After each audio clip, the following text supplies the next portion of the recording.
Peter Rowe, our interim finance director.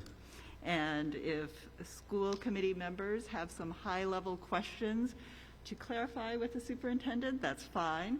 But I'd ask you to reserve any substantive discussion until our meeting that follows this public hearing, so that we can reserve the time for the public to be able to ask any questions that they might like to in the hearing. We have microphones set up at the front on either aisle in the auditorium, so please feel free to come down and speak directly into the microphone. Members of the public have to be recognized by the chair to comment. Please give your name and address, and comments have to be relevant to the budget. We anticipate giving each speaker 3 minutes per person, following regular public comment rules, but we can adjust this as necessary. And committee members can ask clarifying questions of the speaker as necessary, but if there's any discussion on the topics, again, that is on the agenda in our regular meeting, so please hold your comments until then. Other questions can go to our administrative staff as appropriate. So as some background about the budget, Dr. Hackett has been working closely with the interim finance director, Mr. Peter Rowe, to develop the budget since late fall. He's reached out to the principals across the district and brought the team together so that each principal, all the principals have the opportunity to hear together and about the budget and to discuss the priorities of all the schools across the district and then also prioritize these. Dr. Hackett and Mr. Rowe have also met regularly with our finance subcommittee. Thank you to Ms. Bergstrom and to Mr. Brady for your commitment to that. It has taken a lot of time, and they have all met to discuss the assumptions and the challenges of the budget for this upcoming school year. So I will now turn it over to Dr. Hackett for the presentation. Good evening. Thank you, Madam Chair. Good evening, everybody. It's good to see you. First, I just want to echo the Chair's comments about the involvement of both Mr. Brady and Ms. Bergstrom as part of the Finance Subcommittee. A lot of hours and a lot of time and a lot of great questions and pushing our thinking about this budget and the challenges that we face that are a little bit kind of consistent with the challenges we have faced over the last couple of years with the pandemic that we are still working through. So it is a little bit of a different budget year once again. There are some unknowns that normally in any school system would have a little bit better of a handle on. We'll talk about some of those this evening, so I do appreciate the time and energy that you put into that through those meetings and also just in your council offline. I'd like to thank Mr. Rowe, who has graciously stepped into this role for us for this year. His experience has been extremely helpful, and it's good to go to sleep at night knowing that some of his experience is watching the money for us as well. And I'd also like to thank my administrative group here this evening, Ms. Kirby, Dr. Alanema, Pam Gerard, and Jason Levine, who have been part of the central office team, as well as the larger group of principals and administrators who have been part of this process. So this is marking my first budget here in Winchester. I was saying earlier that I believe this is my 23rd budget as a superintendent, and everyone has its own different challenges, but some of it also looks familiar. So with that, I will take you through a few slides this evening, just to give us some definitions and some working terms. I know that every community is a little different, every superintendent's a little different, so I think it's always good to kind of ground us on what it is we mean by certain definitions, certain terms we use for the budget. I think they should sound familiar just in terms of what they are and what they mean. The rollover budget, which is what you'll see to start this evening, is simply that, just taking everything that we have in our budget currently and moving it forward into next year at next year's prices.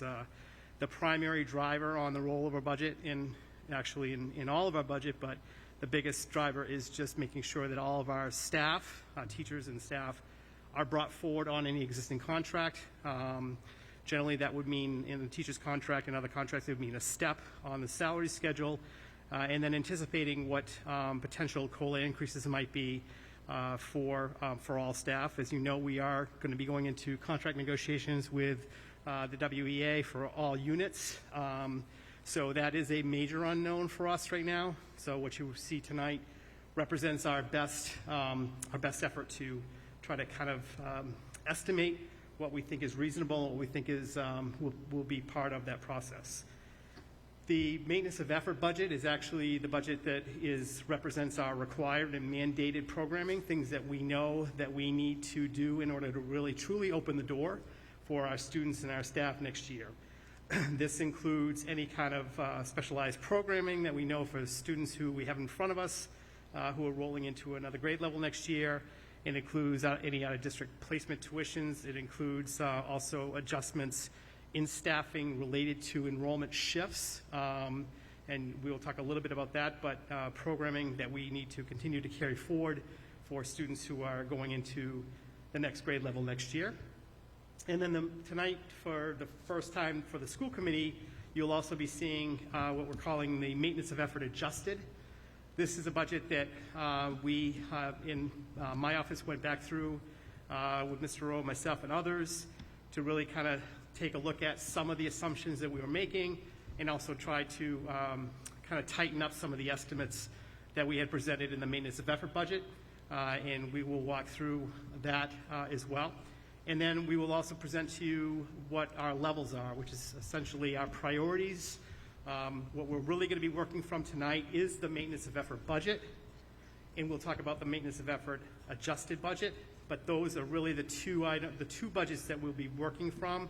We won't spend really any time on the rollover budget, and we'll also show you the levels that we would identify as being priorities that we would want to discuss should the committee wish to look at those items that have been identified and also have been brought to the budget subcommittee, finance subcommittee. Excuse me. So I thought tonight, it's not actually how we talked about it at the finance subcommittee, but I thought it might be better to start with the end and then work back. So this slide is actually a summary. It's also the last slide that we'll end on, but just to give a visual framework for what it is we're talking about. And this just shows represents the budgets that we just mentioned. The current year, fiscal year FY22 approved budget that we're in right now, the current year budget, is a total of $58,153,993. The rollover budget, which again is just bringing everything forward that we're currently doing and making adjustments for contractual salaries. In this case, actually, a transportation contract that we know will be going up an amount for next year for our general education population. The rollover budget is 2.2 or $2,248,014 above the $58 million current year budget for a total budget of just about $60,400,000 or 3.87%. So for us to just take what we have right now in terms of staffing, roll it forward to next year's prices, understanding that we have contracts that have not yet been negotiated, so estimating that budget comes in at 3.87% above the current fiscal year. The maintenance of effort budget, which represents, again, what is it that we need to have in place to open our doors next year for students for programming. That budget is actually an additional $1,073,716 above the rollover budget of $60 million. So the total for the maintenance of effort, $61,475,723, or 5.71% over FY22. The maintenance of effort adjusted budget is actually $502,371 below the maintenance of effort budget. So that budget comes in at $60,904,378, which is $502,000 less than the maintenance of effort of 61.4. That percentage increase over FY22 is 4.73%. And then separately, you can see the levels of the priorities that we've identified. There are two categories. We have priority 1 and priority 2. With those additions, in priority 1 would mean that the total budget request over maintenance of effort next year would be 6%, and the total request over maintenance of effort, not the adjusted, priority twos would be 6.34%. So we're going to hit this slide again at the end as we go into this. What we wanted to do is first kind of start with one of the big unknowns for us, and one of the major drivers is our enrollment. As you know, we have seen some changes in our enrollment as most other school systems have in the Commonwealth. The pandemic definitely has had an impact on our enrollment. In addition, we know that based on some of the projections, we were starting to see a natural shift in our enrollment from the kind of the elementary to the middle to the high school level, and starting to see some drop in leveling off, at least anyway, in some of those numbers. So this is just the October 21 enrollment numbers, and again, this is the number that was reported to the Department of Education. I'm going to have Peter come up and talk about this in a second on the FY23 projected. But what this chart shows, these two charts actually, and if you might remember this from our October meeting when we talked about just the official enrollment submission to the department in October 1 of the fall of 21, we showed the actual FY20 October enrollment. That is the blue bar. We showed the October 21 actual enrollment. So those, again, both October 1 numbers. That is the orange bar. We showed the May 21 projection. So this number was used in building, these numbers were used in building the budget for the current year. These were the numbers, or that line represents the numbers that were being discussed and planned for FY21. That is the gray bar. And then you can see the October 2019, and that should not say projection, that is actually the FY20, October 1st, 2019, actual enrollment numbers that were reported to the department. So the point, or the purpose of this chart is to give some sense of where we thought we were going to be based on the projection in May of 21, and then where we were and what we were projecting when all of our students were here pre-COVID in October 2019. Those are actual numbers, and then just showing what the actual turned out to be in October of 2020, which would have been last school year, and then what the actual came in at this year, October 2021, which are the orange bars. So you can see, obviously, that there was quite a bit of a drop at a couple of different grade levels. Some of those we have recovered from. Some we are still lower than what we would have anticipated to have been. Not surprisingly, the first grade numbers were lower than what we were projecting. I think primarily, or the experience, or the anecdotal evidence anyway, I should say, is that it could have been the case that families made the decision not to have their students come to Winchester for grade 1 in kindergarten this year, not knowing exactly what school was going to look like, right? So when people were making decisions about registering and enrollment back in the spring, we had just returned under state direction to full-time school. For those families that wanted to explore any kind of other placement, including private school placement, they would have had to have been going through that registration process back last spring, which would have been prior to, or would have had to make a commitment prior to really knowing exactly what school was going to look like as we open this fall. So it would be expected, I think it's reasonable to make the observation that grade 1 would be lower. It was good to see the grade 2 number actuals be a little bit higher than last year. And I think as we go up through, you can kind of, I'm not going to go through every one of them, but you can kind of see we were fairly straight on or pretty close to estimates at grade 6. And grade 7, we were much lower than we thought. And in grade 8 was also a bit of a hit. So the question just becomes, as we go into next year, what is reasonable for us to assume? Because this does drive the staffing of our schools, and our staffing drives our budget. So with that, I'm going to ask Peter to come up and just kind of talk a little bit about how he's been looking at this through doing some projections himself. I'm going to make this a little bigger. Here, but that might have been too big. Okay. Thank you, Dr. Hackett. What I want to point out here to folks is just a couple of the rows to pay attention to. This is using historical data and and doing what we call a cohort survival analysis. And so what it does is it looks back across a number of years. In this one, we have at least 10 years worth of data, although we're not using them for the current analysis.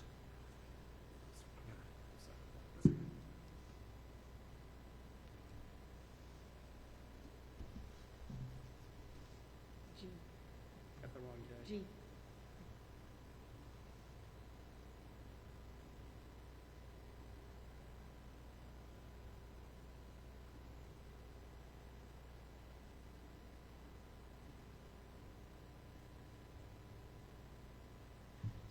You're gonna love this when you see it. Okay. Okay, great. Don't touch it. So the important lines to look at are, let's begin with the one in the middle that's highlighted in pink. That's the current year's enrollment. And so what we see is that we have a total of 4,301 students. This is, as of October 1st, what we reported to the Department of Education. There's obviously been some movement in and out, but these are the aggregates by grade. So when we talk about cohorts, what we're talking about is the grade level in a given year. So this year, as I said, we have 4,301. And if you look at that, that's a significant drop in the last 2 years. And that makes intuitive sense, I think, to everyone. Because what we know is that if you go back 2 years to 2019, 2020, that was the school year in which COVID closures happened beginning in March, late March, through the end of the year. And so there was a peak enrollment of 4617 in the community that had been going on for a number of years. We then lost for last school year when we opened, dropping about 160 students, almost 170 students. And then we lost again this year from last year another 150 students. So that shows the impact of COVID and the pandemic and what it did to enrollments. And where do you really see significant drop? And now if you go back to the left side of the chart and go down the K kindergarten line, you see our kindergarten population dropped from 335 in 2020 to 236 last year and back to 280 this year. So we've really had the biggest change there. However, you notice that our high school numbers dropped from 2,076 down to this year we're at 1,893. So we've also had some variation in graduating larger cohorts, meaning if you look at last year's 12th grade, 376 students. The year before that, 346, with fewer students coming in at the low grades. This year we have 323 and 341 in 9th and 10th grade. So as you follow classes diagonally, they move up every year. What I did to try and say, well, what might happen next year and project out is the top line of the 5 bottom rows that are blue. So the top row is 2022, 2023, next school year. And in order to do cohort survival, what you do is you say, okay, how many kids from grade 1 showed up the next year in grade 2, and how many in grade 2 show up in grade 3, et cetera. So the lines in the middle that show percentages right below the red line are an average of those changes for the prior years. You could do 1 year, you could do 3 years, you could do 5 years. In this case, you can do 10 years. But what I chose to do was look at a 3-year trend, ignoring the last 2 school years. So rather than include 2020, the school year ending in 20 and 21, years that I would argue are anomalies because of the pandemic, I applied the 3-year average in the pattern, so to be 17, 18, 19, in the pattern of growth or change between a group of kids one year and that same group the next year, and carried that across. And so if you apply that on the 3-year rate, the one that's highlighted in green, and apply that to this year's enrollment, and so look at the top line here, in blue, what that tells us is that next year's population would be 4271, or only about a 30 student change from the current year. That's not significant. The one piece, though, that's important is I've plugged in a 300 number for kindergarten, because I think kindergarten is the real unknown. We do know that we were bringing in well over 300 kids back for the last decade or so, and then COVID hit, and something happened. Parents decided to keep those kids home, or they decided to send them to preschools or private situations. And so we don't know for sure. But if you assume 300 kids for next year in kindergarten, then you see how the pattern plays out. And it also shows that essentially at the high school next year, we'd be at about 1880, which is only 13 students different from the current year. At the middle school is where we'd see the biggest difference, but again, that's still only about 34 student difference. And at the elementaries, we'd actually go up, but that's explained fully by the extra 28 kindergarten. So, in other words, essentially what this is saying, that the 3-year pattern that was happening in between 17, 18, and 19, for any grade movement, there were not significant changes year to year. You see between K and first grade, if I'm seeing that right, is 109%. That's where you would see the largest growth. It was 101, 103, 101, 100, then it was 99, then 99, et cetera. So the difference year to year was never very significant. And so when we apply that to next year, we see that our enrollment would be about 30 kids down from the current year. And that trend actually continues. If we bring in 300 a year, you notice that it says the following year we'd lose 30, the next year we'd lose 30, then only 7. But I'd not pay a huge amount of attention at this point to the out years, because we really, again, don't know what kindergarten's going to look like 2 years, 3 years from now. But what it shows is that the trend is generally stability, but some loss in enrollment through those years is what this would say. But next year, approximately the same enrollment with a real question mark in the early grades. So I'll take any questions on this. There's a lot of stuff here. I may have confused you.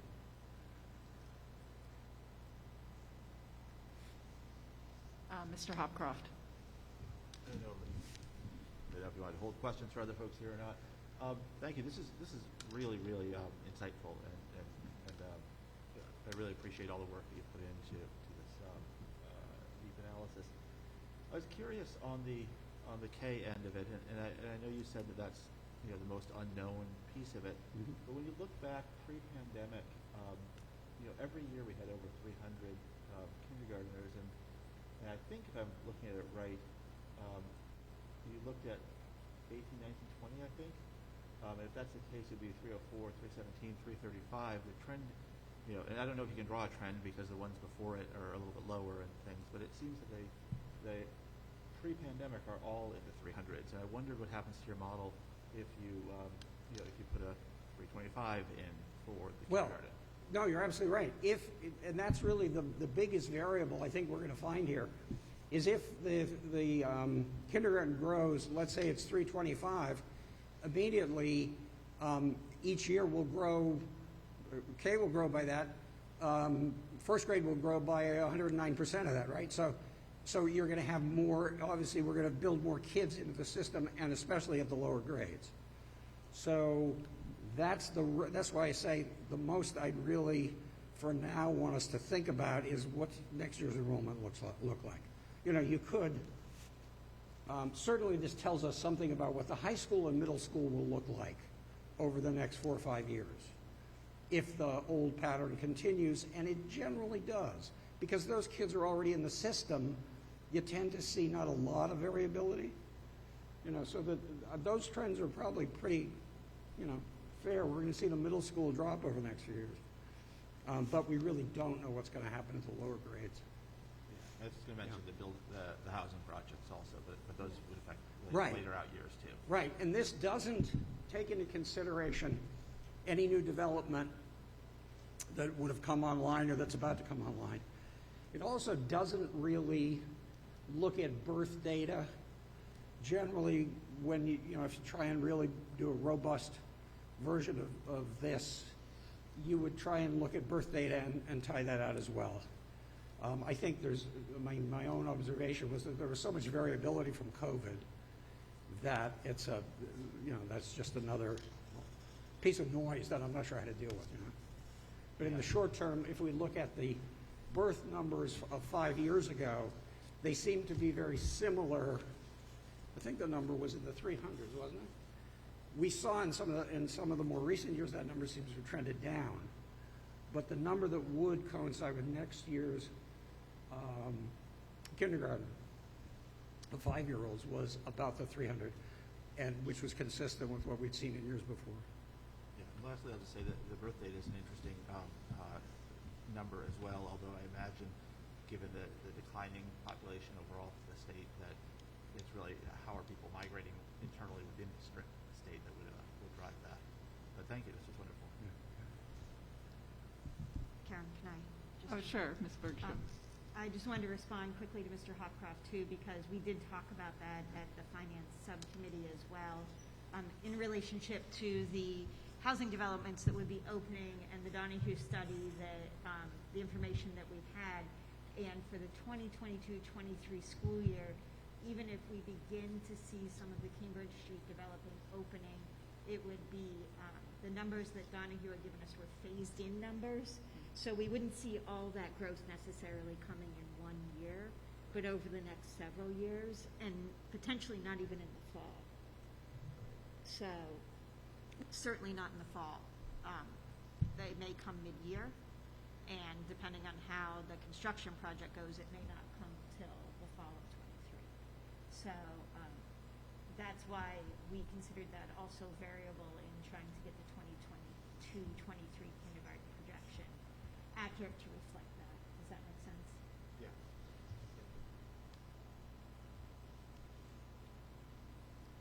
In terms of actual kindergarten enrollment, so our kindergarten registrations are starting like now. And Pretty soon, I believe. yes, pretty soon. No. Well, March 7th or so, I think, is when we requested the registrations to come in. Little heads up. So kindergarten registration is live right now on the website. It is due, the information is due March 7th, and the orientation is April 29th.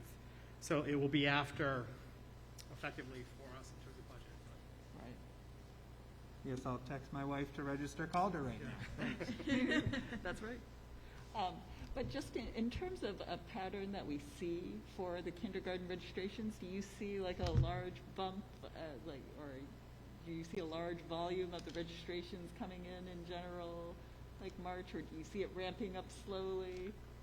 I think we often get asked questions about, oh, well, when will you know? When will you know?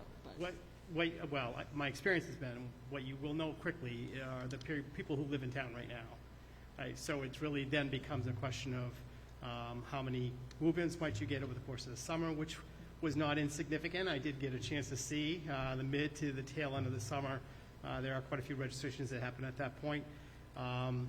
But I think to your earlier point, or Ms. Bergstrom's earlier point, we really have to be kind of conservative about how we treat our budget and staffing, because it just is so much of an unknown. And what we don't want to do is go into next school year without enough staffing in place to manage any kind of increase or bumps that we see.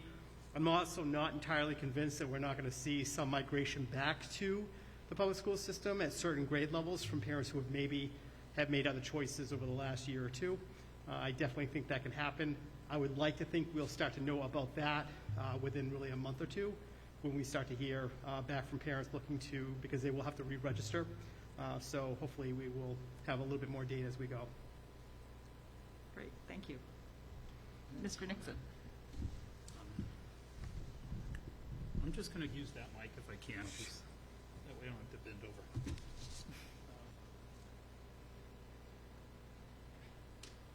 So every year we talk about the black box, which is kindergarten, and we wonder who's going to come, and we make assumptions, right, about survivability rates, survivor ratios for first grade.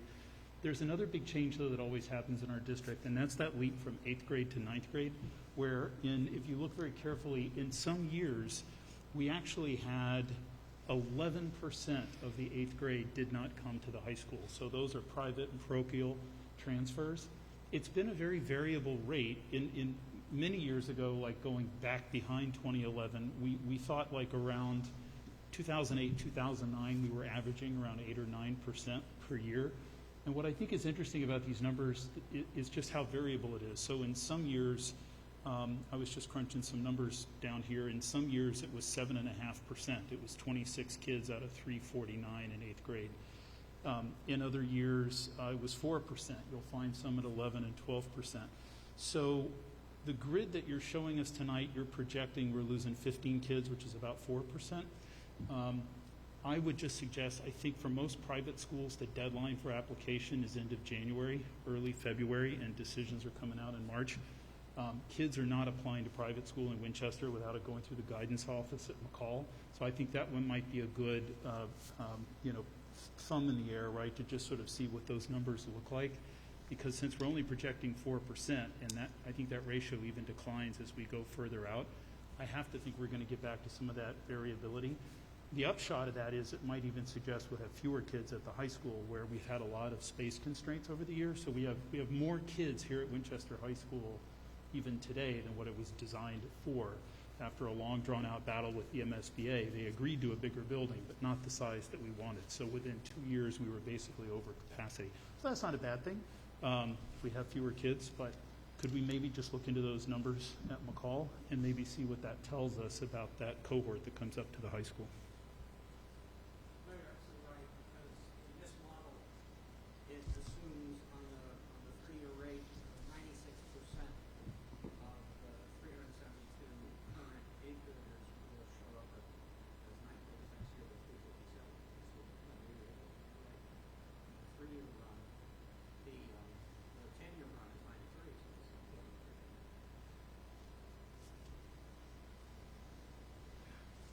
So Are there questions or comments from the committee or from anybody from the public?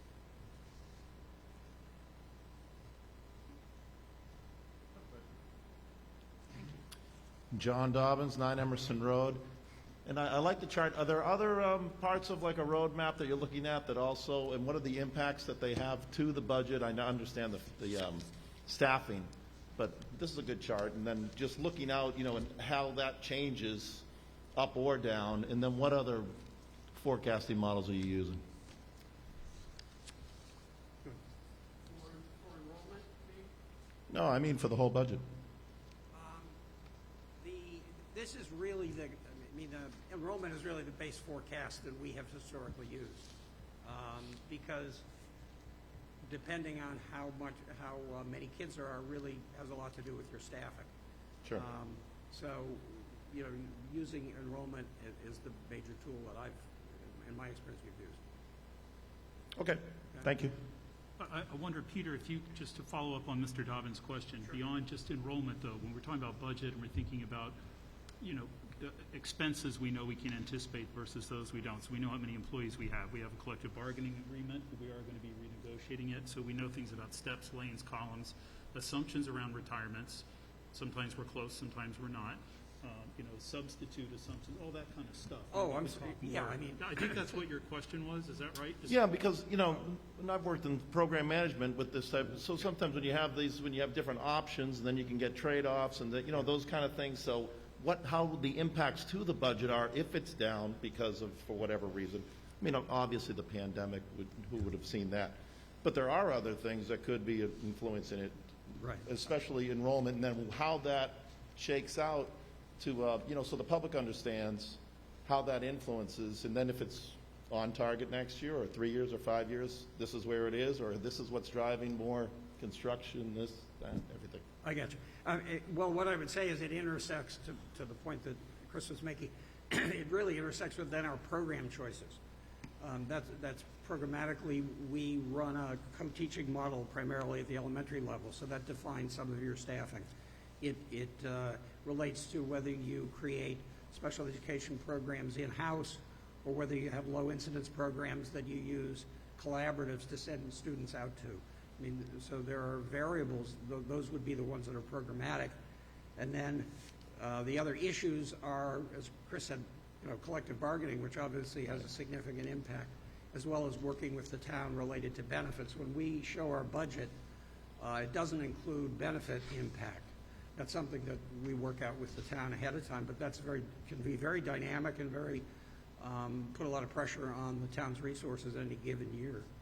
But so that's why staffing issues are important, because they'll affect that. But we look at, for instance, when we talk about our salary numbers in a few minutes, we'll talk about steps and lanes. We'll talk about retirements, as well as other changes that may happen with the staff, within the staffing, the pattern of the staff. Good, thank you. Sure. Can I add something on that healthcare comment that Peter just made? One of the surprises I found when I got onto school committee is that the school committee is not responsible for bargaining healthcare plans with our teachers. That happens across the street at Town Hall, and we've all for years been concerned about the increased cost of healthcare. So when management at Town Hall negotiates a new healthcare plan and benefits, it can really impact our teachers and our staff in terms of their bottom line. That's nothing we really control, but we in some sense we sort of have to bear the consequences of that in some way, because at the end of the day we all have a gross paycheck, and then we have a net for all the things that get taken away. That's a big deduction that's just not under the control of the district or the school committee. The only other thing I would add to the question is that what these numbers don't show are the composition. Who are the kids that make these numbers up? And I think without any argument in any community within the Commonwealth, what we're seeing is students with higher needs.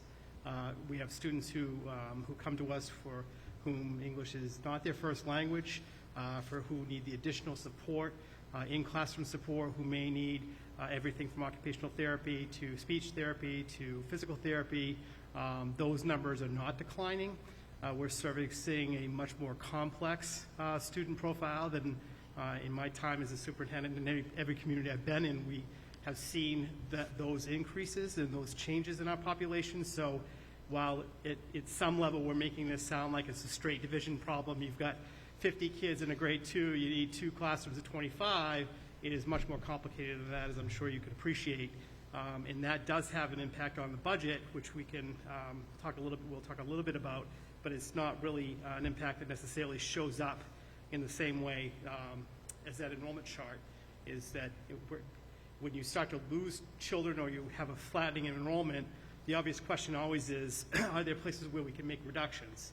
With neighborhood schools, the challenge is they don't all come from one place. So what we find is that if we start to see some flattening of enrollments, it's hard to have a real impact on our staffing levels unless we're seeing those decreases hitting particular grade levels in particular schools, as opposed to it kind of being flattened out across the district. So just to kind of highlight a little bit about what we just talked about, I've already covered the rollover budget, I think, in enough detail, but that rollover cost does include COLAs and anticipated negotiations adjustments, as well as a $23,000 400 adjustment for general education transportation. We have a contract for our transportation, so that is already built in. That's a known number. And then looking at the maintenance of effort budget, which is, again, what we've really been working from, that first number is really the biggest challenge we have going into FY23, is that we know, based on the population of students we have in front of us right now, that our current out-of-district placement for special education programming is putting us in really in a situation where we do have a structural gap going into next year. The good thing about this year is, even though we don't, from an operational budget standpoint, we don't have the money to cover, nor we've ever have enough money to cover all of our special education tuition because it comes from 3 different sources. But we also know that that gap that we're experiencing this year, that we will likely cover through both Esser funding, federal funding, as well as through our circuit breaker funding. We know we will be able to cover that for this year. The question is, how much of that $700,000 is going to remain into the following year? So from an operational budget standpoint, we know we need to make some kind of an adjustment moving forward in our operating budget to cover that anticipated, what I believe could be a structural gap. The question is just how much of a gap is it going to be, and for how long are we going to have that gap? So what we're trying to do here is anticipate that over a 2 or 3 year period of time, so that what we don't do is get to any one given fiscal year where we have to make it all up in 1 year, and we're standing here talking about $1.5 million that our budget has to go up to be able to cover those additional costs. The second component of this is professional services. Professional services being everything from providing psychological services or evaluations. One of the trends that we are definitely being affected by this year is the staffing levels, our ability to staff positions. The pool of candidates for highly specialized positions like school psychologists that do our evaluations for special education students, like certain kinds of specialized services for our students. We have several positions that we have posted and have received no applicants, in some cases 0 applicants. And we are not alone in experiencing that. What the immediate impact of that for us is that we still have a required legal obligation, an ethical obligation to provide those services to our students. So that results in us contracting out those services, which we pay a significant premium for when we don't have our own staff to hire private companies to come in and provide those services for our students. So we are hit particularly this year with that. We know that there will be some lingering effects of that going into next year, and that's why we're carrying that $100,000 additional increase in professional services for next year. And then the next 2 represent the continued effort of the district, which I think really, by all accounts, has done a great job building programming, internal programming to service our students, both in Winchester, which is the right thing to do to keep them here, but also it's better programming, we believe, and it's also keeps our, it's also generally more efficient model for delivery of services. So we have 2 programs. Well, we have 1 program, language-based sub-separate program, that we are seeing a shift in our students who are currently in those programs moving to upper grade levels. To accommodate that, we are going to be needing to add a 1.0 FTE at VO for the language-based sub-separate grade 4 and 5, and we need to increase an existing position at McCall from 0.4 to 1.0. You can see the dollar impact of those 2 items, and then we know we have students right now who will need additional support as they move from our preschool program into kindergarten. That represents 4 ESPs or support professionals for those students. And then we have a group of students who are moving from McCall, who are currently in the Mandarin program, moving into the high school, who we have no program for currently at the high school. The decision was made strategically a while ago to begin the Mandarin program at the middle school to build a feeder program so that we could have programming and try to build that base as we move into the high school. So it is good news that those students are with us and they're going to be with us next year, and we do need additional staffing to make sure that they can continue on in their language studies. Level 1 priorities, we have we recognize and have talked a lot about, and I think that this committee has been certainly supportive of and interested in the continued growth of supporting students' social emotional learning. We know that part of, I believe, and this is obviously pre-me, but part of the override effort several years ago was one of the items that was part of that effort was to increase our social emotional learning staffing for our students. And this really would represent kind of the final step of the last part of implementing that plan. We also are carrying or requesting these two positions in the Arpa funding, which is the town funding. The Arpa funding is pretty specific and not as school-based as the Esser funding, but there are sections of the Arpa funding that we have asked or we have applied for with the town. We'll see what happens, but these two positions are not carried in the maintenance of effort budget. They are in the level priorities, so you're not seeing them in any final numbers here right now. But if we were to be able to either work them into the operating budget or potentially get money from Arpa, we would look to fund those positions. And then we will be actually making the adjustment that you see next, which is a BCBA that's currently tied to the autism program at Lynch. We are currently contracting those services, behavioral support services for the autism program at Lynch. We are at a point now with the amount of money we're spending on contracting the service, it is time and more efficient and better for kids to actually hire our own positions. So this would be a cost-neutral addition. Level 2 priorities, these are all high school based. I won't read down through them for you, but they have been presented to the Education Subcommittee by Mr. Mahoney, and the notes, I think, fairly well describe what these positions do. I just want to be clear that these are not connected to the program of studies. These positions are not needed or not necessary for us to implement the program of studies for next school year, but they would round out some of the departments as presented. And finally, level 2 priorities. We've had quite a bit of conversation with the elementary principals about the feeling that there's a need for full-time assistant principals in their buildings. What these numbers represent these would provide in those schools that do not currently have a full-time administrator sitting in the role of assistant principal, because we do have that at a couple of the schools, but it's a shared responsibility with something else. For example, special education supervisor combined with assistant principal. These schools are truly do not have a full administrator in these roles. This was a conversation about instructional leadership, really trying to make sure that we're doing what we need to do in providing teacher support within the classroom. And again, these are currently level 2 priorities for us.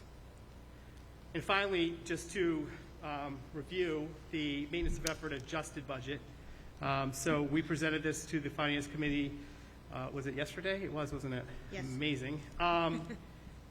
And administratively, in working with Mr. Rowe, working with Ms. Gerard, and just thinking about, and also with Central Office HR, and thinking about kind of where could we look to make some reductions to the maintenance of effort budget in order to bring that number down a little bit.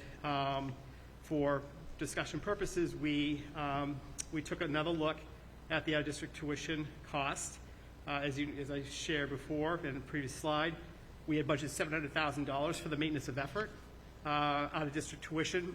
We are suggesting or recommending for consideration that we reduce that amount, which is, again, trying to cover or anticipate that structural gap. This does not come without risk. It would put more pressure on FY24 for sure, but it also gives us an opportunity to see how this plays out over time as well. So it is a kind of not a gamble, but it's a bit of a risk reward to try to figure out whether or not, if we split that $700,000 up a little bit more over a couple of different fiscal cycles, will that be enough to get us through?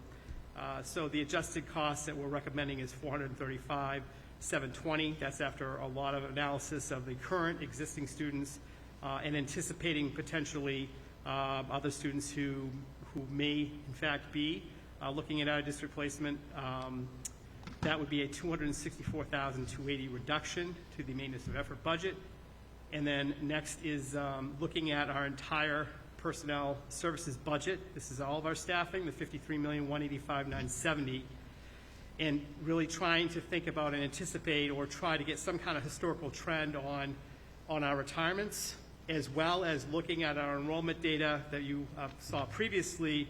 We know that our numbers in enrollment at the elementary level are declining or smaller than they were pre-COVID. We anticipate that trend will continue enough to the point where we could look to make adjustments in our staffing at the elementary level. We would manage this through attrition, but this would represent fewer sections at the elementary level in the general education classroom. This, I think, is these two numbers combined is a $307,000 reduction to the maintenance of effort budget for a total reduction consideration of $571,345, which takes you to where we started. The highlighted line, maintenance of effort adjusted, you can see the $502,371 reduction. That again is from the maintenance of effort number. For that budget would come in at 4.73% over current fiscal year FY22. So with that, be happy to answer any questions or have our team here this evening too, if there's questions that are specific around any particular program or human resources. I was just wondering if you had mentioned with the request for Arpa funding for the SEL staff, is there a timeline for when we will hear back about that? Does that coincide at all with our budget cycle? It's a really good question. I don't really have the answer, and that's not to say that there isn't a timeline. I know that Acting Town Manager Beth Rudolph has been working with Mark Toogood as well. We have submitted, I know other departments were also asked to submit. There were a lot of requests, as you might imagine, more requests than there are money. So I know that they will be working with the select board to figure out a process for kind of vetting those requests and making some decisions. So I would anticipate that the goal would be to have an effect on the FY23 budget discussions overall townwide, but I'm not sure what that timeline is. Thank you. Mr. Hopcroft. So this is, again, very helpful analysis here.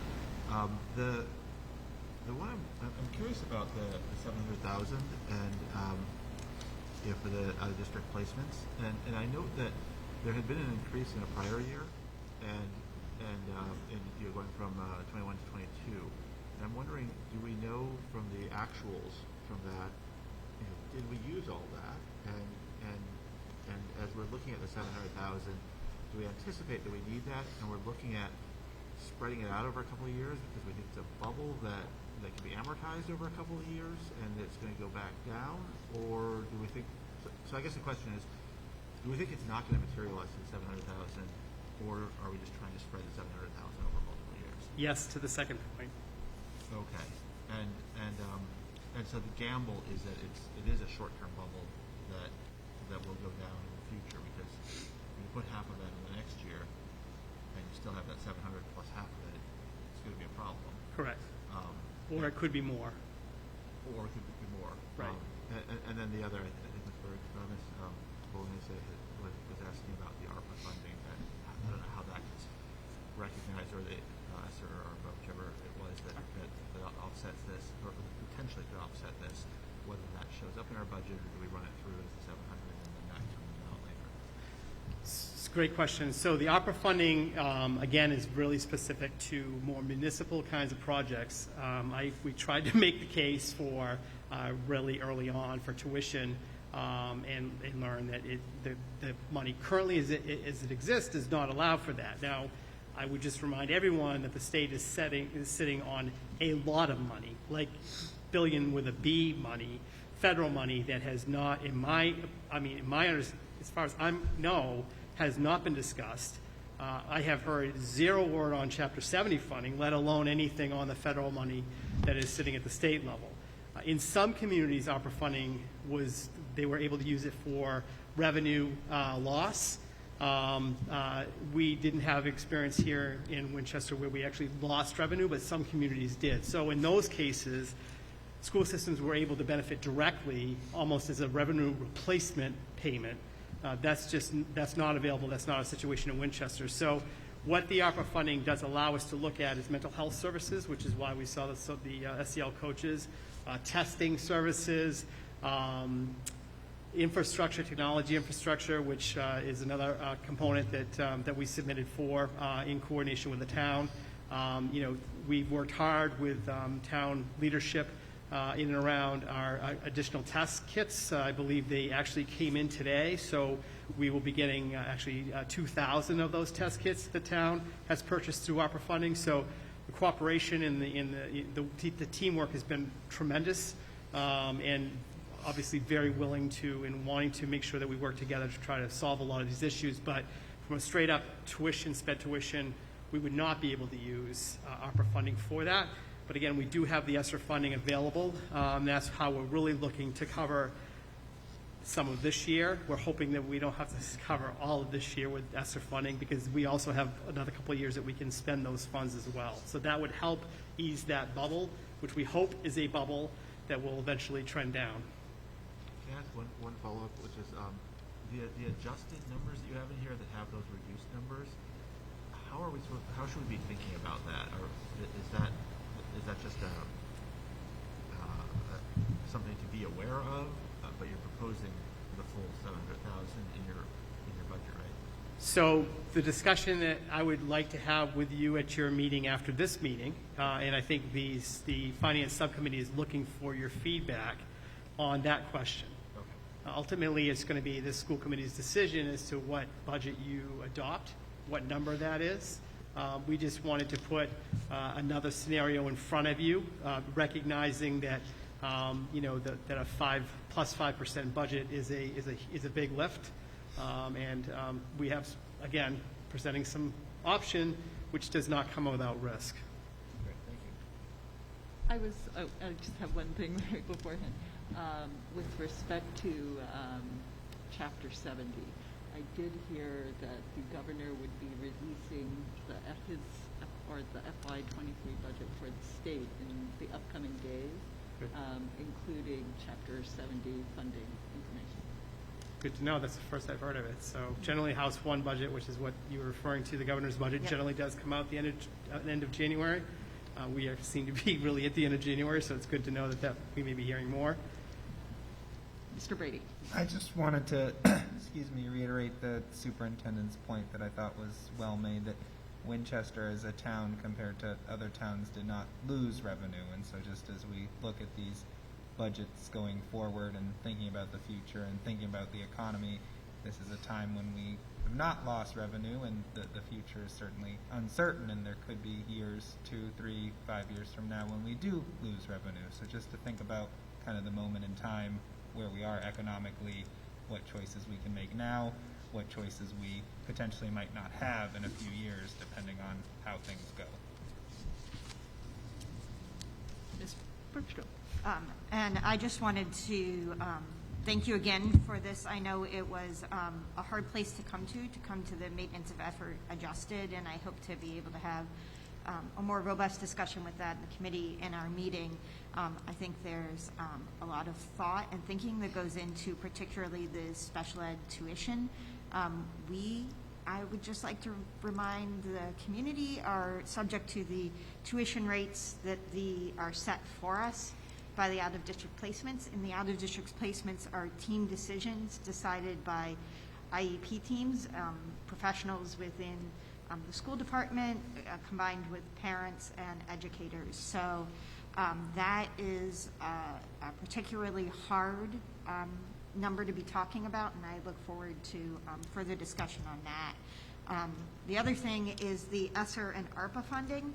I know that there has been a lot of communication about that in the news and at other school committee tables across the state, because it is funding that is, it's unusual for school districts and towns to get money that is at the quantity that we're receiving Esser and Arpa, and to be able to decide what to do with that. And there has been a lot of discussion about program improvement at a lot of school committee tables, and I think that the decisions that you have made with the ARPA money going forward to build out the programs that we have started and to fulfill the needs that we still have in the district make a lot of sense for us, because none of them are creating huge fiscal cliffs that we would have to deal with in further budgets. but are instead building upon the work that's already begun in Winchester and to really reinforce and strengthen technology and programming, and to be able to give a little thought into what an expanded preschool program would look like with a new Lynch. And from a fiscal standpoint, I think that makes a lot of sense.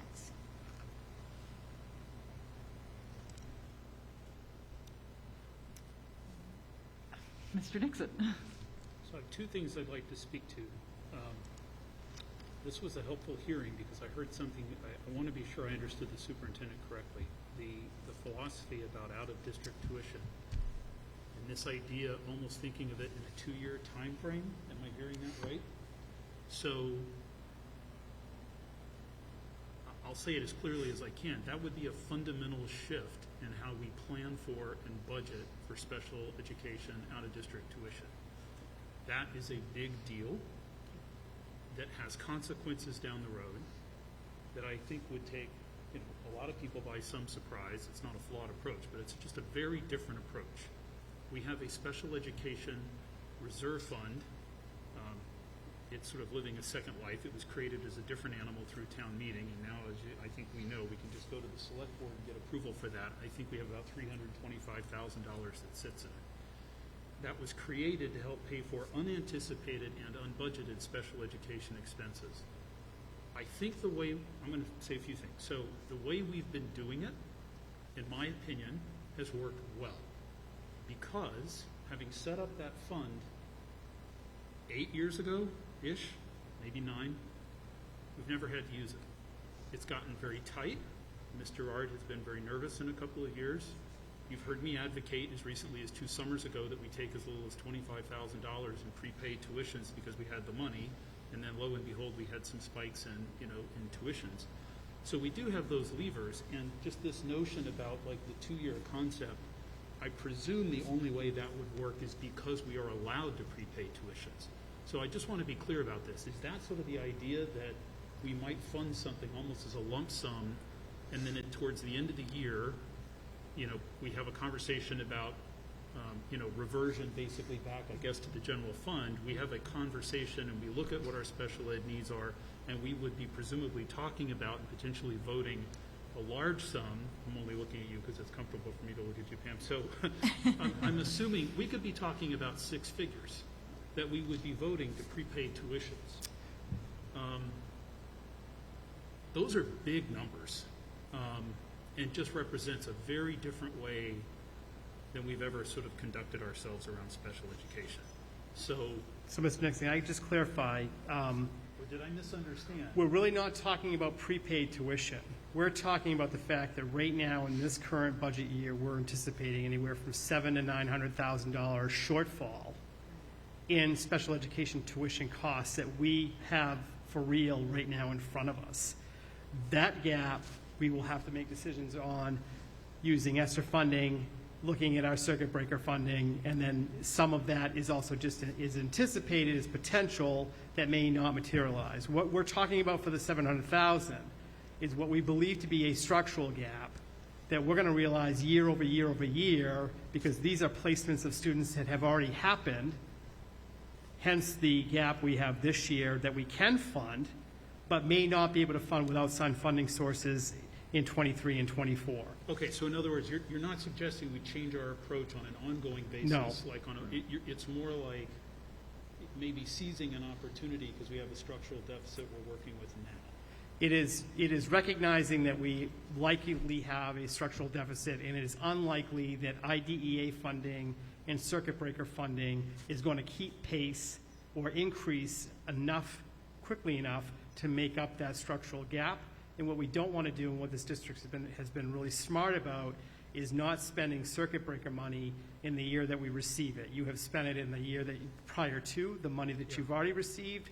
You have not received it in the year that we received. Some school systems don't have the luxury of doing that.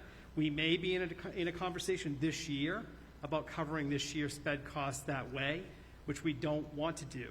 From my perspective, the 325 seems to be a better use for the special ed reserve at the town level. Would be a student moves in unexpectedly, it's not in the current year budget, and it's just a kind of an emergency situation.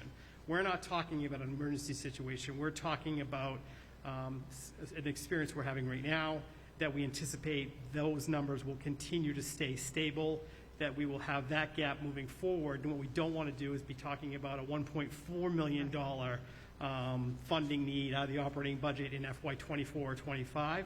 So we're trying to kind of feather it out over a couple fiscal years. But it is absolutely has to come back into the operating budget because there's no other revenue source to cover it. Right. So, and I appreciate it. So I agree of what that 325 should be used for. So thank you for clarifying. We're not really talking about kind of changing our approach to how we think about and budget for special ed. That was helpful. So the only other comment I want to make, and it's one you've heard me say at the last school committee meeting, on the elementary APs,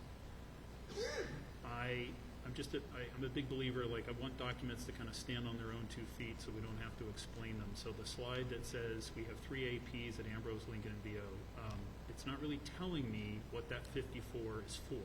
I know it's basically for an extra 0.5, right? Correct. I think it should say that. I think what would be helpful, certainly for me, and then for us as we talk about this moving forward with FinCom and possibly town meeting, not knowing how this will go, I think we need to be very clear about what is the problem or the need that we're seeking that needs to be addressed. So that's step 1. Step 2 is what is the proposal to address that?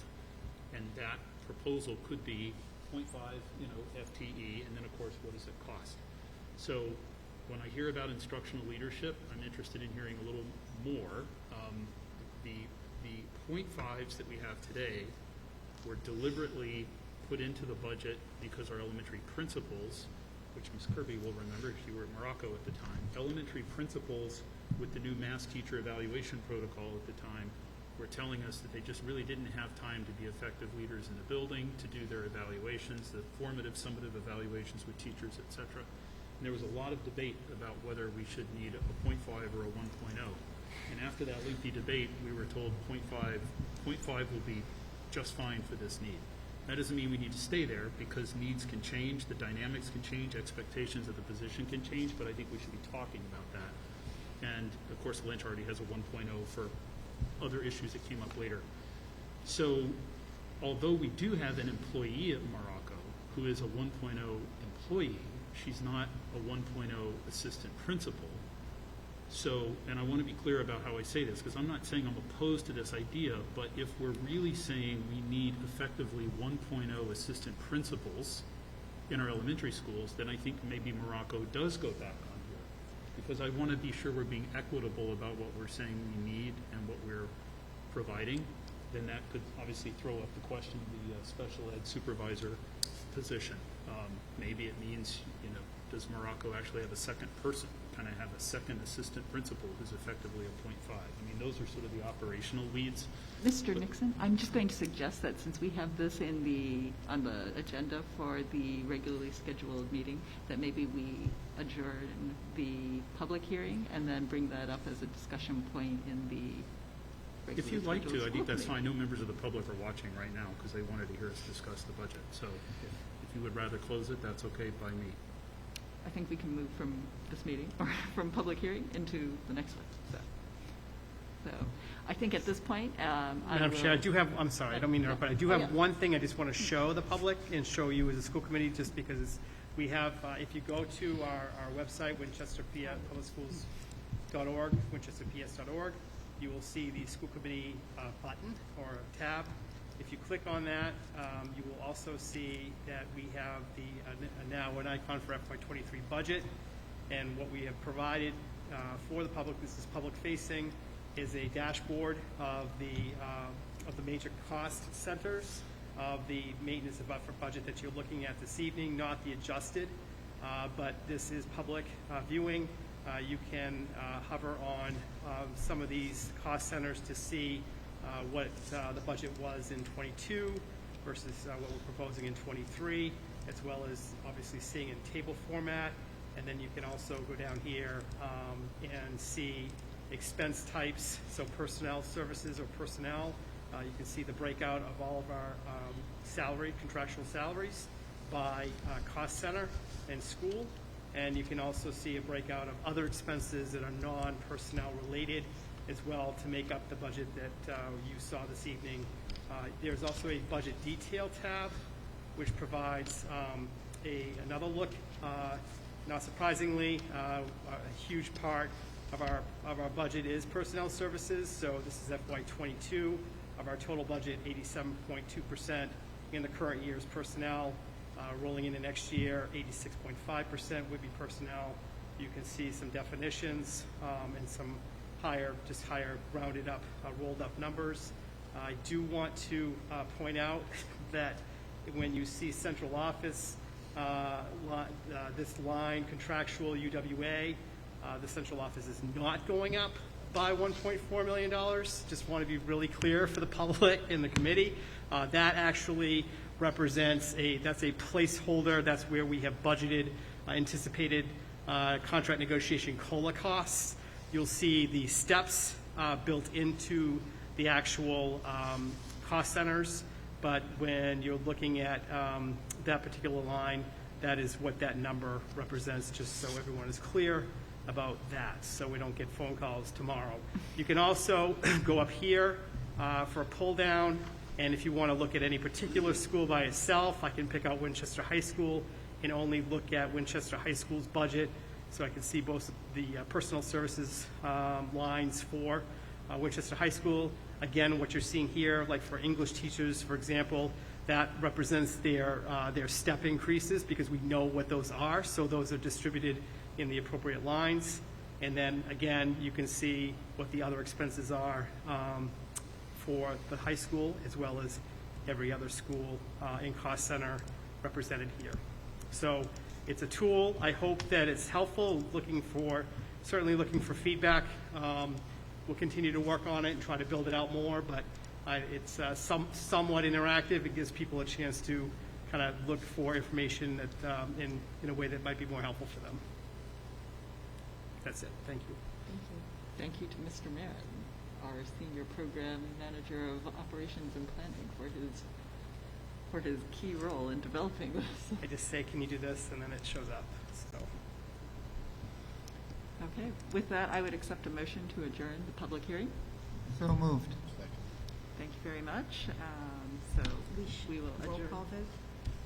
And may I have a roll call vote? Mr. Nixon? Aye. Mr. Brady? Aye. Ms. Bergstrom? Aye. Mr. Hopcroft? Chair votes aye. The meeting is adjourned unanimously. We will come back to our regularly scheduled meeting probably at about 7:30. Nice even number. Thank you. Thank you. Cave registration is not online. It's still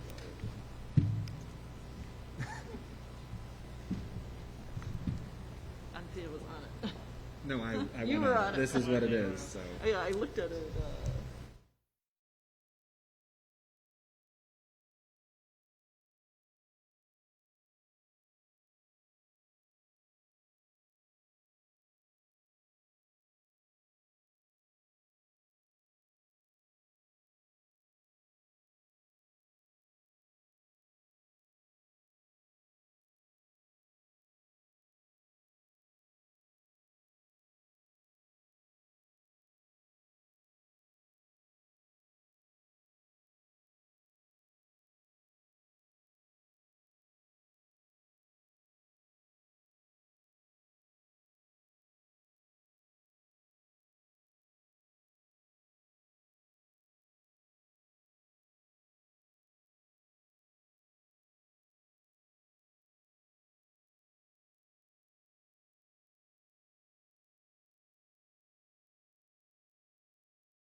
WinCam, are we good to go?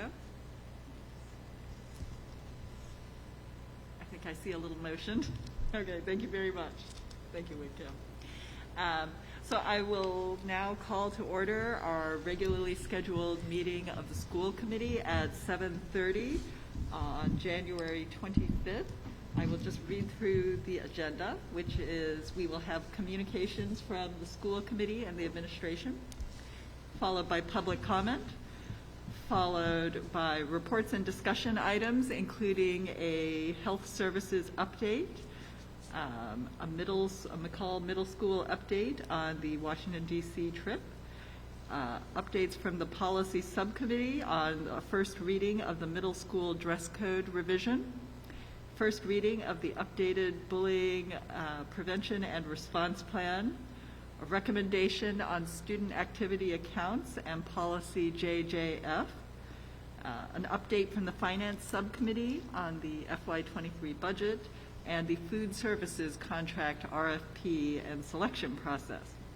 A review of the 2022-2023 school calendar options, options 1 and 2, building facilities update, the chair report, the superintendent report, future agenda items, next meetings, and then an executive session and adjournment. So we will now move into our communications. And a lot is going on in our community right now. So we have kindergarten applications and registration are out. They are on our website. On the new website, it is easier to find them at this particular point. But also, you can also see your newsletters from your schools, yes, you can also see your newsletters, and the registration materials are due back by March 7th. Kindergarten orientation across the district will be on April 29th, so please mark your calendars for these dates. By the same token, preschool lottery applications are due back by January 28th for 22-23, and you can see this information on our website under Winchester Integrated Preschool. We have booster clinics in town on January 20, well, wait, this one happened yesterday. The next one is January 31st. And also, please check your newsletters for upcoming events, such as on the IEP Basic Rights Workshop. This will be tomorrow, January 26th at 7 p.m. by Zoom, and you can register in advance for this. We also have the Wi-Fi Trivia Bee. The funding supports our schools, so order your limited quantity bee bag by February 9th. And our high school National Honor Society students and fashion design students helped to make a special offering in this bag, so please buy yours and find out about it.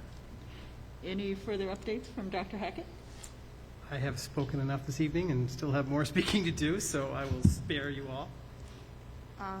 Dr. Hackett, did we want to address the food services contract under communications? Was going to hold that until Okay. the actual food service contract item. D2 is... Yeah. Yep, okay. So, okay.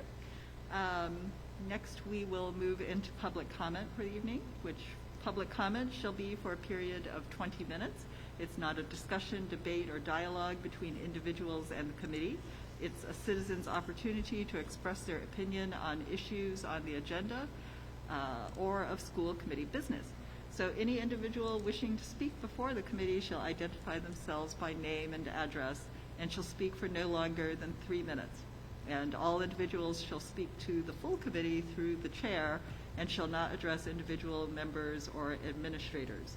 We did not have remote public comment for this evening, and I do not believe we have anybody in person for public comment this evening.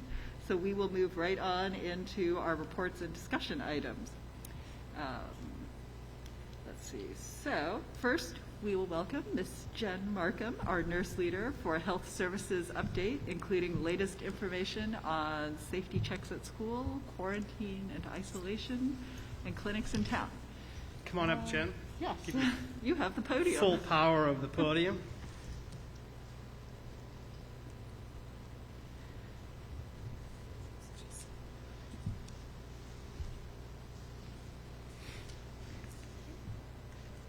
Good evening. Thank you for having me. Okay. So tonight I just wanted to go over some areas of focus that we've been focusing on as school nurses and our department in terms of our COVID-19 updates. So these are just some key areas of focus.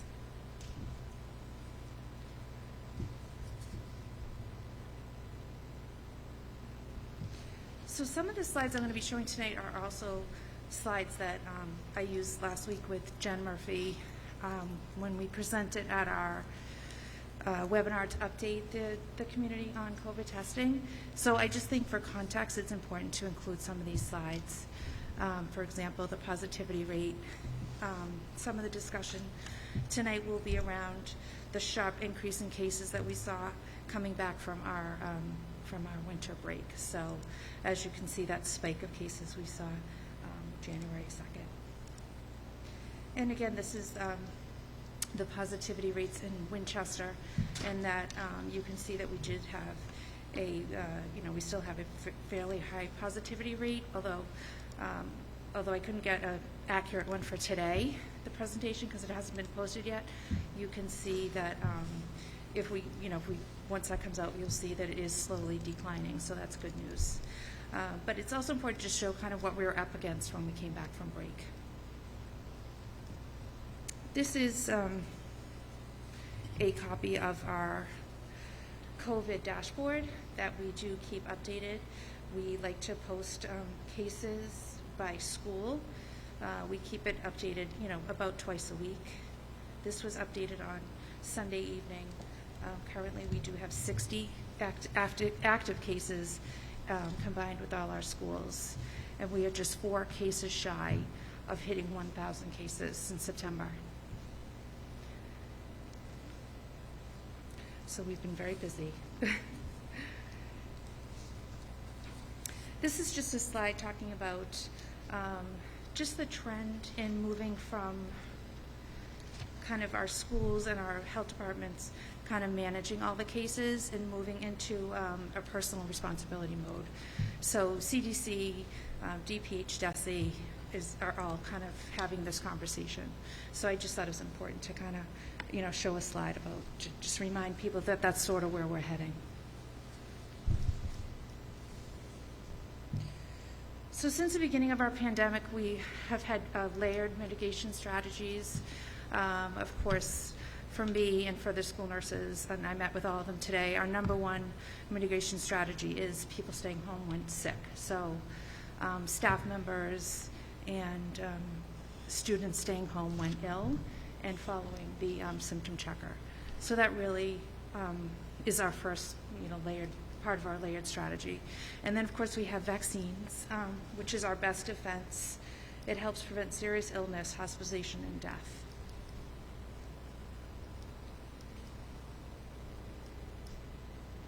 These are the vaccination rates that are published from our Department of Public Health that Jen Murphy often refers to. Her data is actually can be a little bit off from ours, only because her data is based on our census versus our data is based on rosters, kids that are enrolled in our schools. But I do want to show you our data as well. This weekend, Jen, could I just clarify?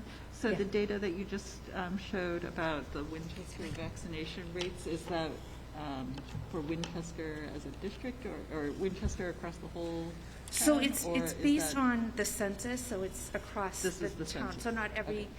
child that resides in Winchester may attend our public schools. Right, as well. right. Okay, but the one that you're showing is. This is for- our data right here. Okay. I do want to say, though, I was pretty perplexed with the 6th grade data. So I dug a little deeper, and I was able to actually figure out that our 6th graders have an 81% vax rate. And I wasn't able to update that slide. But as you can see, these kiddos just became eligible. So we did see an increase, and that's due to our, 2 vaccine clinics. The 6th graders, again, I was a little perplexed because the number was lower than our kindergartners. Some of it, though, is the way MIS is reporting the data. So if kids are 11 and then turn 12, they might be getting 2 different doses. Or also, what I think I figured out is in MIS, they're grouping the 12-year-olds with the 16-plus dose because it's the same dose. So after really kind of digging, we were able to determine that our 6th graders are up at 81%, which is really good news. And that would sort of be in line with how you see the increase across the board for K to 6.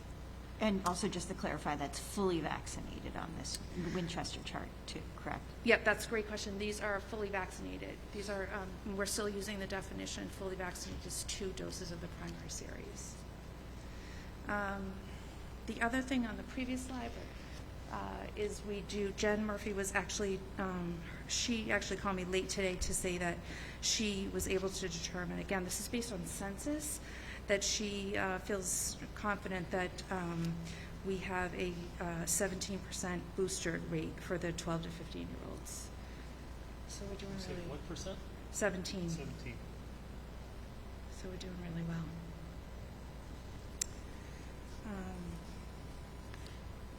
And having a 11 just turned 12-year-old, I will also acknowledge that means that a lot of the 12-year-olds in that group aren't yet eligible for a booster too.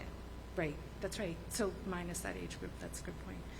So if we look at our 7th grade, 85%, 8th grade, I always joke with Dennis, they've always been pulling ahead. Those 8th graders are at 91%, and that's been kind of all, ever since we've been tracking the data, they've always been up. 9th graders, 87, 10th graders, 89, 11th graders, 88, and 12th graders, 88. So, we're doing really well with vaccines over across the board, particularly middle school and high school.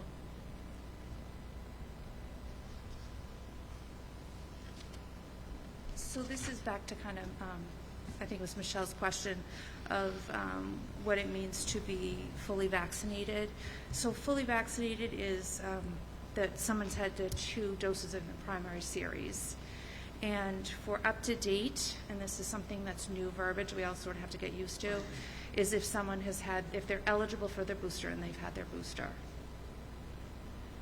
So we are using the definition of fully vaccinated. We're sticking with the 2 doses for the primary series. And we're following, that's in alignment with DESI. So when we talk about the kids that are fully vaccinated, we're talking about the 2 doses in the primary series.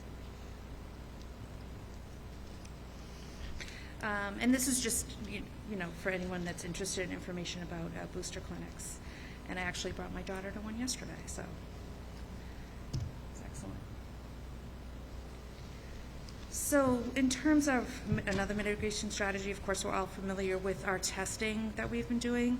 And again, this is a key layer to our strategy and to keep us all safe. And this slide is something that we reviewed at the webinar just for people that want to just kind of review the different tests. So the molecular detects the genetic material, the RNA. It just takes a very small amount to pick up the virus. So this would be like your PCR, your molecular test. So these tests are still gold standard. And then we have the antigen test, which detects the protein on the surface of the virus. These tests are good. They do have some limitations. They are definitely most effective when someone is symptomatic. The good part of it is we know that we can get these test results quickly.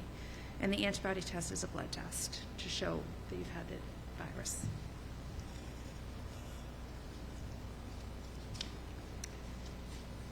So we have in our new world of all these home tests, these are just some examples of home tests, and I think I've probably tried them all at my house. And again, it's a great tool when you're feeling sick, right? So when you're kind of at home and you're symptomatic and you just kind of want the information fast, this is a great tool because you can determine if you're positive, with great confidence, and then you know your next steps, which would be to stay home and isolate. So someone that is positive through an antigen test, we do consider that to be a positive test result. These people do not need to have a PCR to, deem them a positive case.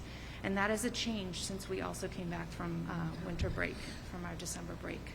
So that was another shift in our practices, that now we're taking these home tests as positive cases, which kind of contributed to that bump in cases that we saw when we came back. People who test negative on a home test with symptoms, this is very important to kind of hammer home, that if you have symptoms with a negative test, it's very important that you test again 24 to 40 hours, because again, the antigen test may not pick up the virus if you don't have that, high spiral load. So it's really important to retest. And for school purposes, we don't want people coming back to work or school symptomatic with a negative test. We really want someone to have a second test. So instead of saying consider, I would say that we strongly recommend. So these are just quickly, again, the benefits of the self-antigens and the limitations. So we know it's quick, it's easy to administer, although you do have to read your instructions carefully if you buy different brands. They're relatively inexpensive. They're hard to find at times, but you do get fast results. The limitations, again, they work best with symptomatic people. The other limitation is these results are not shared through the health department to the health department. So if you're at your physician's office or you go to a testing clinic and you have a molecular test, those tests are automatically reported to DPH. These home tests are not. And thus, that's why we have that self-reporting, the parents form to report positive tests.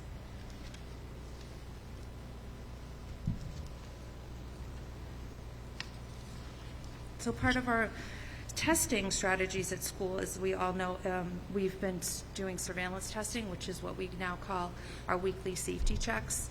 And these are open to all Winchester Public Schools students and staff, and it's for asymptomatic people. So this is not the test to take if you're sick. If you're sick, you stay home. This is good for picking up cases where the people are asymptomatic. And it is a PCR test, which again is our gold standard.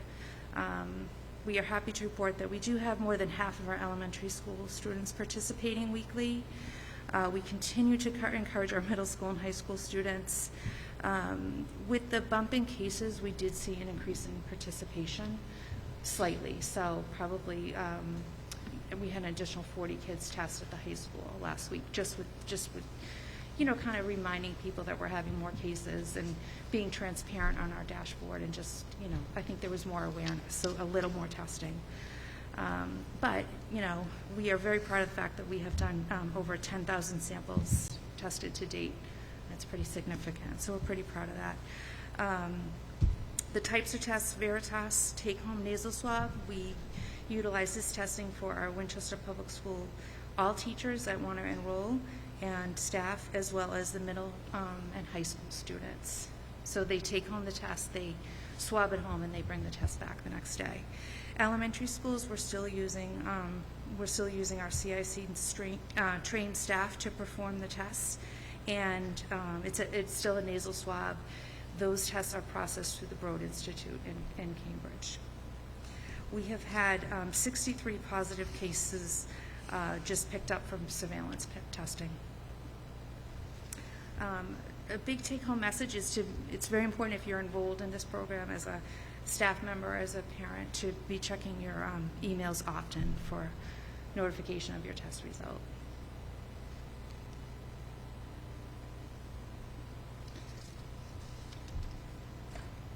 So we've been talking a lot about our Test and Save program.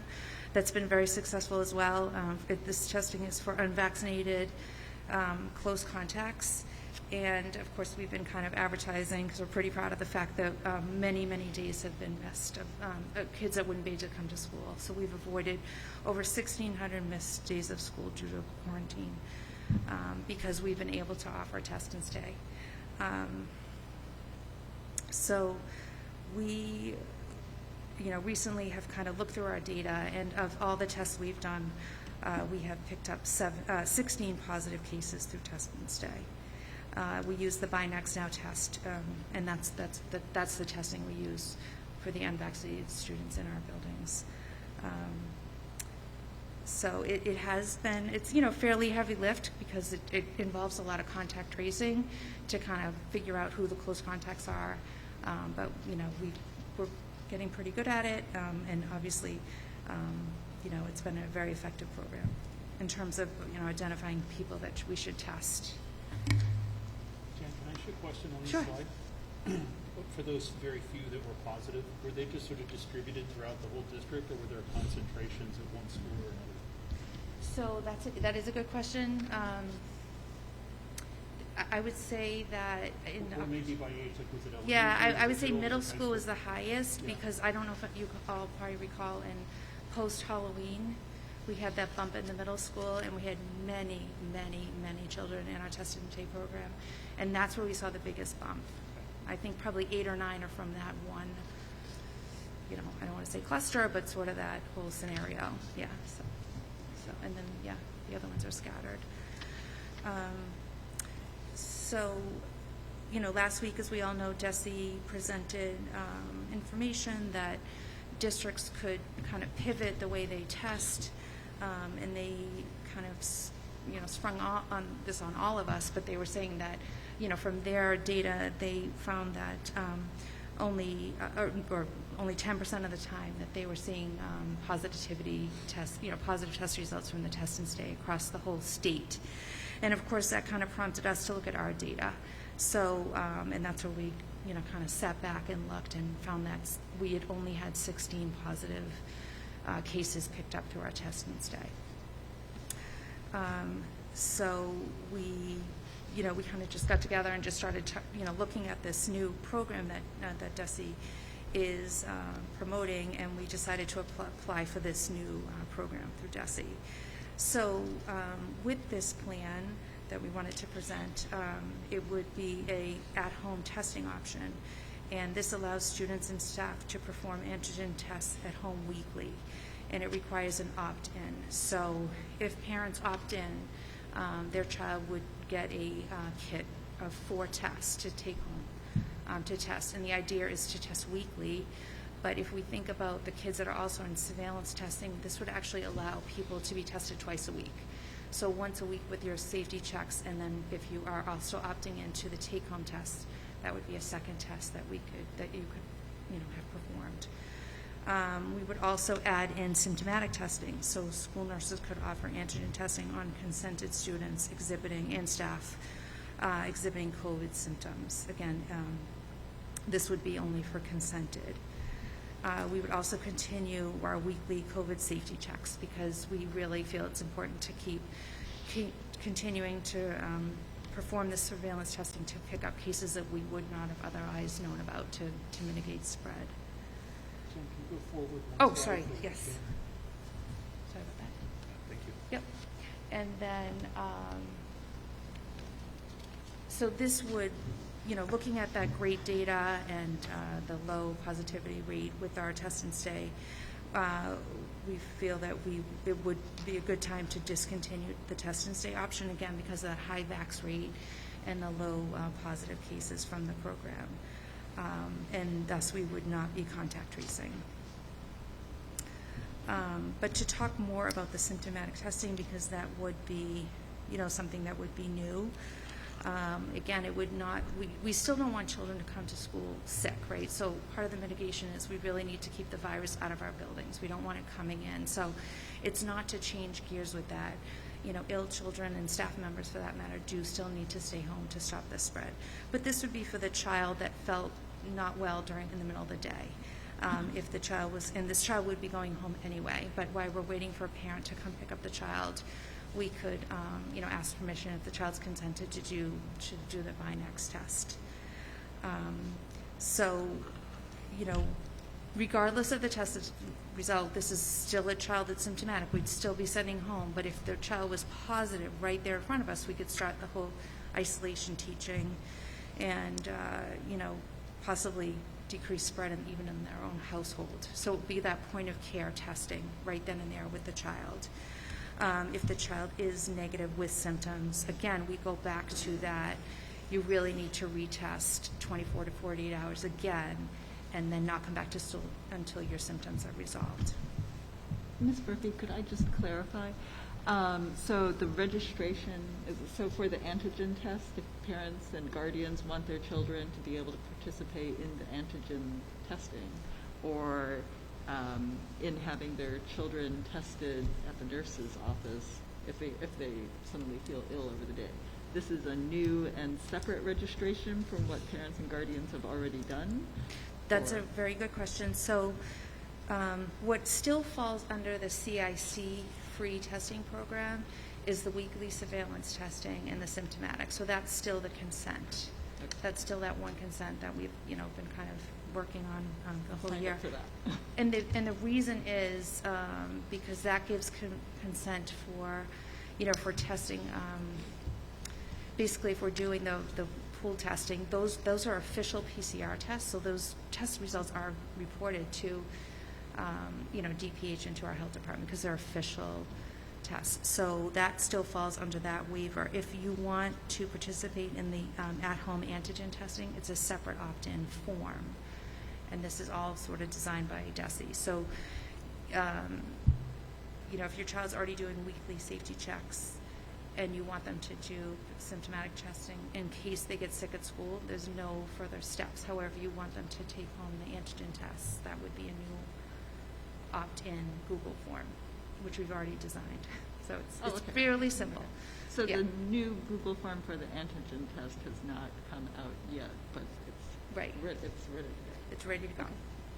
But the Yeah. in-school symptomatic testing is then a separate opt-in on top of that, or? So that's the existing consent form that's on our website. Okay. So we already do the symptomatic testing. So when DESE designed the free testing program, the districts had the option of what kind of testing they wanted Right. to do. We opted in for the weekly safety checks and for the Symptomatic, test and stay. yeah. So that we've been using that consent form for the test and stay and for the weekly safety checks. And it's, so now if you've already enrolled in that program, in theory, your child can be symptomatic testing, that can still be done. But I have to say that if we're calling a parent to say, we're going to send your child home sick, we're going to say, why we're waiting, would you like us to run a Right. Binax test? Do you know what I mean? So An antigen test, yeah. an antigen test. Well, the Binax would be in the office. Right. I know, there's a lot of kind of moving Layers. parts. I know. Thank you for clarifying. It's not I just that wanted to simple, make but- sure I was signed up for the right things. No, I know, and then And we what I did need to write a do next. letter, and we think it's it's laid out fairly well. We need to kind of go back and just, if anyone wants to view it before we send it out, and just make sure it's pretty clear. I'm happy to share it. Mr. Brady. Just to clarify, parents will be able to just verbally confirm that they want that testing? The symptomatic? No, we cannot see, and that's the thing, we really can't just take a verbal. They have to be consented, and that's been part of the program from the get-go. So the symptomatic testing is the old consent. So Okay. even in test and stay, if we had a family that we reached out to, your child's a close contact, they're not vaccinated, would you like to, we can test your child in school tomorrow, or they can quarantine at home. We would not perform a test and stay test without a consent. And that's just because of the whole, it's liability, it's also that information sharing piece, because so we need consent to do that. Yeah, we really want to shy away from verbal consents. And if we're discontinuing test and stay for unvaccinated students, do they then revert to the 10-day quarantine, or are they still able to use the 5-day quarantine? So if If they're someone- positive? Right, so positive person is still at home for 5 days. Whether they're vaccinated or unvaccinated? Correct. Okay. But I think what you probably are also trying to get at is if someone is unvaccinated and a close contact at school, right? But we're not doing the contact tracing piece, so those, the child we don't want symptomatic people at school, so everybody should be doing symptoms checks every morning. And then everyone is in a mask. So we have those mitigation strategies all in place, still in place. So without doing the contact tracing, the elementary schools, many of them are already it's been hard for everybody to sort of keep up with this contact tracing. So when we came back from break, at our high school, we were getting about 25 cases a day. It was a lot. So it's very hard to, it probably takes about an hour and a half to contact trace one case. Just to kind of put it in context, it's very labor intensive because you're contacting teachers, particularly at middle school and high school. Like one student could have 7 or 8 teachers. So with 25 cases a day, and we also faced staffing shortages just because of illnesses, just like all departments. So just kind of, if we really just want to make sure everyone's safe, the kids in front of us, we kind of had to balance, contact tracing with, caring for the kids in front of us. So the elementary schools too. I mean, there are a couple schools, elementary schools right now feeling their bump. We might be simmering down a little bit with the older kids, but we are seeing more cases. So a lot of the elementary school nurses have already kind of transitioned to trying to contact trace as much as possible, but also notifying families that there's a case in your classroom. And that's something that we still want to continue for elementary school.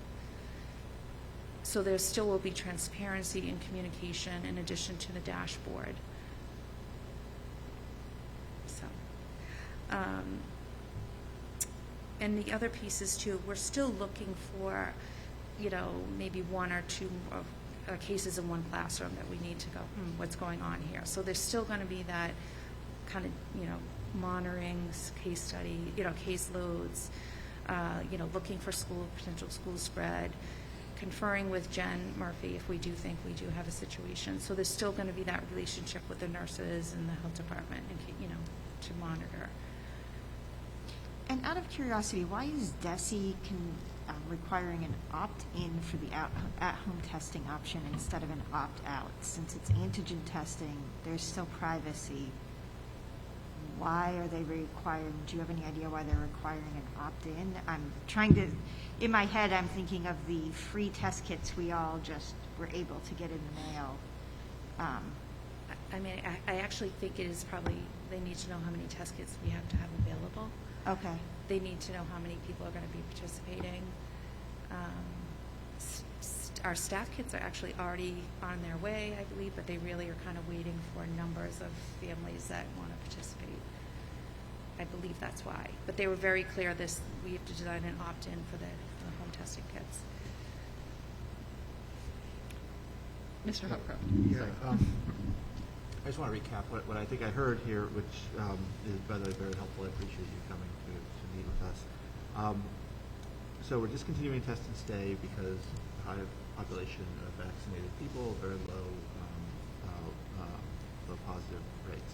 So that makes sense. The weekly COVID safety checks, which are basically surveillance testing that you have to opt in for, continues, and we encourage everyone to do that because the more eyes we have on this, the better. The at-home testing it sounds like an extension of that, to say you can opt in and we can give you these tests at home that you can conduct so that we don't have to come into the school. So again, great opportunity to get more eyes on what's going on. The symptomatic testing, if your child becomes symptomatic at school, you have to consent. You have to basically pre-consent that, and is that maybe a third consent? Because the weekly COVID testing is one, the at-home is another, and this would be perhaps a third. That, or maybe it's kind of one of the other ones. But basically, you pre-consent so that when you get the call, you can say, "Go ahead and do it," because I've already consented for it earlier. So parents, on all of these things should be, if they're concerned or interested in this, should be checking off all 3 consent forms so that they get the maximum coverage on all of that. I think I've got that, if that sounds right. And then earlier you were talking about layered approaches, and I noted that you had talked about keeping kids home when they're symptomatic, getting your students vaccinated. We're talking about testing here. You didn't address masking, but I imagine that's another big part of the layered approach and sort of keeping people separate. Yep, definitely. In a couple more slides, I Okay. Yep. But you are right about the consent form, and it was very confusing at the beginning with the consent forms, because when you opt in with CIC, you were opting in for all 3, but we actually were running into families that were very interested in test and stay, but did not want weekly safety checks. So we actually had to design a form that was actually an opt-out.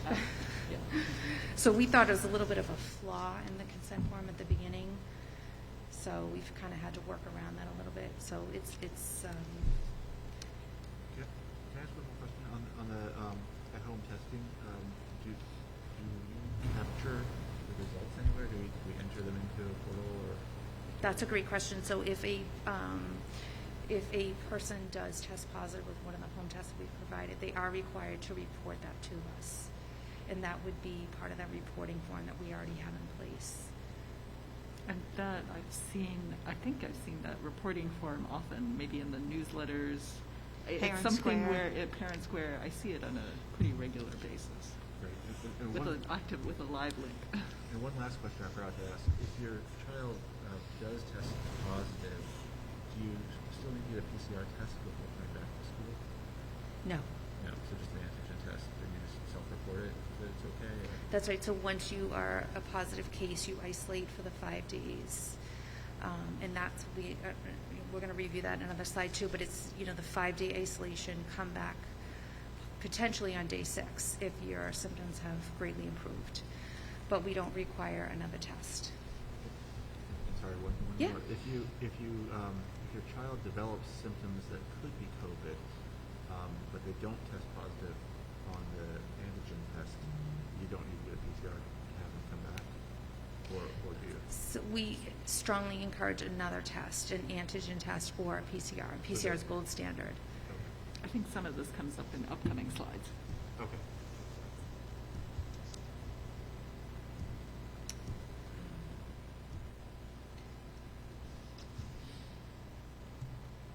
This is just a reminder that the town of Winchester is also offering testing too. So they had a clinic today.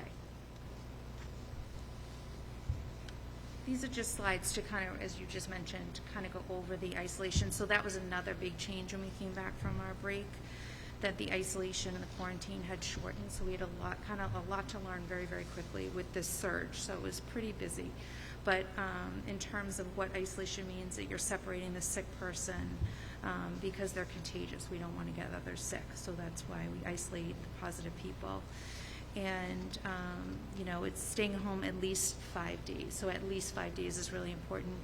Again, that personal responsibility of, sorry, I just hit that, telling your close contacts, and because that's really important to kind of notify your parents of your friends and all that.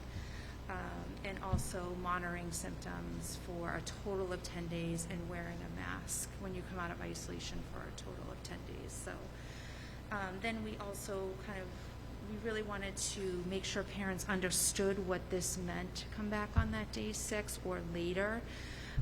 But we're really saying that your child should be fever-free for 24 hours without the use of fever-reducing medications. We really felt like that Omicron virus was kind of like, and everyone's, it was like an upper respiratory infection. So free of runny nose, free of sore throat, free of headache, greatly diminished cough.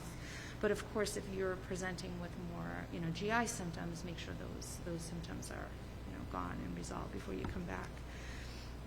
And it's important that, the day before your child is due back, just to kind of make sure that they're ready for school.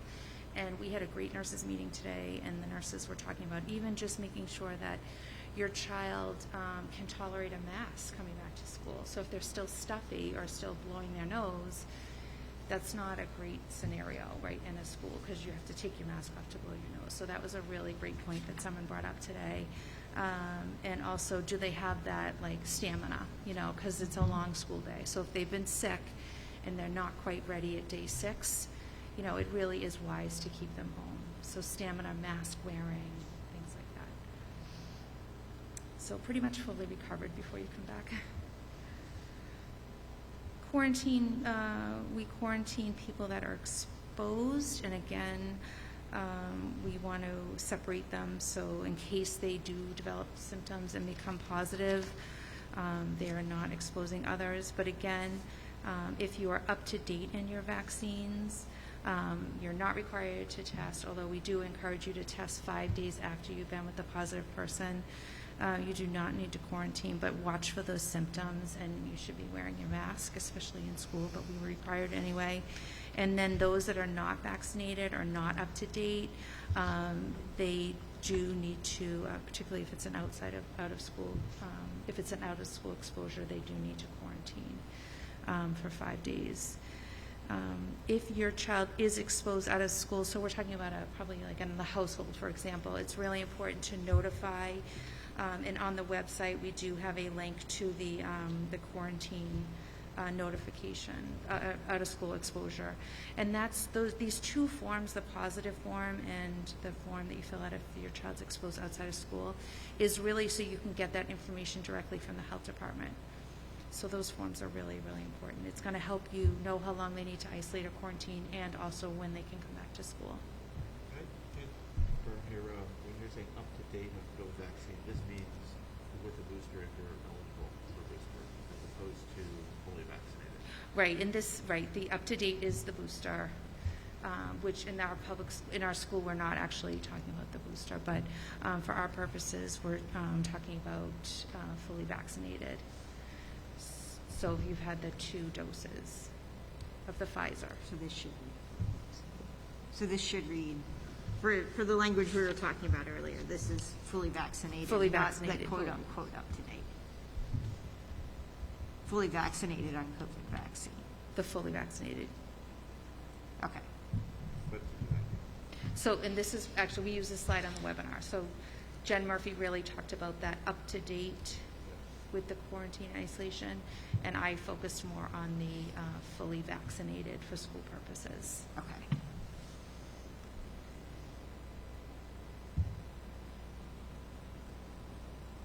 So anyone exposed, it's really important to think about testing 5 days after you've been with a positive person, monitoring symptoms for 10 days, and wearing a mask. And then the second point is, if you develop symptoms at any point, please test. So again, and this is, we talk about we're still wearing masks in school. We do encourage a tight-fitting mask to cover nose and mouth, and we really strongly encourage the 3-layer just to kind of protect the kids in school. So we don't, again, it's that tight fitting. You don't want any gaps in the mask.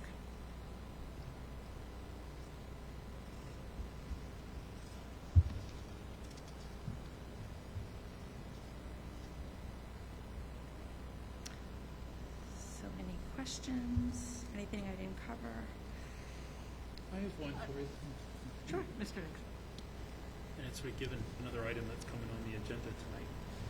Can you just describe to us, take a moment, what's it like, tell us about the life of a school nurse in Winchester right now? How are they doing? So that's a great question. So we have a very strong nurse team. They're very dedicated, very resilient, very caring.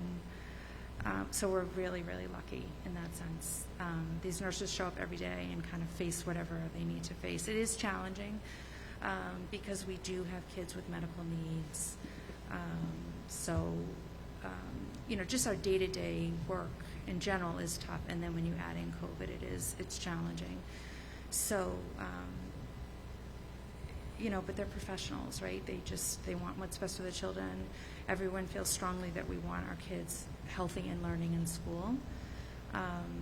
But I do think that with the surge in cases, that was very taxing on our nurses. It's still really hard to keep up with the phone calls, because parents still want that connection with their nurse, and we're very willing to, talk to them on the phone all day long. So, there's a lot of teaching involved, reassurance. Overall, people want to do the right thing.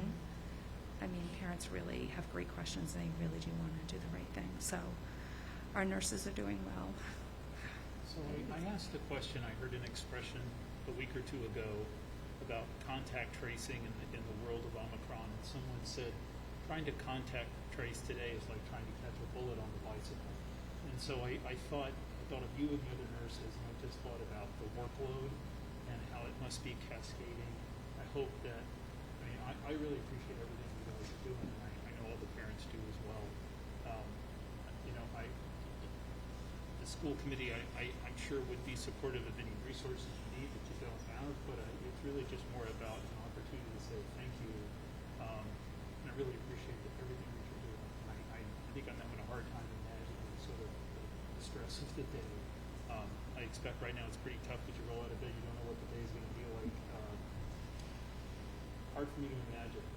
So I'm glad you're here tonight sharing this with us. Thank you. I'll definitely pass it on to the nurses. Thank you. I was just going to say that I had heard anecdotally from the high school that, and this is regarding participation rate, but I had just heard anecdotally that maybe this week, there was an announcement that was made at the end of the day, just reminding kids to pick up their tests on the way out of school, and that did prompt a number of students to go by and pick up their test kits, and that there was also a line of kids there were more kids waiting to pick up their test kits than in previous weeks. So I think that's great that that's happening. I think that's encouraging, and I think it'll be interesting to see if our test participation rate continues to increase from what you've been seeing. Yeah, I mean, Paula Konis is very supportive. She's always on the overhead system and reminding, pick up your kids. So she's been great. Yeah, I think end of the day, as kids are going out, easier At the to end of the day, remember. because we give them out in the high school, we don't have homerooms and homeroom teachers, so we actually give them out in the health office. Ms. Vicari and I, so we love seeing the kids come in. But yeah, the other day there was a line down the hall, so that was great. So we always thank them when they pick up. Thank you for participating. So. Positive reinforcement. Yeah, exactly, That's right. exactly. Other questions or comments from the committee? Are we moving forward with the DESE program? I really appreciate all your work in looking into this and thinking of new ways and greater testing opportunities to keep our kids and families and communities safe. So I'm really excited about the idea of being able to send kits home with families. I know, as you say, there's so many parents in the community that want to be responsible about this, and I know families looking for test kits and families helping each other with test kits. So I appreciate you taking on another new DESE initiative on sort of the fly in the last minute as a lot of this information comes to us. But I am excited about the opportunity that it does provide to get more wide-scale weekly testing than parents may be willing to do with the PCR testing. Because I know at the middle and high school that does require, as Ms. Bolognese was just saying, some motivation on the student's behalf to not only get it but return it. And the antigen tests are so quick and easy. So anything we can do to support getting that information out to families and to encourage people to take part of that if that's something that you think we're moving towards. I mean, I definitely think the time is right to pivot. I really do, just with the high vax rates, and I think we're going to get more bang for our buck if we pivot. I really do. I think that I think the home tests are key, right? And if we can access more free home tests, I think that's great. Prevent people from coming in that are positive, for sure. And I think that Test and Stay served a wonderful purpose from September to January. I really do. But I think it is time to pivot. So I do appreciate the support. And being able to provide the vaccination clinics to move more people towards vaccination as we do this also.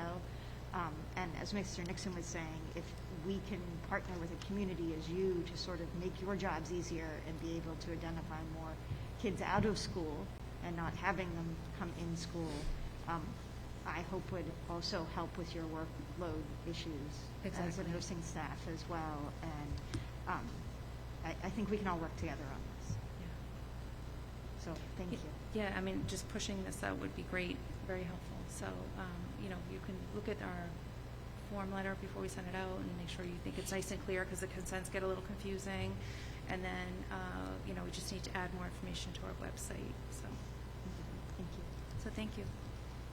would just echo Ms. Ferguson's support. You know, I think the testing is really fantastic, and I wanted to also thank you for coming here tonight. I think it's very, very helpful, and hopefully we can, you know, be a vehicle for communicating information with the community. And I hope we should invite you. I know your time's very busy, but I'd love to have you back in a month or so to give us another update.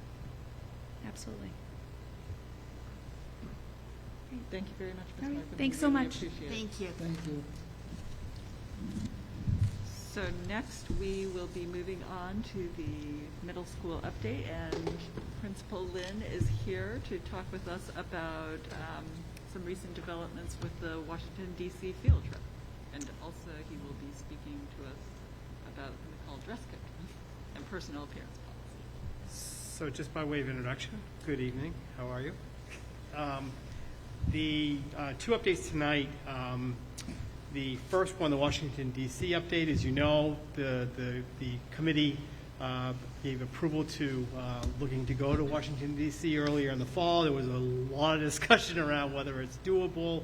We've since had a lot of discussion around logistically, you know, how do we make sure it's safe? And, you know, as we've gone into this year and really trying to keep that trip on the docket, then we got hit with this particular variant, which has been very difficult. So I guess from my standpoint as a superintendent, I think just kind of reflecting back on the discussions that we've had, we've always had concern about the safety and health issues around this trip.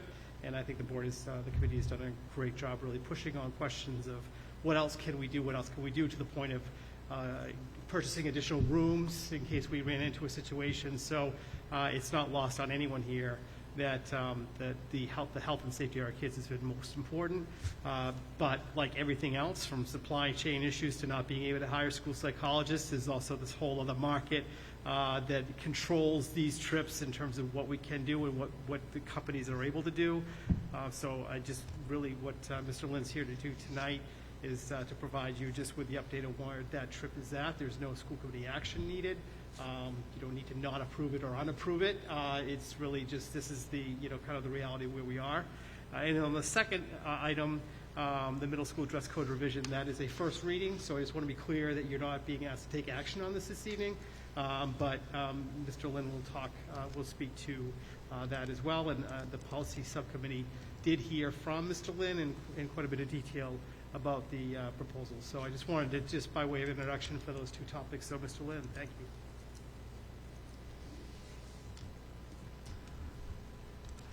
Thank you, Dr. Hackett. Good evening.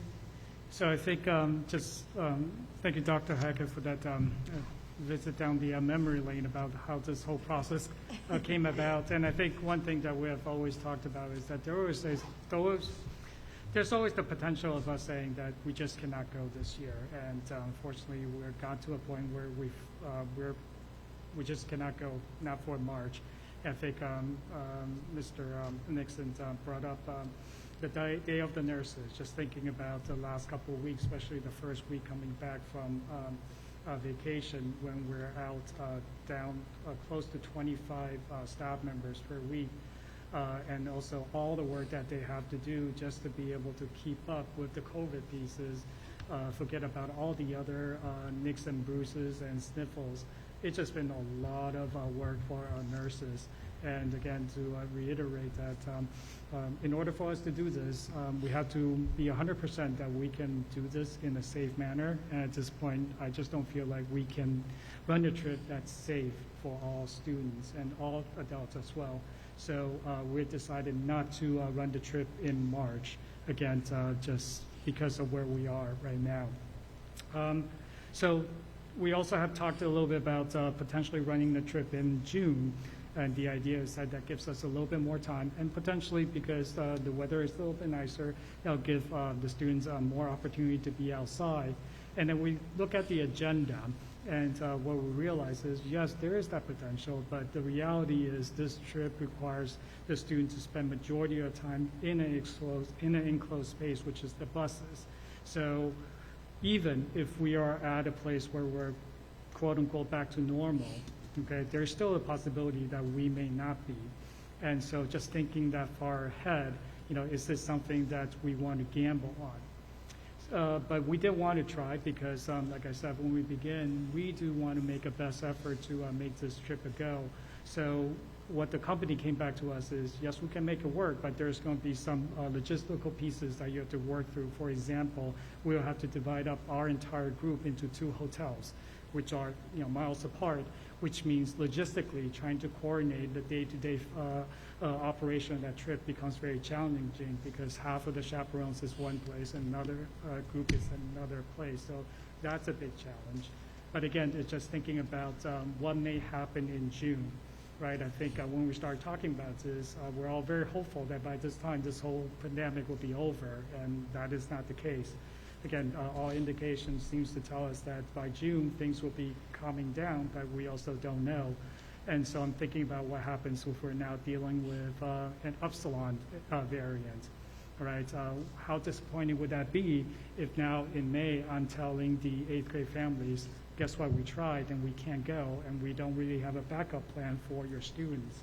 So just thinking about that, I think we have tried our best faith effort to try to make this work, and the June trip is too tricky, and there's too many logistical challenges.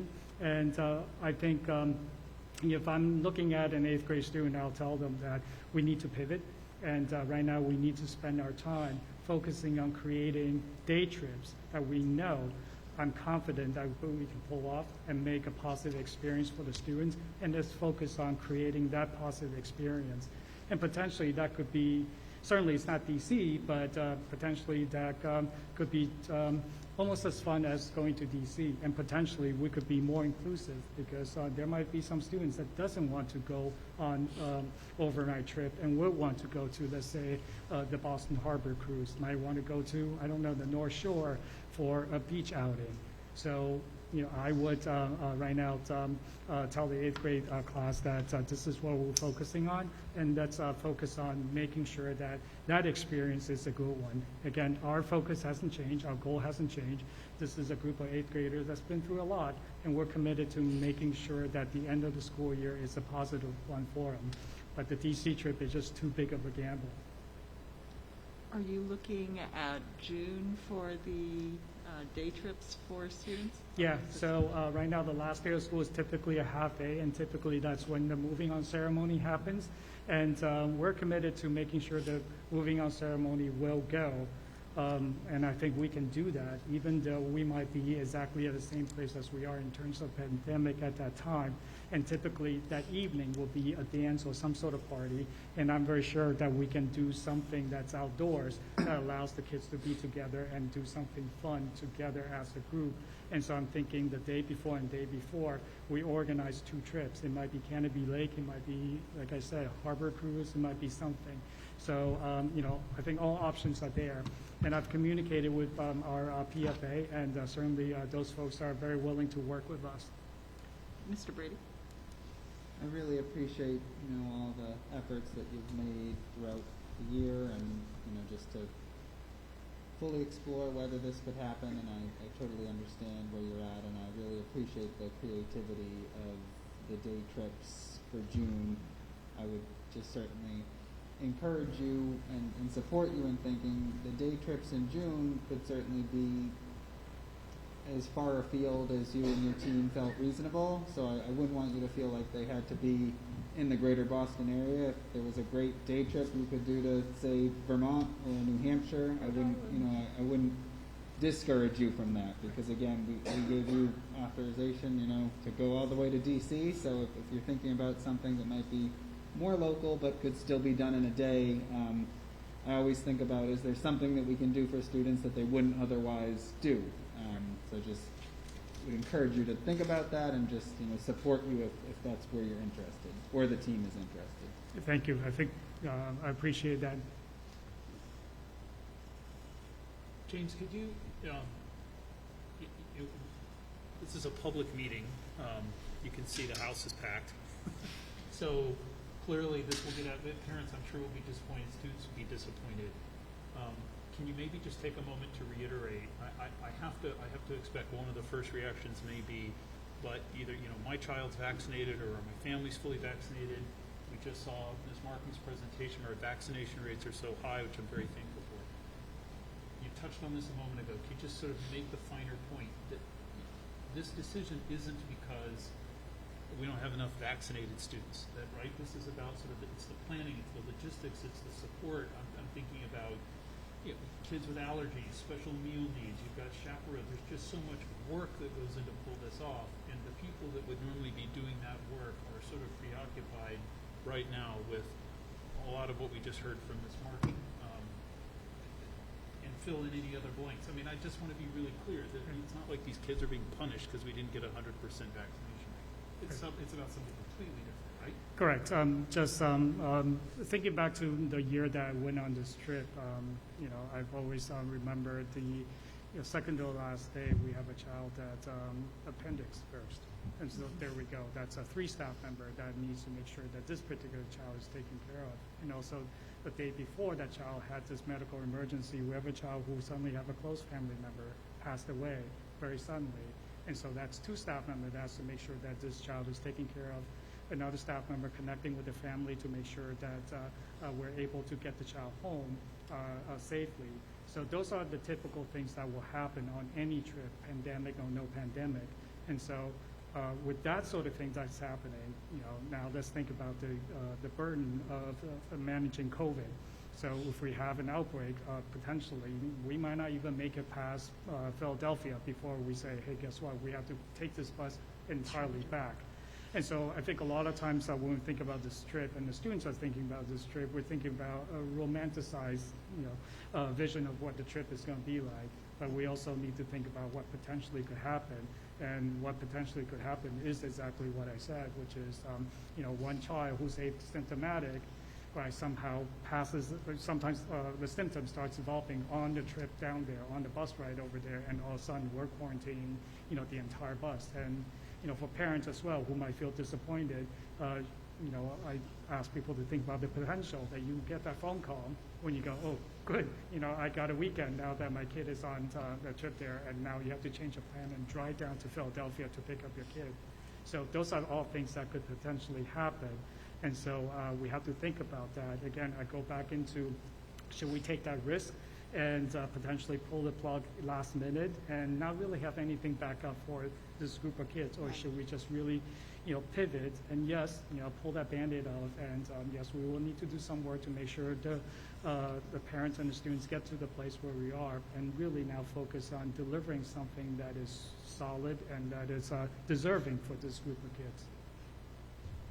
Ms. Yes. Bergstrom. And I'd just like to put a pin in something else you said, which was that, because I think you glossed over it really quickly and didn't give yourself and your team enough credit for the fact that you have already gone through the process of trying to move this to June. So you have actually spent some time working with the company, working with your staff to try to, even if we don't feel comfortable doing it in March, we also just, it's not possible to do it in June. It is, right. It is extremely difficult, and there's still a lot of question marks. Certainly, if you ask the tour company, they're going to say, yes, of course we can pull it off, right? Right. I mean, that's their motivation. But what they'll come back with, we have to think about as well. And I think the biggest case is that 2 hotel issue. And yes, on the surface, it seems like it's not that big of a deal. But when you're coordinating a trip that involves 300-some students, all right, having your people that you have to work closely with miles away, right, that is just not, it's feasible, but is extremely challenging. So yes, thanks for reminding me of that. Yes, I mean, we have thoroughly thought about what could possibly happen in June. Is it feasible? Absolutely it's feasible. But again, it is extremely challenging. And again, it's the unknown that is worrying me right now. Right. All right, and again, we also need to think about where the staff are at this point, right, especially the nurses, right, and the last school committee meeting we talked about, which I absolutely agree that we need to do, we need to have a very strong response plans in case of a child falling sick with COVID or other illnesses. Right now, it's not just my 2 nurses, it's Ms. Markham, it's Ms. Murphy from the health department. Do they have the capacity to really think through all of that? And just thinking about how quickly all these guidances are changing, right? Who knows what's going to happen in June, right? So all the unknowns, even though we keep on checking up, this is no longer a known, we might have something that comes our way. And so, we might be in a place where, let's say, May 1st, we feel very good about going in May because we've dealt with this and this and this. And then DESE can throw us a curveball that makes us go, wait a minute, we have to now start everything over again. So part of this decision is about helping the parents. Yes, we can continue to work on this for one more month, but I also want some sort of closure for the parents as well, so people can start wrapping their mind around this is no longer a go. Let's just focus on what we can do, and I'm very confident we can pull off and we can design and implement a good, positive day trip experience for the students at the end of the school year. That I'm confident we can do. A June trip to DC, I am not as confident I can. And as a parent who had a student miss their DC trip in the height of COVID, I appreciate the thoughtfulness you're putting into having an end-of-year special week celebration for these students, and I think that does give them something to look forward to. And it will be unique to their class, likely, or perhaps start a new tradition. We'll see what happens. That's right. Yeah, that's right. I think just in looking at the logistics that you've described, and that we do have to think of the kids first and putting their safety first, absolutely. I think that is the most prudent way to go. And I think, like Ms. Bergstrom is saying, yes, there are new traditions that can be established. I think that's one thing that we have seen in COVID. We have to be able and willing and agile enough to be able to try new things and be accepting of those new things. And I think just what you're saying, with the effort that's being put into trying to make something new and special for the students and their families, I think that is absolutely important. So thank you very much. You're welcome. Thank you. I'll just echo and say that I think what you're doing is the right choice, because I think it increases the likelihood of having a really good year-end experience. The DC trip, if it worked out, would be phenomenal, but there's such a high probability that it wouldn't, that this ensures that you can do something really great. I know your team will be very creative in finding what that is, and I like that it's safer in terms of less time confined on buses and in hotels. It's logistically less complex since it's local. You can get people back and forth, and if an issue does come up, parents or staff are able to make it wherever you are much more easily. So, I applaud all that. I know it's a tough decision, and but I appreciate all the work you've done. Thank you. Okay, and next, Mr. Lin, or Principal Lin, if you could address the dress code policy for us. The dress code policy. Yeah. Yes. So a couple of years ago when I came aboard, I was at the, I guess the conclusion of the last time we discussed the dress code. And if memory serves me correct, at that time, my predecessor was asked to adjust the dress code to match it to the school committee or the district's dress code policy. And so at that time, I've always assumed that it was a perfect alignment what the McCall policy is compared to the district policy. And since then, I realized that it is actually not. The middle school policy is much more restricted than the district policy. It actually lists specific items of attire that students can now wear, specifically hats and hoods. So looking at the district policy, which essentially says that the final decision of what students should be wearing should be the decision of the families and also the students. Right? Certainly, this is not, the policy doesn't say kids can wear whatever they want. There are certain requirements, right? For example, it should not be disrupting the learning environment. It should not be harming properties, and also it should be abiding by the health and safety standards. And so, hence is the conflict here, that we have one policy that says these items cannot be worn. We have another policy that says it can be worn, all right? And so we don't want to be in a position where there is confusion, right? We certainly don't want to be in a position where adults in the school are enforcing one policy and while violating another, because that makes no sense at all. So looking at the handbook, dress code policy of the other school, they're very straightforward. It just simply says that everybody can wear an attire that meets the standards of the district policy, okay, and it matches the gender and the gender identity of the individual. So I'm proposing that the middle school dress code policy or personal appearance policy to match that. Okay, and that's the logistical reason. I think the philosophical reason, it's also, it should match what we believe. It should match our educational ideals, okay, which is that we're very clear with the students about what we want them to learn, and also give them the flexibility to attain that standard. So if we're very clear about the fact that these are the criteria, these are the things that you should not be doing, okay, whether you're expressing yourself verbally, through writing, through drawing, or through your attire, then you should have the flexibility to do so, right? And again, going back to the implementation piece, this is a classic example, right? Some of my staff is just confused because right now there is a rule that says no hats. So, you know, when I see kids walking down the hallway, well, there's a rule, so I have to ask you to take it off, right? But when the child asks you, well, why?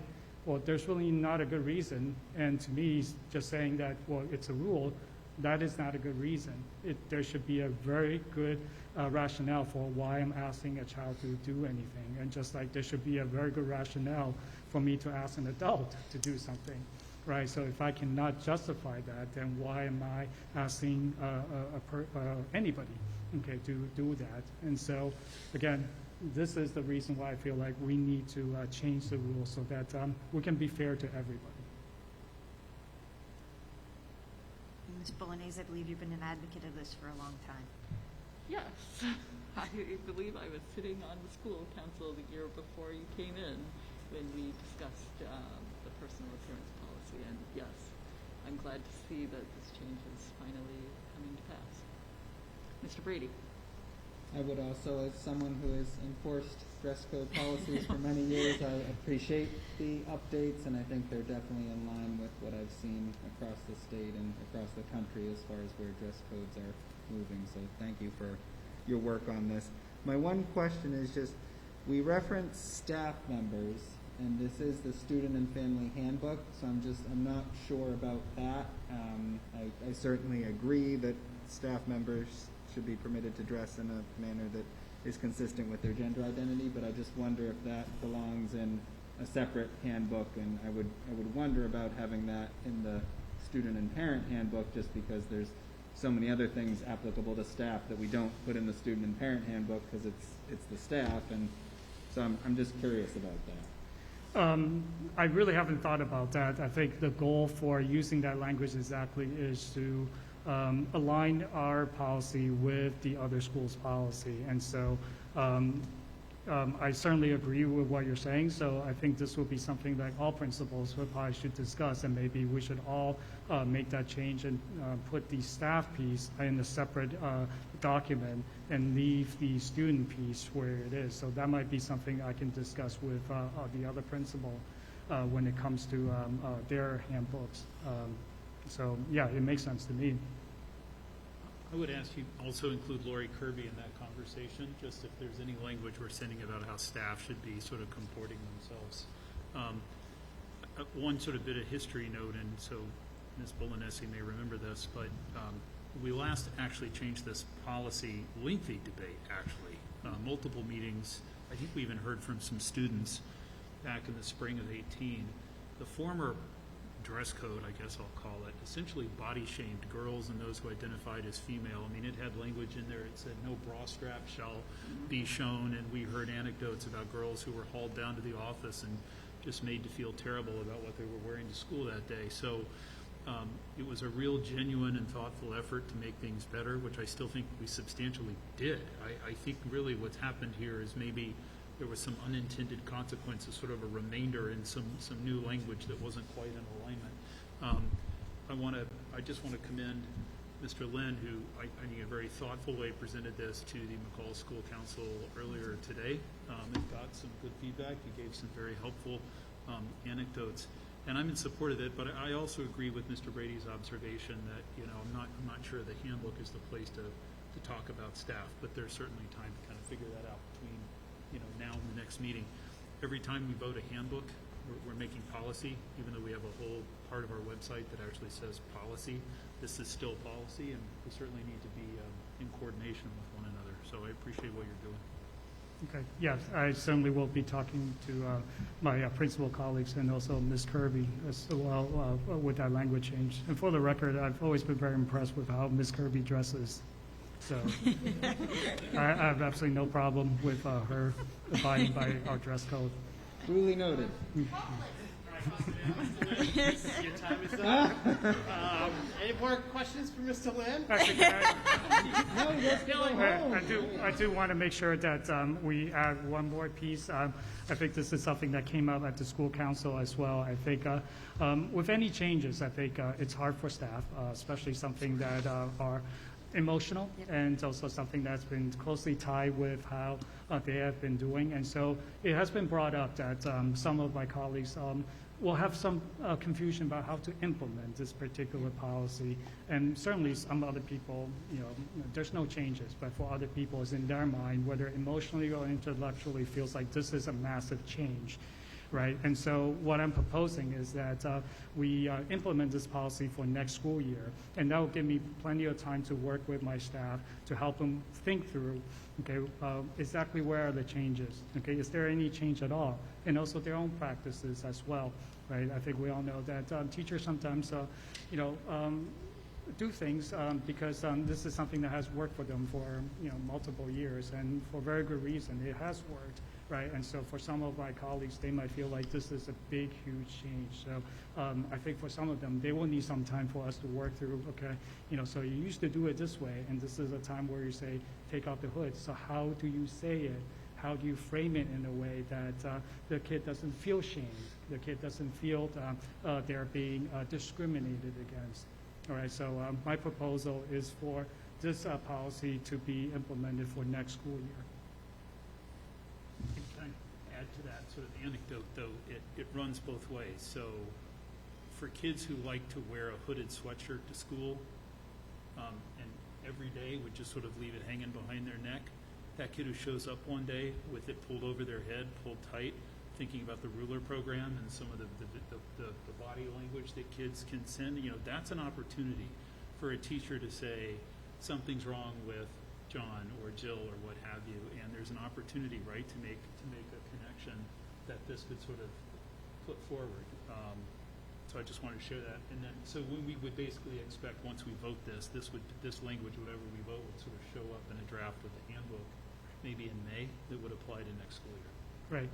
I agree as well. I feel like this is a good opportunity, even though it's a loss. It's a grieving process for some of my staff members because it's different, but also it's an opportunity for us to really think about what our core values are.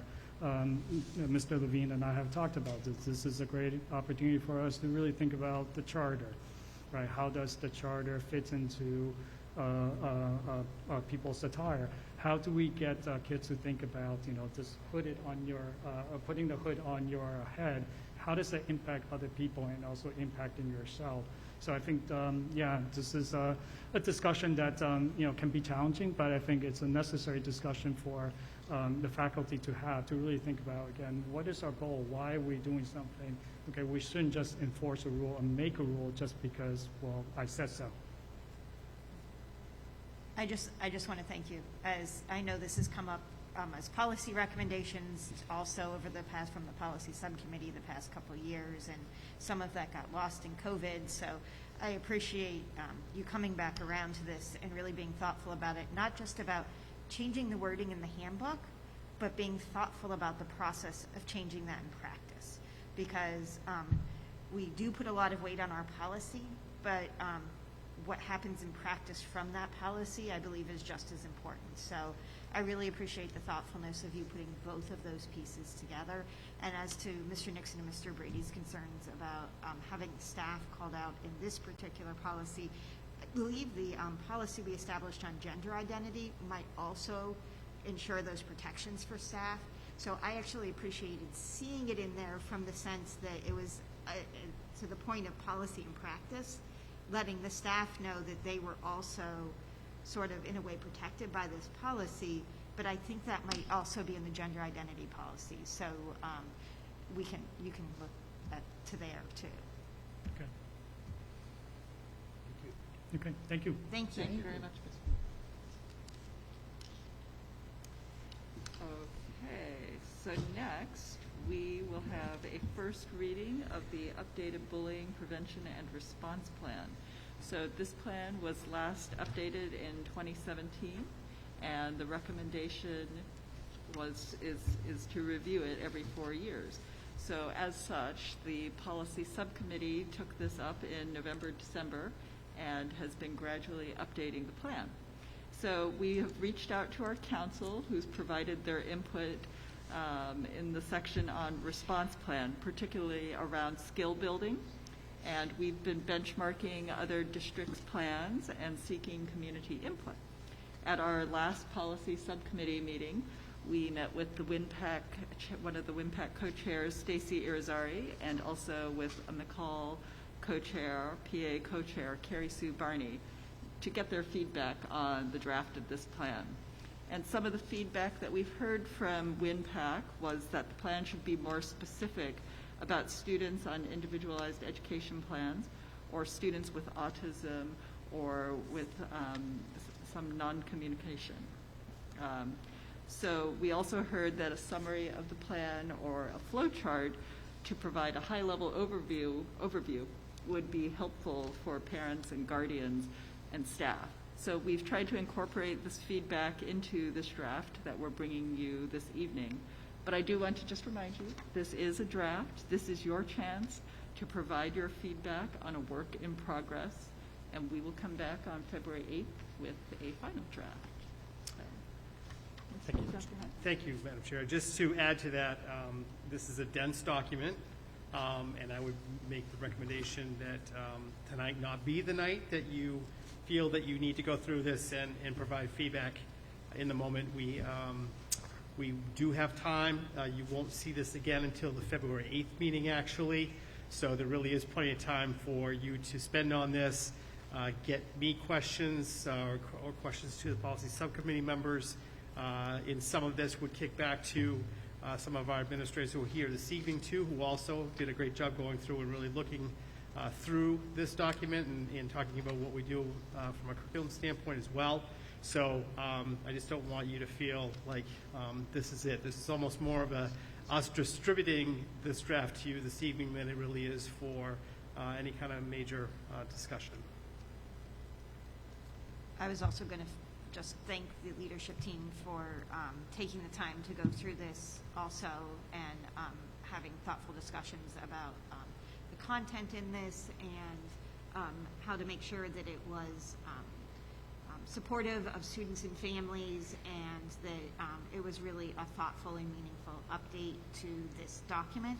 And just to echo Dr. Hackett's statement that it is a working draft, it is also a very dense draft. So if as you're going through this you have questions or concerns, please definitely direct them to the policy committee so that we can bring you a clean draft that everybody is comfortable with. I don't believe, Dr. Hackett, did we mention that council has also reviewed?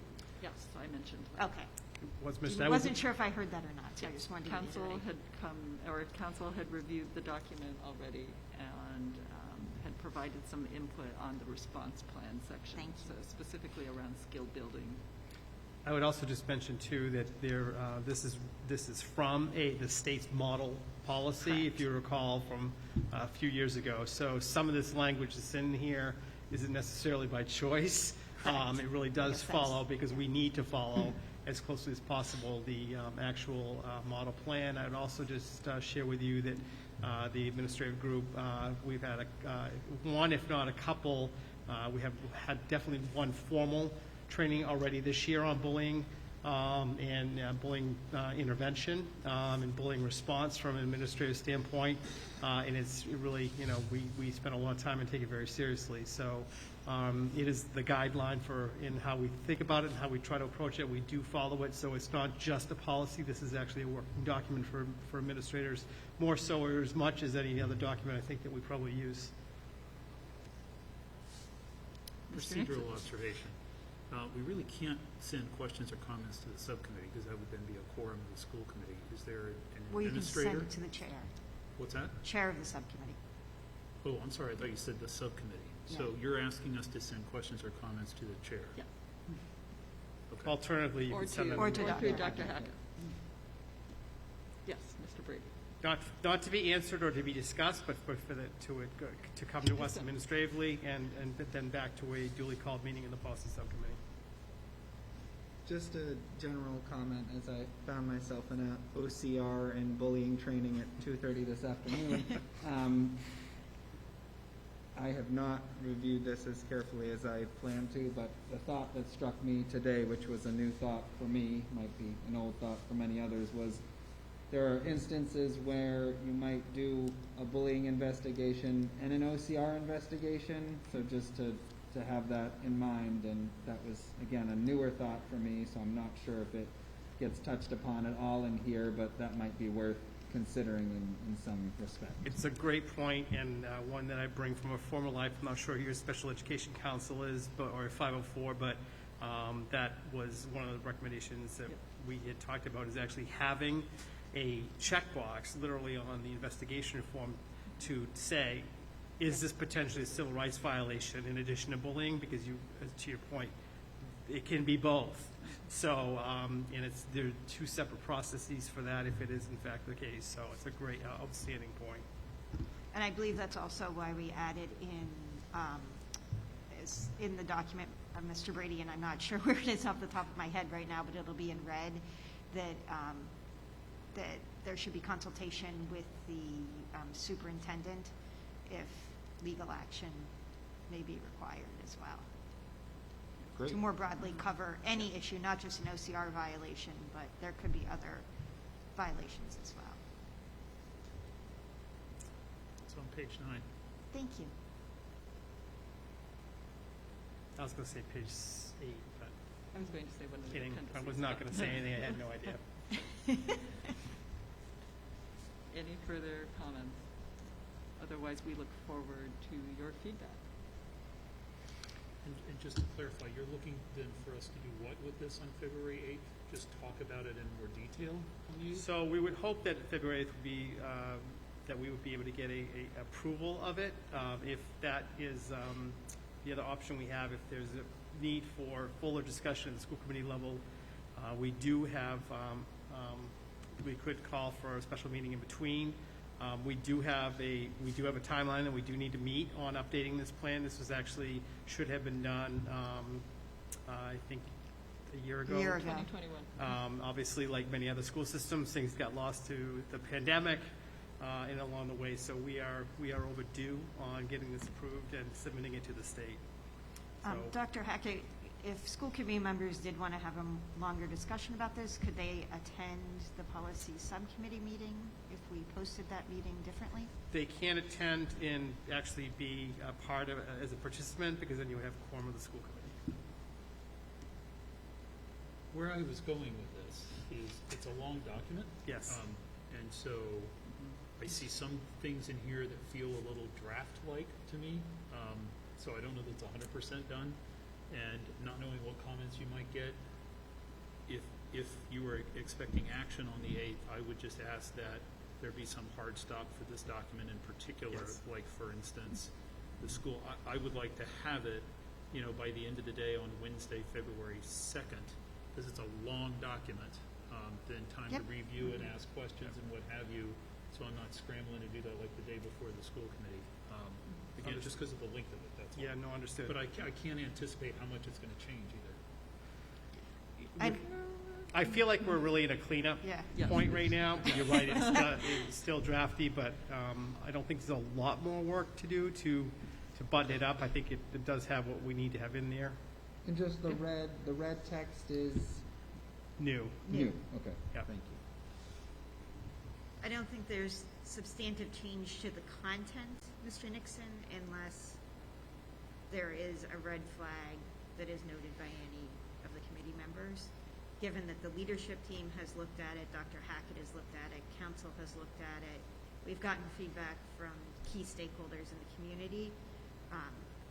It's a working document because it is still available for your feedback, but I would say given where we are at that point, I think that it's going to be just. Right, but so in other words, you met with the PAC and you got some suggestions and they're in here, which is good, but are you looking to have a conversation with this committee and there may be suggestions that actually come from this committee that might get incorporated into this document, or are you just sort of looking for us to review a version of this and have an up or down vote? Is it clear what I'm asking? I'm trying to understand, are we having a substantive conversation and maybe even adjusting the content of this, or no? The change. Go ahead, Dr. Hackett. I would just say that the changes are not substantive. They are updated, for example, in terms of what we actually do with our curriculum. For example, the investigatory process and some of the language around that has been updated to reflect what we need to do in a more clear way. Candidly, like every other school system, we have struggled with this policy along the way. Even within this school year, there have been situations that have come up that have presented different challenges. So this is an effort for us to get more clarity on really the existing policy.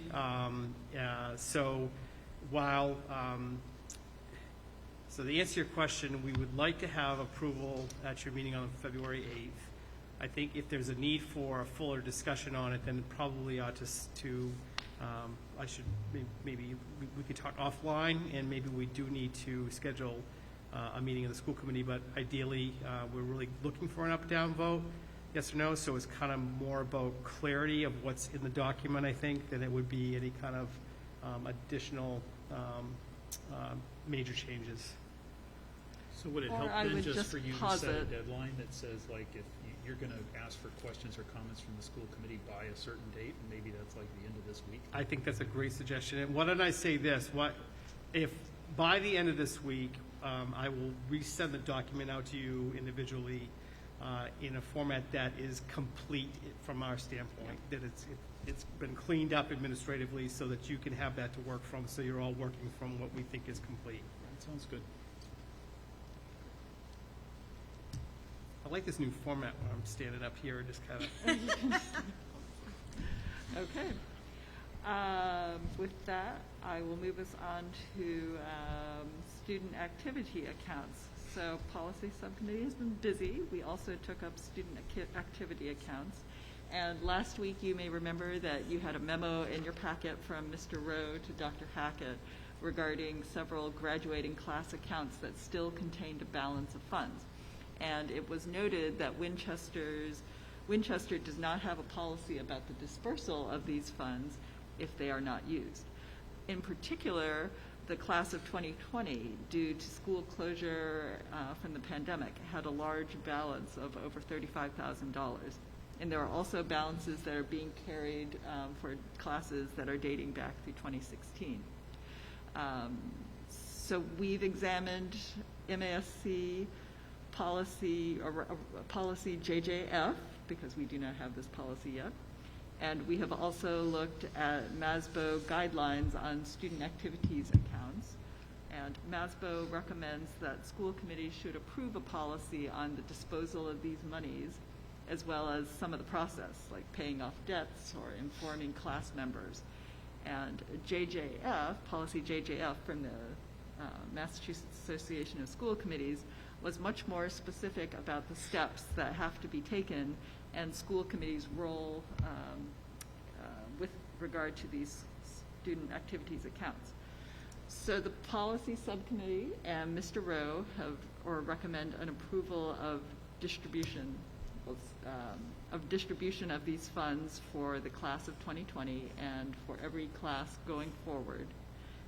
This will also include a look back through the class of 2016. And the policy subcommittee also recommends establishing a policy JJF to provide some guidelines around student activities accounts and their oversight. Mr. Rowe and Dr. Hackett? Just to add to that, so what we're asking for tonight specifically is to have you take action on prior year balance. You don't have a policy change in front of you this evening. We still have work to do with the policy subcommittee to do that, but we do need to take action to, as per Town Hall and the controller, specifically Stacey Ward, we do need to clean this up and have the school committee vote to take action on that balance. We will work on a policy for moving forward in the future as described by the chair.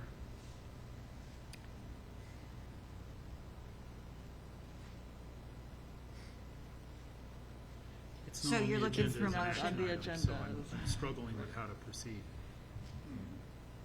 So I think, Karen, are you looking for a motion to, Mr. Rowe, can you describe the motion you're looking for from us? I just want to add a comment before we have any motion, if we're at the end of the discussion. We don't have to be at the end of the discussion. I was hoping Mr. Rowe's direction and what kind of a motion he was looking for would help guide that. The motion that we're looking for, really reiterating what the superintendent said, is to reiterate what's been the past practice, which is the high school has returned this money to each class, except there are still some that haven't received it. So we'd like the policy to be that we would, for classes through 21, we would return to those classes the funds they left remaining. Going forward, the school committee may wish to do something alternatively. As the MASBO language says that the money belongs to the class once they graduate, but you can have a policy that would advise them to do something differently if there were money remaining. Generally, the class is distributed to the class, and the class officers use it for reunions and other activities. At least that's our understanding. Is there a timeline that we are being asked to meet to No. make a decision or to vote on this? No, the Or- practical issue is that the high school returned the money to the class of 20 last April, and the comptroller refuses to refund the high school student activity account those funds until you approve that, essentially establish a policy. It could be simply for that class, or it could be for all the classes that have graduated that haven't yet received the money, which is what we're recommending. So we do have a meeting coming up on January 31st. Is this something that we could, which just involves votes? Yes, it could. Is this something that we could add as a voting item? Yes, you to our could. January 31st meeting, and that would still be suitable? Yes, that would be fine. So I think I can clear up I saw Mr. Nixon look with confusion. I think this class has been directed, class of 20 has been directed that the money would be returned to them, and we need Ms. Ward to be able to release that to them for the class of 20. Well, no, I get that. What I'm just dwelling on is I think it's good practice for us. I mean, if we're going to have an action item, I feel more comfortable if it's listed as an action item and we have a motion, and especially because we're talking about money that, students and families contributed. Right. Individually, it may not have been that much, but it's a good chunk of money. I just feel like So we that's can why. do it a little cleaner, but I like your idea about the 31st, because at the end of the Okay. day, it's a financial issue, and that's why we're meeting on the 31st, is to Right. vote a bigger Vote. financial matter. Right. So good. That's fine. Seamus wanted to say something. Yeah, first, I just wanted to clarify, so if this were to be distributed to the class of 2020, is every member of the class going to get an equal amount? Is it based on some, No, what happened, the mechanics are that the student activity fund pays to the treasurer of the class okay, a check, okay, or to the class officers, but it's to be deposited in the account that the class officers establish for that class. Once that happens, the school department has no longer any control over what happens with that money. And to my knowledge, we don't have historical reports of what happens either. We do know that there are, I believe, 4 other classes to which the money hasn't been distributed, going backward. so just with that, again, I'm hoping we've got a note at the bottom that's talking about a scholarship or reunion fund. So I'm just hoping that whatever we do, we can really make it clear to the opportunity that the class of 2020 has, and to give them an example. If they were to take $35,000 and establish a scholarship fund, they could fund a substantial scholarship in perpetuity. They could have a class of 2020 scholarship that would last, that would be giving out $1,500 at least every year in perpetuity, because it could earn interest in the long run. And as someone who has worked on these types of class scholarships, I just want them to recognize the opportunity that they have. Obviously, it'll be ultimately their decision what they do with it as a class, but I would hope that we could provide them some guidance for, that there's a nice opportunity here. They could have their own legacy, and I just hope we can do that as we go forward. Well, and I think what Masbo and Mr. Rowe are saying, Mr. Brady, is that going forward, we can make more recommendations around that. But since we currently don't have a policy, at this point, to your point, it's a suggestion. We don't have control over the classes for which we don't have a standing policy. Right, and so one of the things that MASBO and the policy JJF says is that school committees can vote on the dispersal of funds if the account becomes inactive. I would think that might include scholarship or reunion possibilities.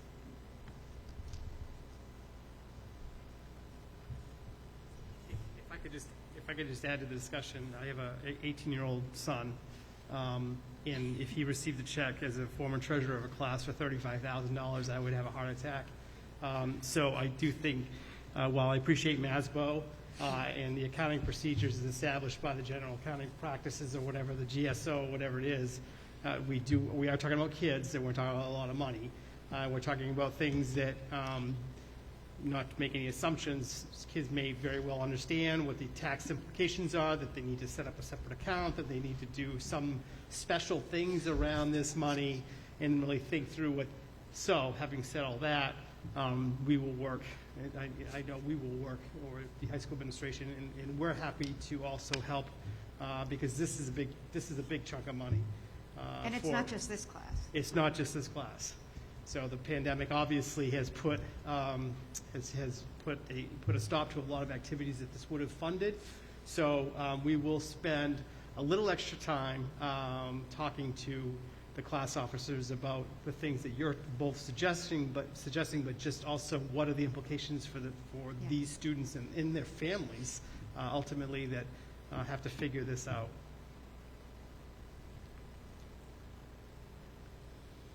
Okay. We will move on to our next item. We will return to the Finance Subcommittee and the FY23 budget.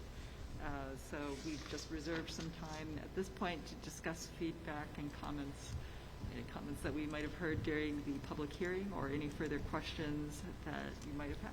I will open it up for the committee to discuss. Shall I continue? Please resume. So I think if You can recap. APs at the elementary school are a real priority, I think it's helpful for this committee and for the finance committee and the town meeting to really be clear about what the need is, what the solution, what the need is or what the problem is, however one wants to frame that, what the proposed solution is, and then understanding what that costs. And I'll put a period at the end of that. If the need that's driving an increase in 0.5 FTE for APs at 3 of these schools, because Blanche already has a 1.0, then I think we need to be intellectually honest about Morocco, because there is a person there who's a 1.0, but not in the AP role. So I wish I had more people nodding at me when I said that instead of staring at me. That's better. Thank you, Ms. Kirby. So I'm nodding. I'm nodding too. Okay. I'm nodding too. Well, I can't tell because of the way that I know. I just want to be really clear that we're being intellectually honest and equitable about this, and, I don't want one school to win and another to fail on this. I mean, we're all in or we're not, and, then that maybe even begs a question about, so we have people who are here doing the role today, are we in a position, and not to sort of play all the cards too soon, but, we can certainly make incremental adjustments as well. I mean, we've had some teachers in the district that were 0.7 and then 0.8 and then 0.9 and became 1.0. So, is there some negotiating position as we move forward? In other words, is it all or nothing on this 0.5, or is there some additional investment in a fraction of some additional AP that can help support the principals and the students in the school? So, we're going to be voting a budget very soon, so I feel like there's much more that needs to be understood just around this whole issue. I'm not against it, but it drew a lot of conversation and required a lot of explanation when it was actually funded. And if I recall right, I think we actually funded the 0.5 FTEs like in year 3 or year 4 from when we actually first started talking about needing to do it. So we had to kind of build a runway. No surprise, we've done that before. Can I? Okay, go ahead. Dr. No, I just want to reframe. That's what I was going to. Because I'm really regretting, in a way, even Yeah. the discussion of the assistant principals from the elementary principals was real, and it is attached to. I don't have to. We have an assistant principal at elementary sitting here. It was attached to, I think, in part, the amount of work. When we hear how hard our nurses are working, it is an absolute fact. It's a statement of fact. But I can also tell you that right behind the nurses, in terms of dealing with the public, dealing with parents, dealing with concerns, dealing with contacts, dealing with questions, and dealing with issues, are our principals. And these last 2.5 years have been unlike anything that we've obviously ever gone through, and it's changed many roles, including the one that I'm sitting in right now, in terms of the kinds of issues and concerns and questions and stress that we've had to support. And our job as leaders is to support our people. And that is not to say that all of us in these leadership roles don't feel the same amount of stress and anxiety and pressure regularly, but generally can't really show it because we are supporting the people who are in front of our children, and that's our job, right? So this came out of a conversation that was as much, I think, in hindsight, about the feeling that there's been so much additional work and change in the role of our leadership group over these last 2 years that I think because our principals are that good and they're that conscientious, I think there's a feeling of there are so many things that I'm not getting to because I have to do these things. And they didn't even express it that way. It wasn't even in the context of the pandemic. That's my reflective interpretation of the discussion. So I want to be clear about a couple things. One, it's that.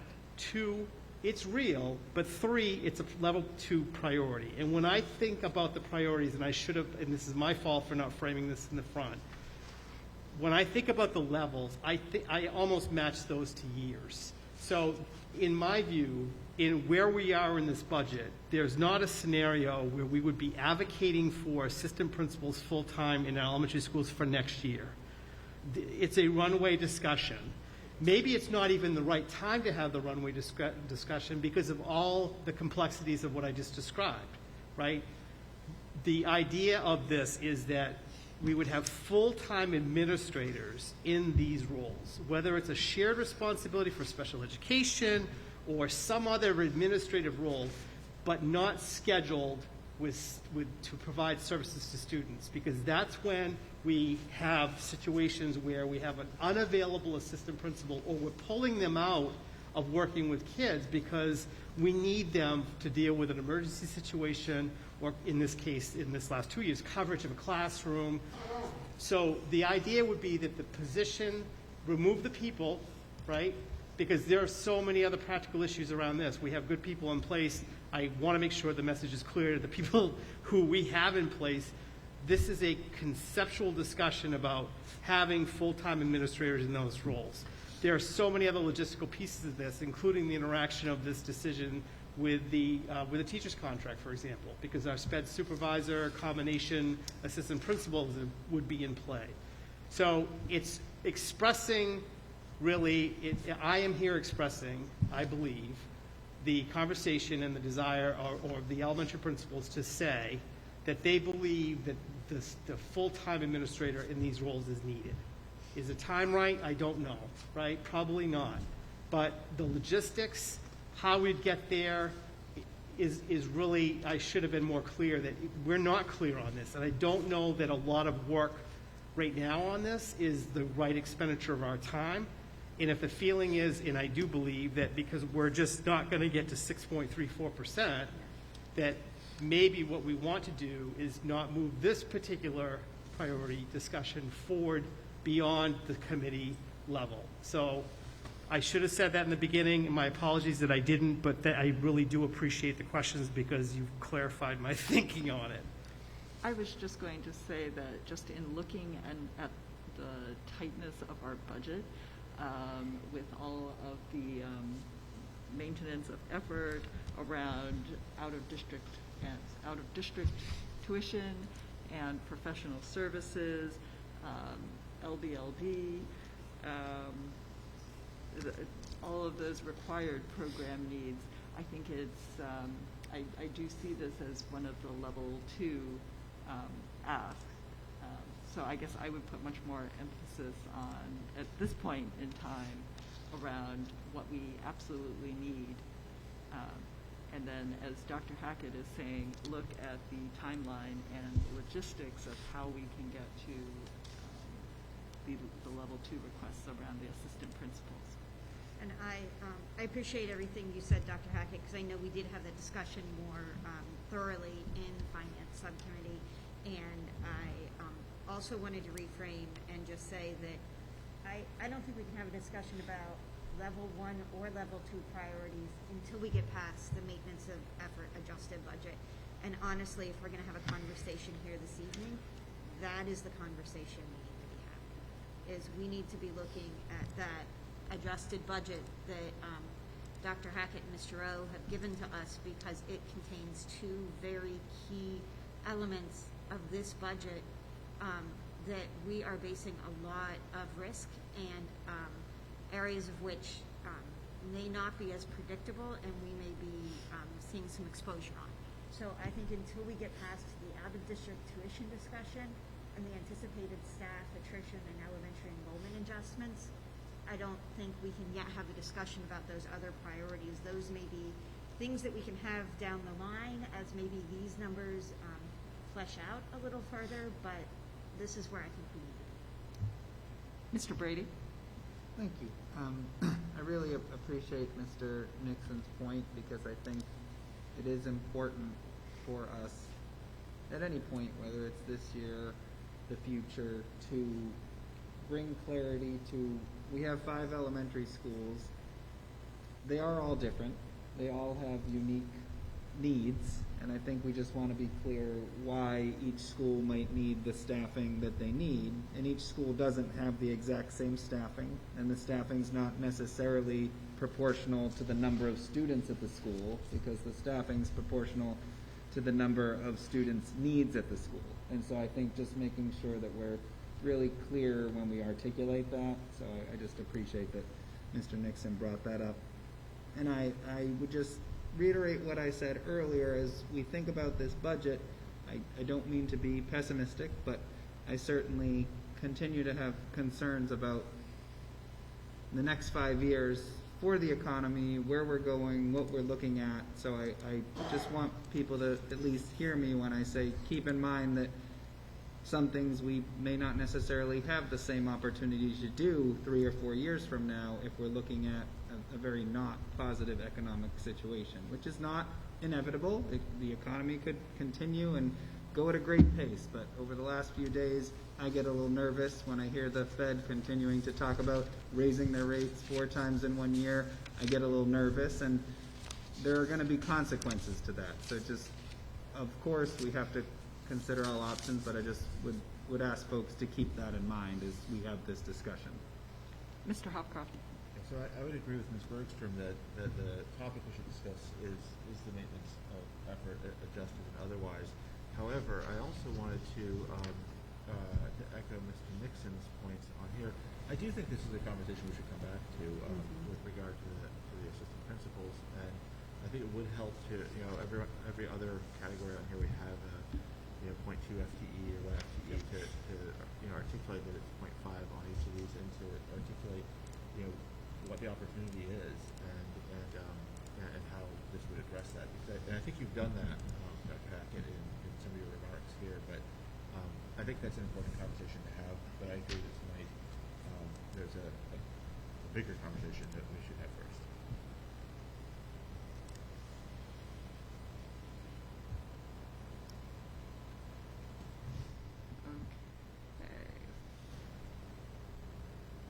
Maintenance of efforts adjusted.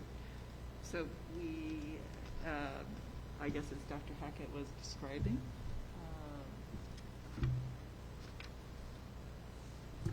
Can I make we an are- observation? yes, you may. Okay, so I was just doing some math here. So maintenance of effort adjusted plus priority one. I just want to be clear, I follow this, Dr. Hackett, on your slide, forgive me, slide 3. There we go.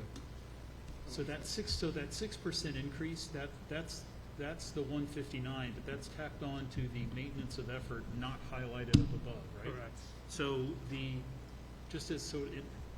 I'm throwing this out there. To my mind, so a minimum is maintenance of effort adjusted. I agree with Ms. Bergstrom, we should have that conversation about the special ed piece. The priority ones, in my mind, are priority ones for a reason. So maintenance of effort adjusted plus priority one comes up to 61,063,390. I just wanted to clarify that, in other words, this doesn't flow linearly. Correct. That 6% is built on the 5.71, right? Right. And the 6.34 is built on the 5.71. And can you clarify, Dr. Hackett, in your priority 2 deck, or excuse me, priority 2 slide, that includes, those increases like the 0.2 FTE for math and stats at the high school, 0.2 for English, 0.2 for tech. Are you thinking those are also possibly year 2, or you were just saying you were thinking maybe more year 2 with respect to the APs at the elementary school? Thinking more year 2 with respect to elementary APs, but I also think that what I have said to the finance committee the other day is this budget is about fiscal stability. This is not a budget of innovation. Yep. And what I've not had the benefit of here, just because of the time frame, is we've really not gone through gone through the strategic planning process. As outlined in my goals, this year is really kind of setting the stage for a framework for strategic planning. So the discussion that I feel like we've not gotten to, which I think is critical to really start getting into those priorities, is what are our goals? Where do we see ourselves going? I think a larger conversation at the high school level, for example, about what is our elective program currently. There were a lot of there were questions that came up about study halls, right? The number of kids, how many study halls they have. Is that a good thing? Is it a bad thing? Without passing any judgment, I think, how do we get better is the question, right? So do our students need more opportunities that are more diverse opportunities at the high school? Are there programs that we really want to explore building out? How does that fit into a multi-year budget plan? Those are not conversations that we've had at all. So what we're presenting to you in these priorities really are the asks of the principals. That's not to say that those are not important, but they're not contextualized in a larger planning discussion about what are our strategic priorities and our strategic goals. So it would help me and maybe for the committee to understand, since we're going to vote on the 31st, we're voting, we typically vote like a superintendent's recommended budget after we have some conversation here at the table. If you have particular priorities, particular things you want to call to our attention, say so tonight. I think you're doing a really good job. And just Seamus's comment a moment ago, forgive me, Mr. Brady, formal session. Please, Shane. It's I after just- 9:30. I want to just give credit to how hard some people were working at Town Hall. Last night at the Select Board meeting, Mr. Goluboff made a motion that lasted about 6 minutes to basically refinance multiple municipal bonds in town, including the balance on the VO project, some work at Lynch, and some work at Morocco. We just cut the interest rate on millions of dollars from about 4.4 down to something like 1.8. We are saving about $2 million on the balance of those bonds. Huge. Now, that's not money that comes back into the general fund, but it certainly helps out Winchester taxpayers. And to Mr. Brady's point, the Fed is going to be racking up rates here very soon, so they did that just in the nick of time. It was just a huge amount of work and doesn't get called out enough. So I figured I would do that maybe to sort of balance, because we're talking about how we need more money. It's nice that someone came forward last night and said there's an opportunity to save some money, and it's a lot. So I really appreciate that. However, I've also heard discussions at the select board table about how more money needs to be kept in reserve than Winchester has been keeping, particularly because of the issues Mr. Brady is raising too. So I think it's, right now, there's this delicate balance with our town budget where we give a little, we get a little, we give a little, we get a little, and it's really a very tight budget is what we're hearing at the town level going forward for the next year. So again, that's why I wanted to take us back to this maintenance of effort budget, because I want to make sure that the budget we're presenting is going to be a budget that is going to serve all of our students' needs next year. I appreciate the recommendations of priority one at the high school. From what we heard from Mr. Mahoney the other night, it's not that they can't continue to provide the quality programming or the course selections that they want to offer. It's adding diversity, it's adding interest, it's adding, it's improving something that's already done well at the high school. So, You're talking about math and tech and so Yes. forth, but not Yeah. Mandarin. no, math and tech, the priority one. Okay. Yeah. Well, because Mandarin is a priority one too. but No, that- it's No, in the- Mandarin is It's a in the maintenance of effort. maintenance of effort. It's what? It shifted to maintenance of It's in effort. That maintenance Oh, happened. forgive me. effort. Yeah. Yes. Yeah. But I Thank think you. this is the hard discussion to have, because is this committee willing to take an out-of-district tuition that's, we've looked at the students that are in the pipeline, we know the tuitions that we have, and while $700,000 may have been maybe our worst-case scenario on that, are we willing to take a $264,000 reduction to that, knowing that the sources of funding that we have to support if we need to pay for that may be limited and may be one-time sources? I guess I was also wondering, I thought when we were, and this is going back a few meetings, but I thought that the original risk that we had for out-of-district tuition was more at the $1.268 million mark. So we had already brought down this projection to $700,000. So bringing it down further, is this tenable? I think it's reasonable, and I think it is, we are, I think it's reasonable. I think it's fiscally responsible, and I think that if, what we don't want to do is do it all in 1 year, we know that. What we also don't want to do is I think we need to make the best estimate we can, so we're also not having a conversation about what else we can't do, because we're carrying such a large number that we're not entirely sure how it's going to shape out. I mean, what I think and I hope and I believe will happen when we go into FY24 is we're going to have a better handle on how our enrollment stabilizes, and we're going to have a better handle on how these numbers stabilize.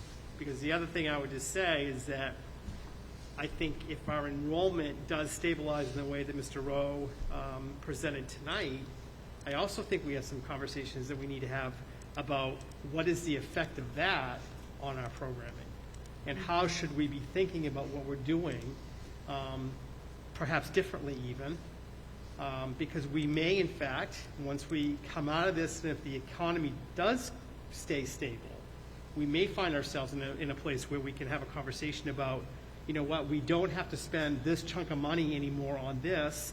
We can still come in with a reasonable budget. How can we, and what are the priorities that we should be looking at, or that we've been talking about for the last year now, that we can really start to look to implement? So I think next year, fortunately or unfortunately, is another year of just trying to stay stable and really better understand what the climate in our fiscal and our enrollment picture is going to look like. And I hate to deliver a budget that way, but I don't know that we have a choice, because it does come down to how much do we want to put in that out-of-district tuition line really is the discussion we're having tonight. Mr. Hopcroft? Yeah, so apologies, Dr. if you've already answered this, it's just not sticking in my head yet. But you mentioned a few times how much we want to do in this year versus over time. And I'm trying to get my head around what the out-of-district tuition, what we think it's going to be. My gut is that if there's an amount that we need to spend in a given year, that we ought to budget that amount. And so I'm still a little confused as to like this whole, are we spreading something out over future years, which creates a future liability for us, in the hopes that future years are coming down, which my gut says that's not the best way to go?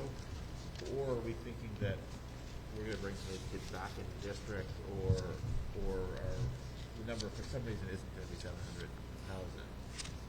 Can you elaborate more? Sure. What's in this year and what's flowing into another year? So the fundamental problem with this is that it's unknown. We know that our top end risk could be 1.2 million. That could be where we land. That could be our structural gap. We don't think at this point, given what we know, given the fact that we do have federal funding sources through Esser available, given the fact that we can think about our circuit breaker, we should be thinking about how we use our circuit breaker.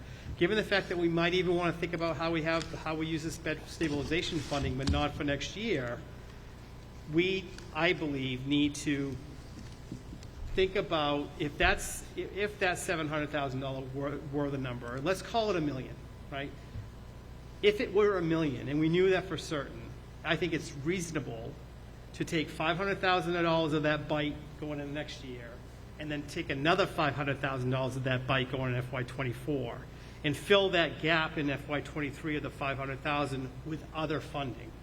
You know what I'm saying? Because if it's a structural gap and it's $1 million that we need to get to, trying to get to that all in one fiscal year, we wouldn't be talking about anything else.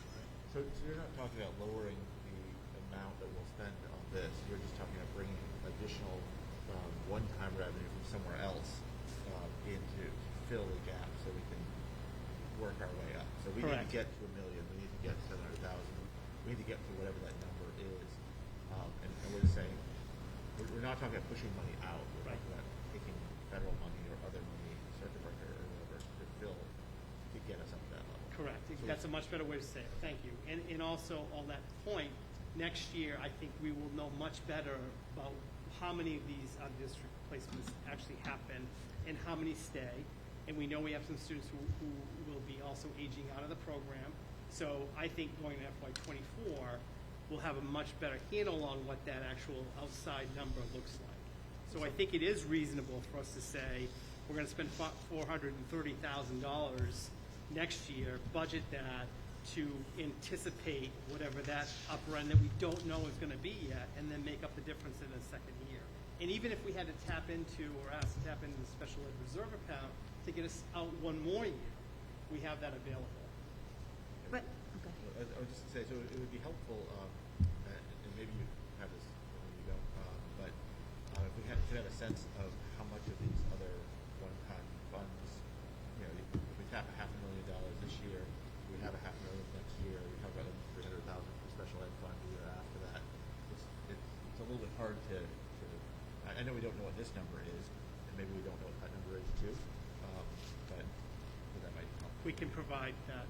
We'll give you the funding sources. I mean, it's, like everything else, some of this stuff is still not known because we're spending some of those funds right now to buy additional testing, or to buy additional masks, or to provide additional time for managing COVID.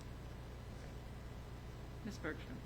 But I do, to Mr. Hopcroft's point, and I want to go back to something that I mentioned earlier when I talked about out-of-district tuition and those decisions being a team decision and those tuition rates being negotiated without our control.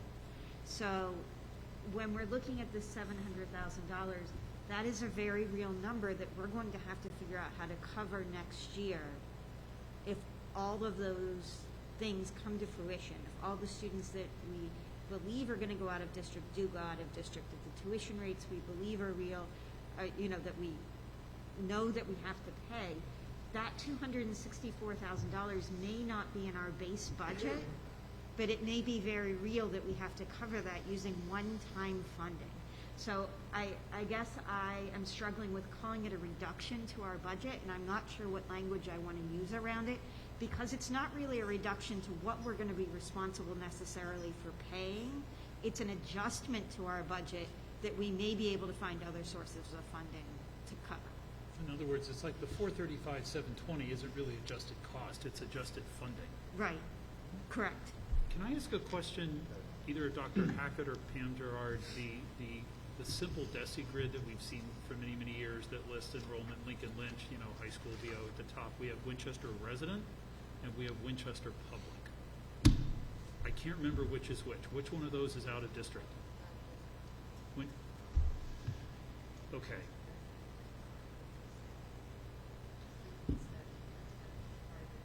Yeah, right. So Winchester Public is out of district. So when I go and I look at that grid, for instance, from February of 20, and I'm looking at where those kids are placed in the pipeline, and here we are in almost February of 22, quite a few of these kids they're not leaving the pipeline just yet. And yeah.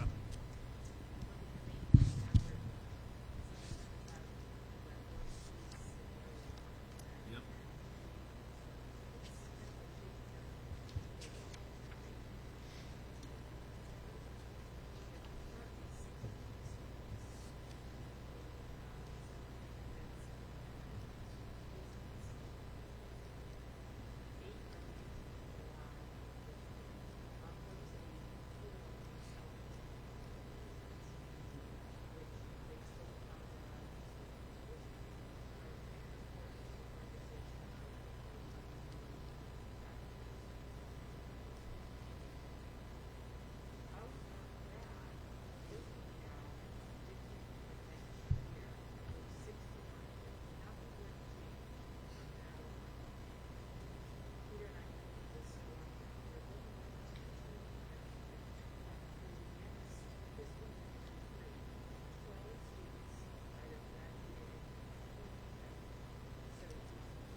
where we are. which number? Right, but less than the adjustment costs. Okay. But I can't use it definitely.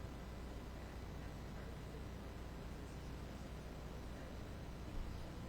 base it off of what gifts are. So the district has been very fiscally responsible for the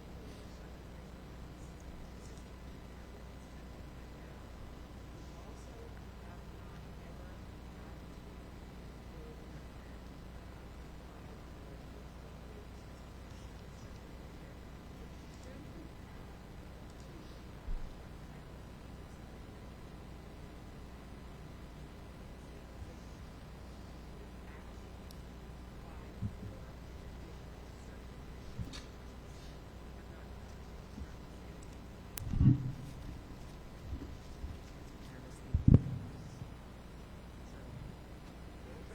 Could I answer the question that was asked of Pam, which is that we believe that the number after the 69, right, minus the kids who we think will graduate, Yeah.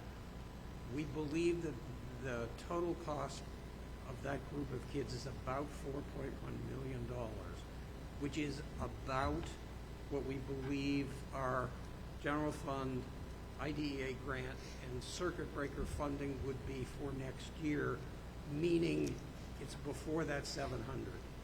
And so that 700 is for the new and the growth and the unknown. And we also know from experience that that number could easily approach the 700. But the superintendent is also saying that we probably can't end the day by getting enough money to fund all of that. How much risk will we take on? So the conversation here is really about just how much risk can we take on and over what period of time do we try and work our way out of that. Ms. Gerard, with the students, the 12 students who may age out or who may choose to graduate, are these students who might also be like post-grad students, or or when you say age out, then they're graduating? Right, right. So students that age out are typically, when we refer to it and describe it that way, they have past graduation dates, have not opted for a diploma. Either they are not on that path or need transitional services. So there's 3 students that will be aging out this starting as of July 1 this next year. And then we have an additional 9 students who could be graduating. Mr. Hopcroft. Is there, so I heard the 4.1, Mr. Rowe, and the 700,000 additionally. I think the 12 students are maybe by that 4.1. I think maybe go out of the budget next year, unless they don't. On the 700,000, at one point I heard 1.2 million, and then 700,000, and we have at 435 here, which I think is because we're bringing money in from somewhere else. But if we look at just what we think the additional liability likely would be, I know we can't pinpoint that number. We create a range, and is 700 at one end of the range and 1.2 million at the other end of the range, or is it 500 to a million? Or like, is there? I know we know there's a worst case and a best case and all those other cases in between, but I guess I'm still. I have an apples and oranges thing here when we took the money coming in, so let's put that aside for a second and let's just say, what do we think the liability could be, good, bad, and then how much money do we want to try to bring in from other sources? In other words, what you're asking is, what do we need? Yeah. So, can I say we'll for FY '22, we projected an increase in special district out of district placement plus transportation of $532,766, and we do that every year. So that's based on the kids we have, the kids we understand are coming, some assumptions about graduating, aging out, etc. Every year we come up with a number. And I want Dr. Hackett to answer Tom's question, but I just in my mind, I'm thinking, can we not think about this scenario when we think about this sort of one-time supplemental funding and this may be a little bit of a stretch, but I'm starting to think about the all-day K situation, where we asked for the funding so we could implement all-day kindergarten. And then when we got there was sort of like a bridge loan, if you will, from town meeting. And so when some funding came back, we were in a position to sort of give some money back because we were able to start a program. There's risk in trying to calculate. We could be high, we could be low about what we actually need, but there's also risk in terms of when the money actually shows up. So unless it's in our account and it's available, it's to some degree some wishful thinking. I wonder if we could simply have the conversation about what do we project the actual increase is going to be for sped out of district plus transportation, the way we typically do. And I think to Dr. Hackett's point, that's going to be a large number that may make us then question what other, investments we can make in the budget. But that's good to understand as a baseline, because in my mind, there are certain foundational commitments that we have as a school committee, and that includes these kids and their services. Does that make sense? Total sense, which is a good reminder also that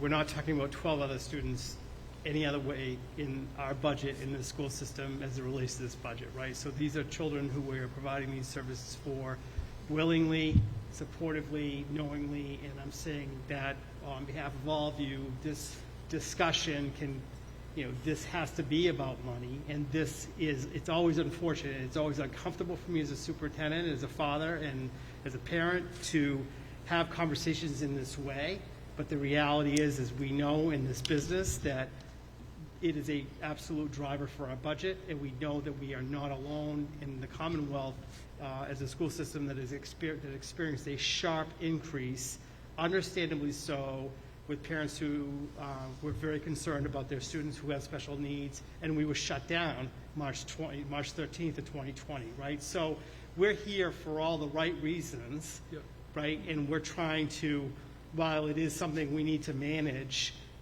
it just has a particular emphasis this year because it's just such a sharp, like everything else, everything we do right now has an exclamation point after it, right? So this is part of it. And I would just caution the committee that while I appreciate the math problem and I appreciate what Pam said about just the individual decisions about kids who are going to graduate as to whether or not there's a decision made for them to stay on for services isn't in our hands.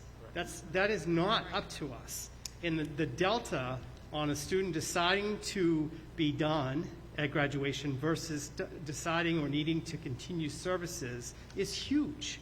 That alone can throw everything we talked about tonight off. So I just want to tell you, as much as this is uncomfortable for me, and certainly it's uncomfortable for all of us, this is a guess. This is our best estimate. What we don't want to do is go to the town, in my opinion, and over-ask, but we can't go to the town and not ask at all and build this in. Just from a fiscal responsibility standpoint, we've got to make, to Mr. Hofkoff's point, and a better way to describe it, we are building to a number that we're not quite sure what that top-end number is, because it's going to be a structural gap, because we're not going to continue to have Esser funding. We can't drain down our circuit breaker. So we have a year, maybe two, to really nail down that number, and this, we think, is our best first step in that direction. Whether it's enough or not, I don't know. So if the conversation is 435, 720 enough for year one, that's a good discussion. Maybe that's not the right number. Maybe it's 550. But I kind of think that's where you are in this budget right now, is you have got to figure out, let's say it's 1.2 million is the upside risk. It could be 1.4. I think 1.2 is probably more reasonable, but I don't necessarily think we need to plan for that for next year, right? So it really is going to be a sliding range that we're just going to have to put our faith in and say, this is our best estimate. It's that complicated. And what we got to, I also want to make sure you help me understand how at town meeting we can have this conversation in a way that's respectful to the families and the children we were talking about, 100%. right? Because I don't ever want, none of us want anyone to think that this is a burden that we're trying to solve. These are our kids. We know it, right? So it's very awkward for all of us. I know I speak for you when I say that. So But- Dr. Hack, can I just jump in and say, I didn't know we were going to get, like, talking about actual numbers of kids, so when I brought up that, when I was referring to the grid, I was just interested in understanding kind of where they fall in the K-12 pipeline. Are they sort of evenly distributed? Are they sort of, you know, Right. older children, younger children? Right. If it's sort of loaded towards the younger age, that's really important for the community, because that says to me, you know, that commitment is there for even longer. So I appreciate everything you said. Yep. 100%. I understand exactly what you're saying, and unfortunately, to Pam's answer, it really, even looking at that grid, isn't even simple, because we have that Right. population Oh, of yeah. kids who are going to graduate who may stay, right? Right. And you never know who's moving in August. You just do Right. not. Mr. Brady? Just, I really appreciate Dr. Hackett's point. I think we have to look at, you know, in my mind, and please correct me if I'm wrong, Pam and Peter and Dr. Hackett are comfortable with the 435? We are as comfortable as we could be, I think. So, given the number of years the three of them have of doing this, I'm also pretty comfortable with the 435. I would point just out say only that. 2 of those years has been during a pandemic for all of us, no matter how old we are. Yep, So- but so- still, regardless, it's still a pretty good total. Thank you. And so, Thank you. It's I would say, again, I'm comfortable if you are all comfortable with the 435. Ms. Bergstrom? I am comfortable with Dr. Hackett, Ms. Gerard, and Mr. Rowe's recommendation. I do want to caution the committee that this is back to Dr. Hackett's point that he just made. This is also a communication with the community too.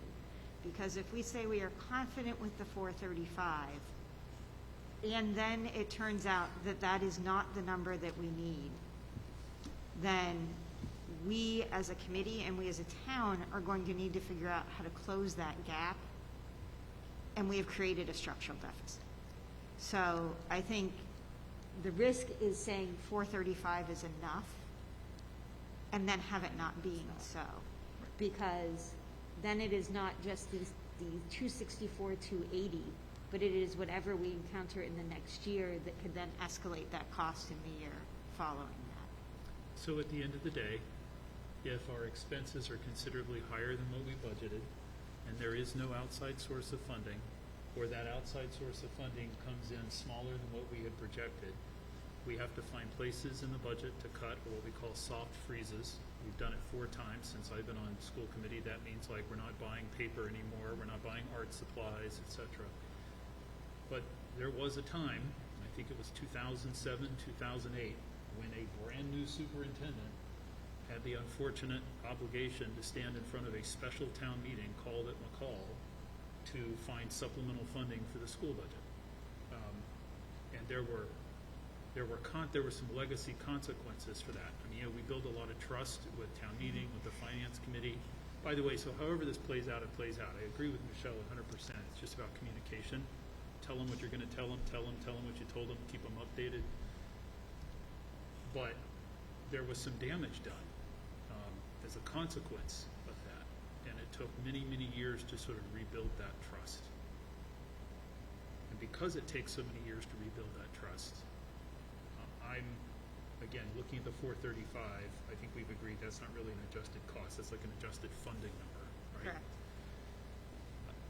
Makes me a little uncomfortable. Probably because I look to the left and I just see like a lump sum, and I'm used to very detailed numbers. I mean, if that was 7, 12, 435, I'd say, oh, somebody really sharpened their pencil on that one. So I understand there's some guesswork involved in this, but I also think it's really significant when we vote a budget, especially given our history. I mean, more often than not, we do not get the budget at town meeting that we voted. So we should not, wherever we land on the 31st, we should have no presumption that whatever we vote is what's going to be on the yellow sheet.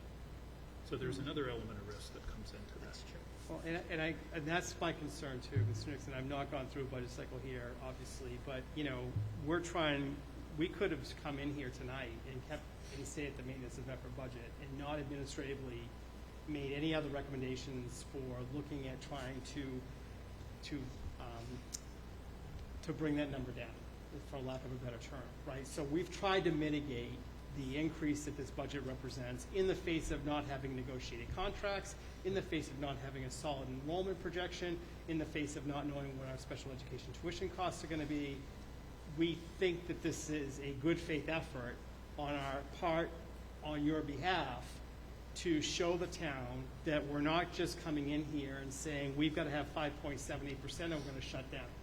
What we're saying is that we can ask for less than that, but here's the risk. And I really appreciate what you've all said in discussion of our next step with this for you and for us together collectively from a communication standpoint is to rethink about how we're talking about it, because you're absolutely right.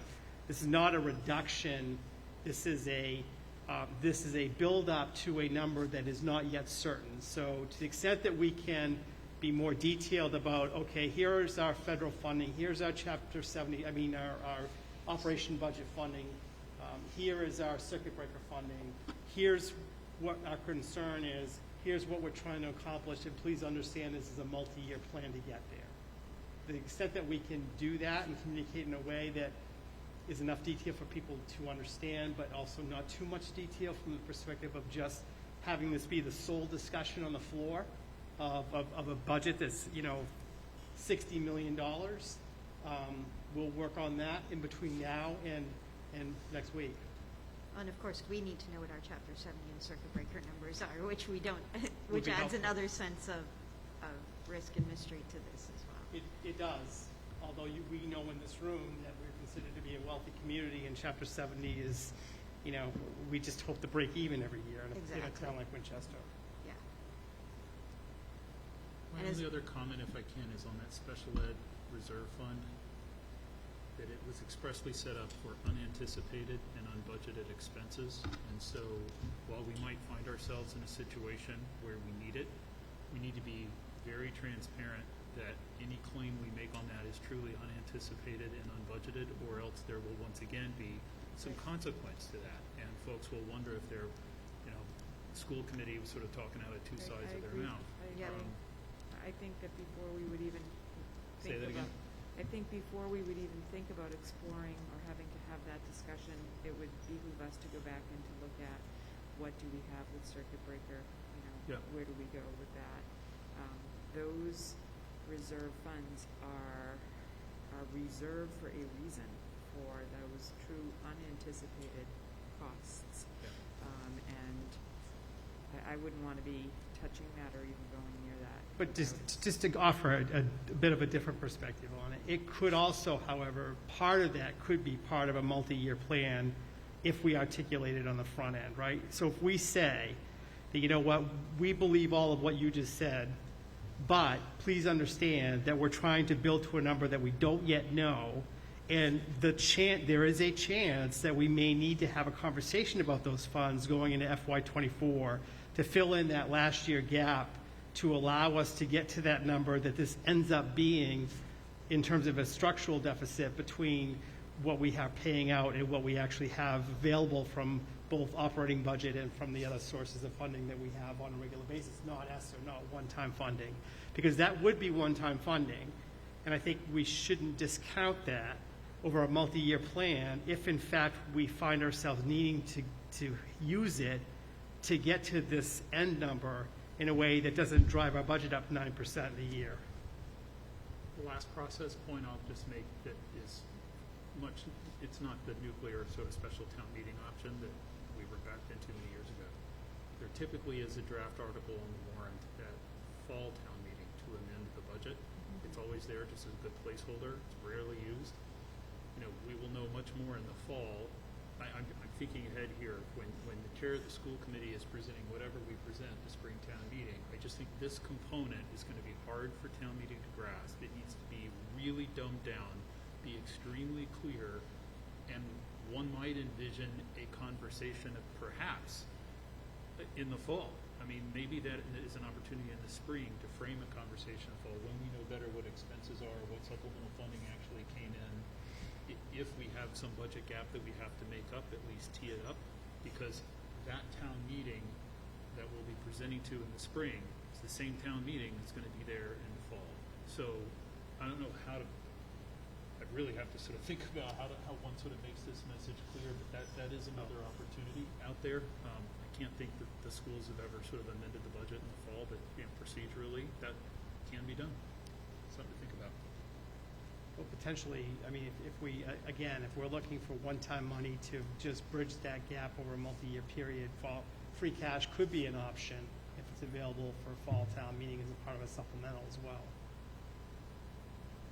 Right, And- because absolutely, the question's going to be, what's the funding source? Right. Right. And you've talked about Esser funding and feathering it out over the years. And could you just remind us and and the public about how much is in the Esser funding that we're considering? We have specifically put into ESSER 2 and ESSER 3 money, about 550,000, I think it's about 200 and 350, targeted for private school tuitions. There is additional money in ESSER funding targeted toward other services. In theory, we can go back and amend though, but I'd say the 550 is the kind of right ballpark number, as we went in thinking that it might be necessary to use it to cover tuitions. We're also currently talking about a problem this year with tuition that's more in the 700 range. So this is where the superintendent says we might have to empty the bank with ESSER just to get through this year. So, that's part of that conversation. That was going to be my next question. How much of this is already spent? Well, In theory. In theory, we're going to need it to close this year on our private school tuition. Right, so we shouldn't count on We shouldn't count on that for this. closing next This year unless we were able to close it with a, let's say, 550, and then went back and modified some of the other purposes where we had asked for ESSER money to redirect it to this. That would be another strategy. Because the ESSER 3 is 900 and something, and ESSER 2 is 3 something, yeah. So there's like $1.2 million in total, somewhere in that neighborhood. But we took some of that to give them a call, right? Correct. So that it's not all available, but there's another couple of $100,000 that we probably could redirect, depending on all the technicalities of ESSER funding and reporting and et cetera, et cetera. With also the goal being to not tap into our current year circuit breaker funding. Because we're going to, and we'll have more circuit breaker funding receiving this year than we have received last year, which is what we're spending this year is last year's funding, right? So to stay out of that money gives us the additional room to help manage next year as well. Can I ask the committee, is there any other information that hasn't been presented tonight that would help to make this vote on Monday about the out-of-district tuition costs? Is there any other information that members are still seeking? I would just let it, so, let's see, we have a structural deficit. We have a budget here, our budget needs to be here. So we either have to increase our budget, we have to bring money in from the outside, or reduce our costs. So I guess when I think about, I think Mr. Nixon said it well, that there's a communications issue. I think saying that we have a liability somewhere between 700,000 and 2 million, but let's just say, I think if I'm doing the math right, maybe if we were estimated 900,000 here, because when we talk about bringing $500,000 in from outside, it came to 435. But say, this is the fuzzy range. By the way, there are lots of fuzzy ranges around enrollment, around supplemental, lots of other fuzzy ranges and stuff. But we need to, I think knowing where we need to be, and then maybe having, maybe it's a separate column that would help me in here to say that we've identified these sources of outside one-time funding, and that when you take the 700, 900, whatever it is, if you put $400,000 or $500,000 from some other place, the net is we're going to put 435 in the budget this year, because we have confidence that this other revenue source will exist, and that we'll get it on time, and that we haven't spent it on something else, and all that kind of stuff. Because I guess that's where my discomfort comes from is, I know we can't tell how much it's going to be, but we also can't quite tell how much is available or whether it's available on time and things. And so I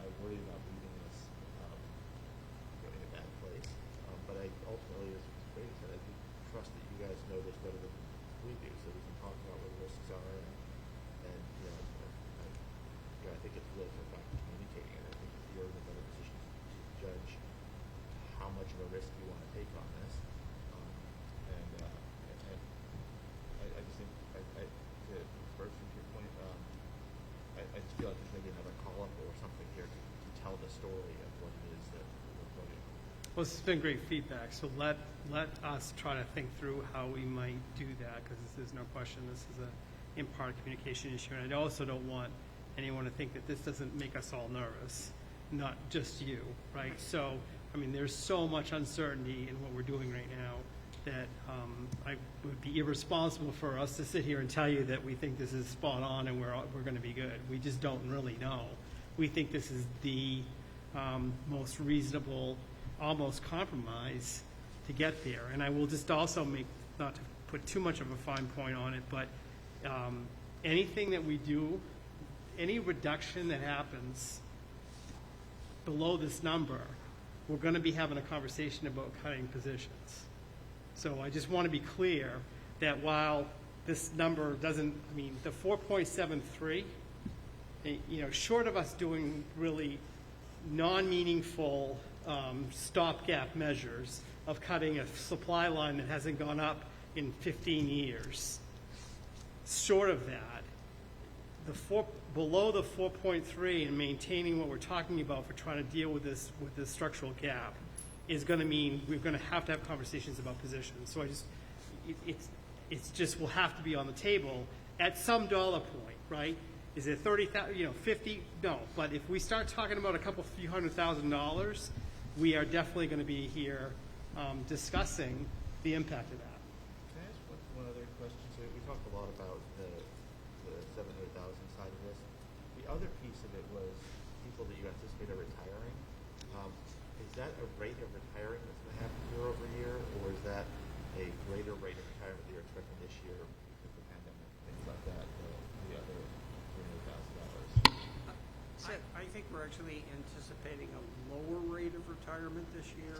The numbers for the last 3 years are 10, 13, and 14. I forget exactly what order that was in, of teacher equivalents.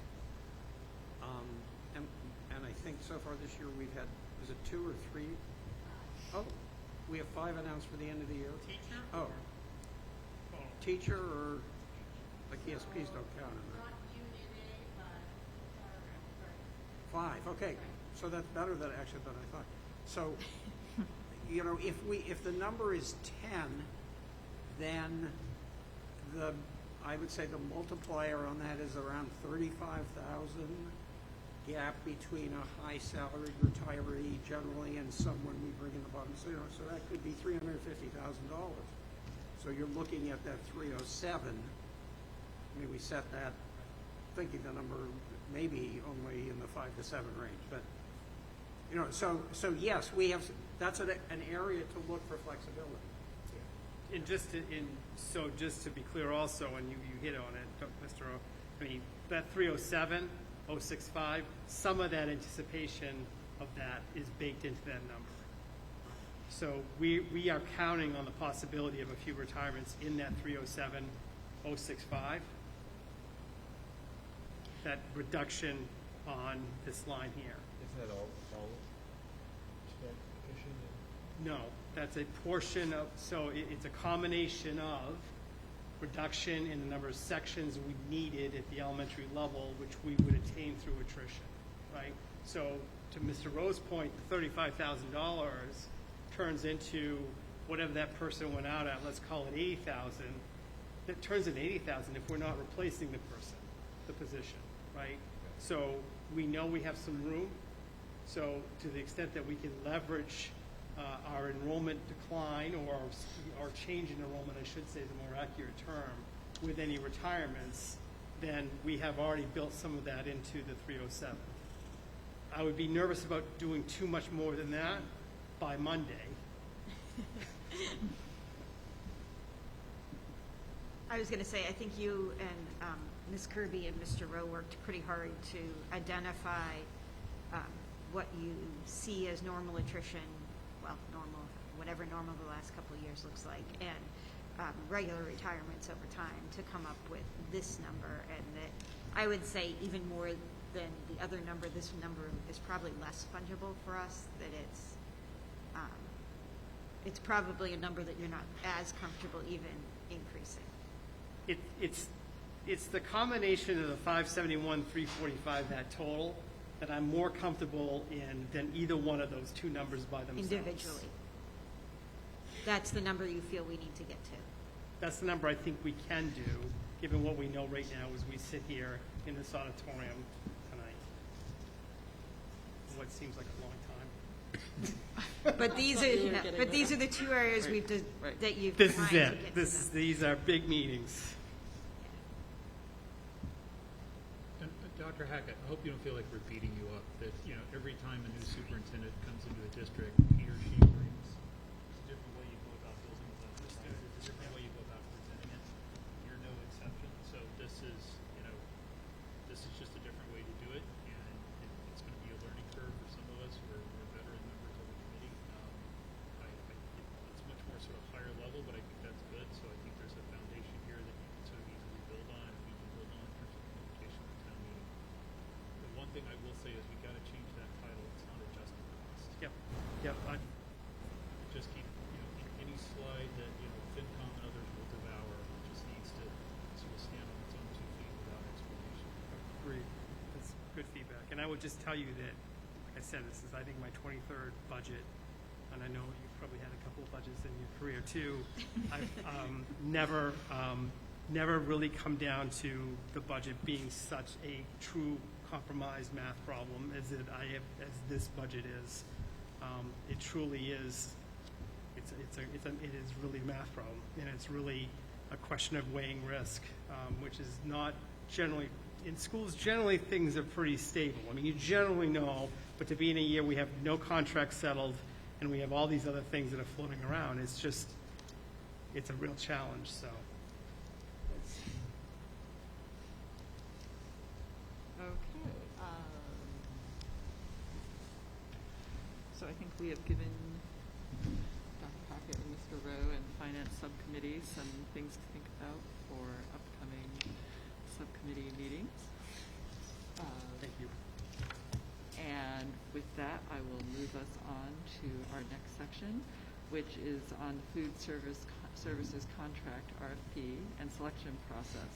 So last year's school committee had voted to extend the food services contract for 1 year due to challenges of the pandemic. And we now have need of revisiting this as we have the 3-year contract ahead of us again. Mr. Rowe.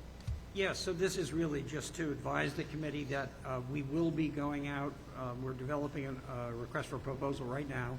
We plan to have that ready in February. What we'll plan to do is share a draft of that with committee members or with whoever you may choose to be a representative. I think the history here has been that a member of the committee has been on the team that interviews and receives the packets from the companies that bid, but may also want to be involved in the development of the RFP. So we'll be going through that process over the next month, then we will put the service out to bid, and we'll see who submits, and then we'll review and we'll come back with a recommendation. So Mr. Rowe is correct in that we typically have had a school committee member at the table to work with the administration on this RFP for food services. And I do not believe that we typically take a vote on this, but if we have anybody tonight who is interested in volunteering for this process over the next month, we could reach consensus on that, or I've done take it, a it's vote. really exciting, and somebody else should do it. I've done it, and it's really exciting, and somebody else should do it. So now it's down to 3.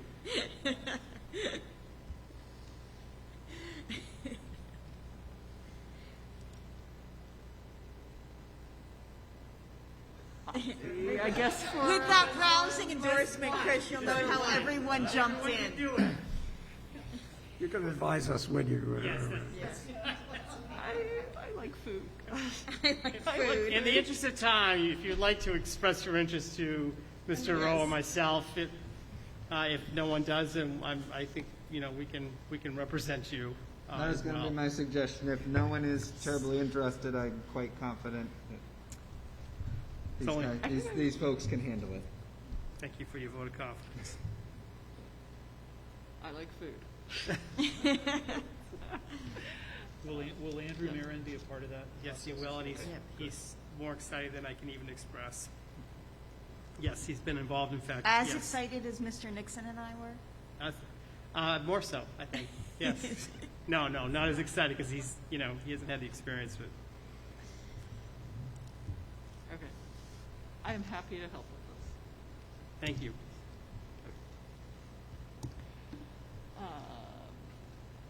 Any further comment on that? I guess we're looking at the next month through February. Okay.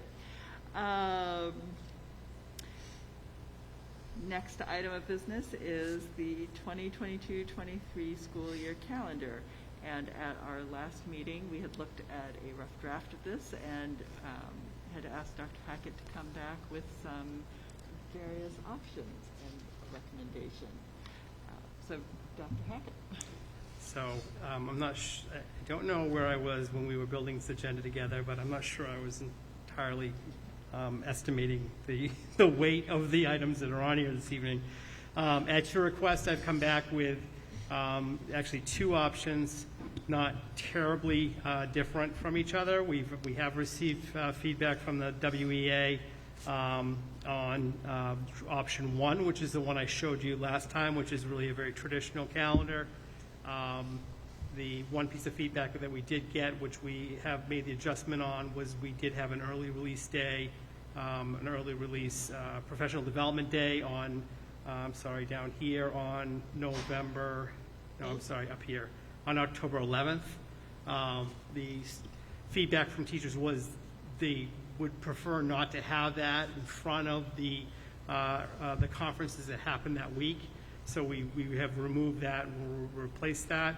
But other than that, this is the same calendar that you saw last time with a start date, the teachers of the 29th of August, first student day of the 31st, no snow days used. We'd be out on June 15th, which is the Thursday. The other option, and really did it just to illustrate, you can do the math.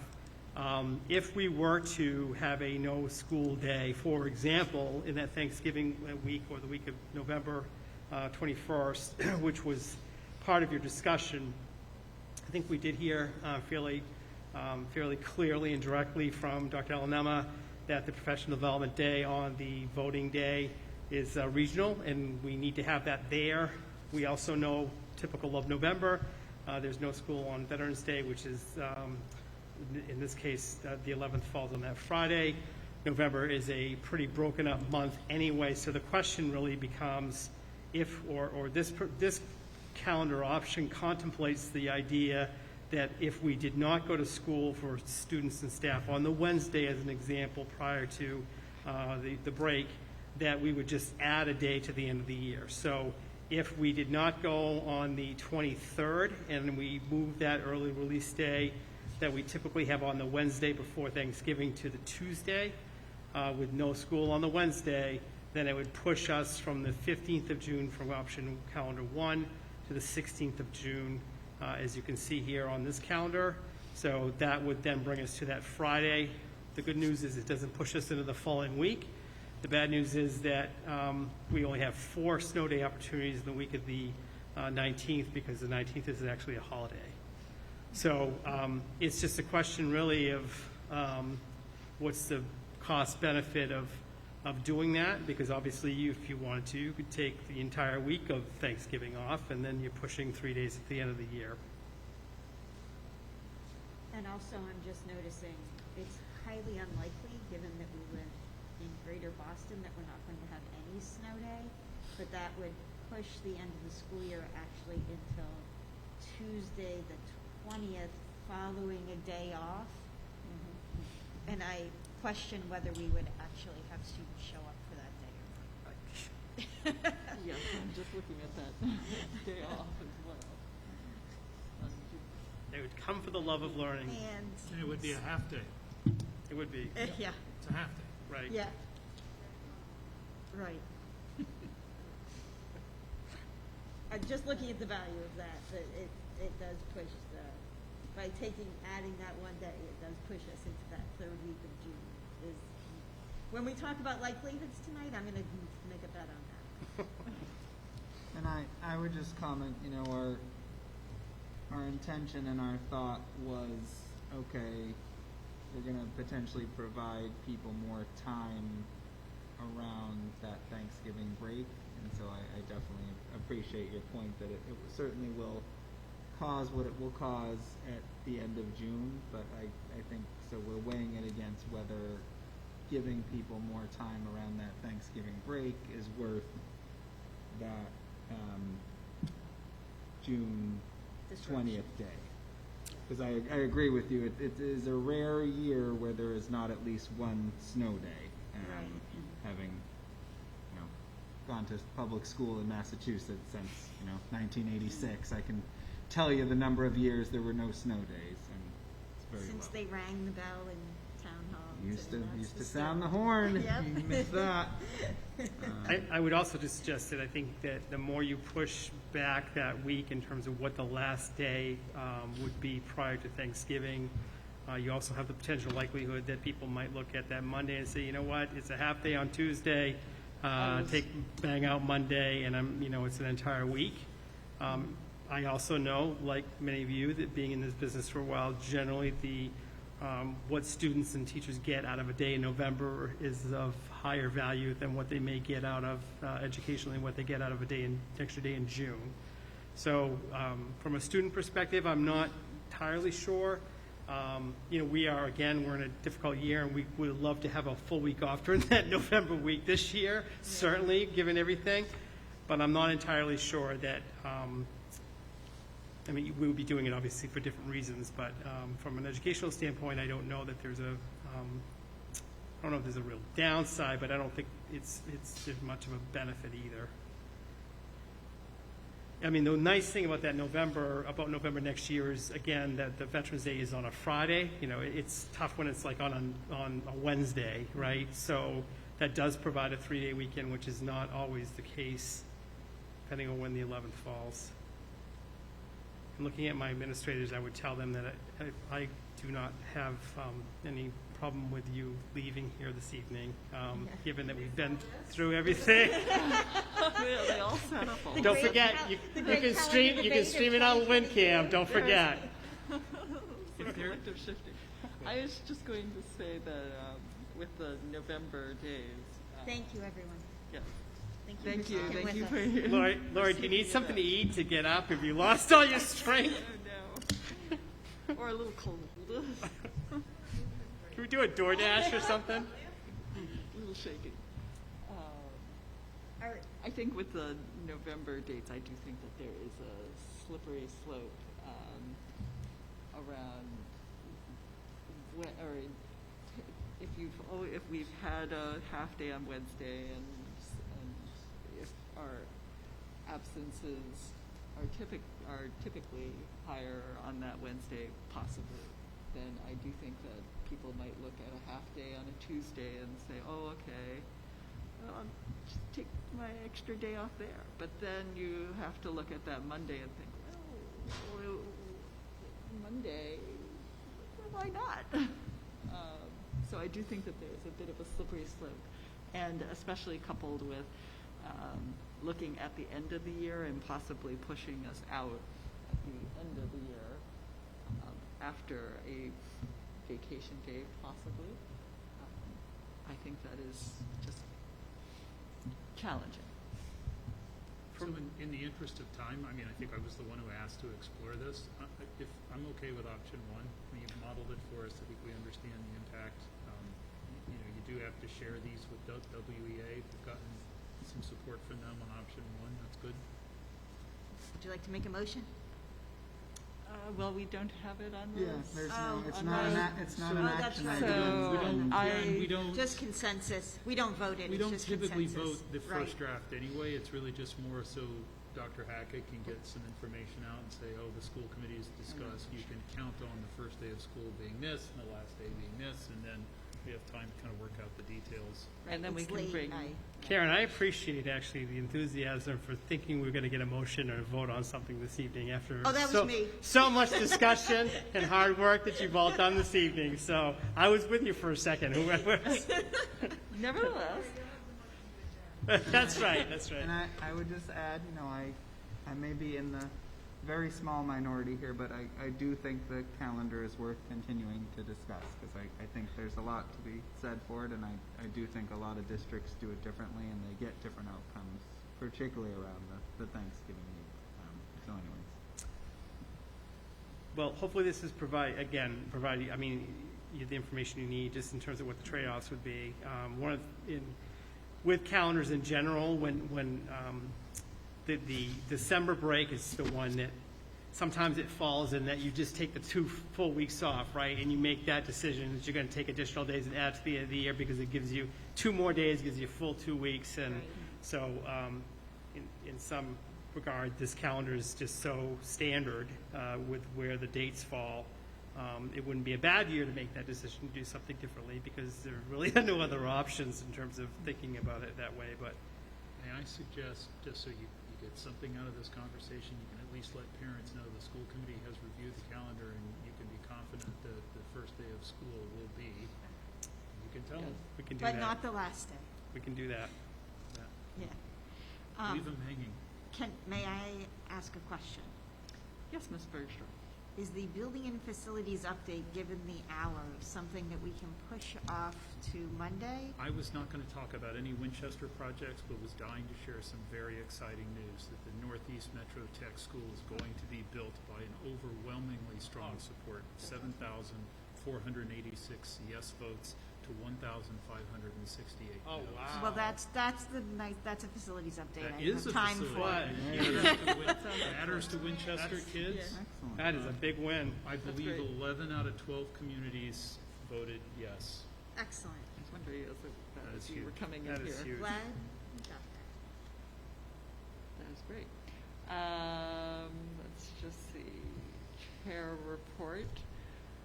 All I would say, just in summary, is I'd like to repeat our thanks, to all of you for the discussion that we've had this evening on the budget, and to all of our administration for all of your work on the budget. So thank you very much. And then I just also want to repeat our thanks to our nurse leader, Ms. Markham, for her participation tonight, and to all our nursing staff and the COVID coordinator for their dedication and all of their efforts in this challenging time. Information that we receive, as we've seen over since March 2020, changes rapidly, and it can be complex to interpret. So, and we also appreciate our community for their high participation in getting their students vaccinated, for your participation in the weekly safety checks, the town testing clinics, town vaccination and booster clinics. So please stay the course. Please do your part to help everyone in our community. And as Ms. Markham was talking about this evening, just one more plug for when the registration comes out, please register for the antigen test that you can take home and use on your student, or use for your students. Dr. Hackett. I am pleased to report that I am all reported out. So, future agenda items, as noted. Next meetings, we have a meeting on the 31st, a virtual meeting. And that will be at 5 p.m., At correct? 5 p.m. to vote on the budget and a few other items that we have from this evening. And with that, let me see, and other than that, after that, our next meetings are February 8th at 6 p.m. and then March 8th at 6 p.m. And with that, I would accept a motion for school committee to move into executive session for the following purpose, which is to discuss strategy with respect to non-union administrative contracts, since to do so in open session would be detrimental to our negotiation. So moved.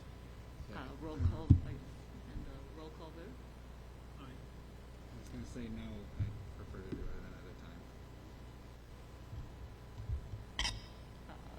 Mr. Hopcroft? Ms. Bergstrom? Aye. Chair votes aye.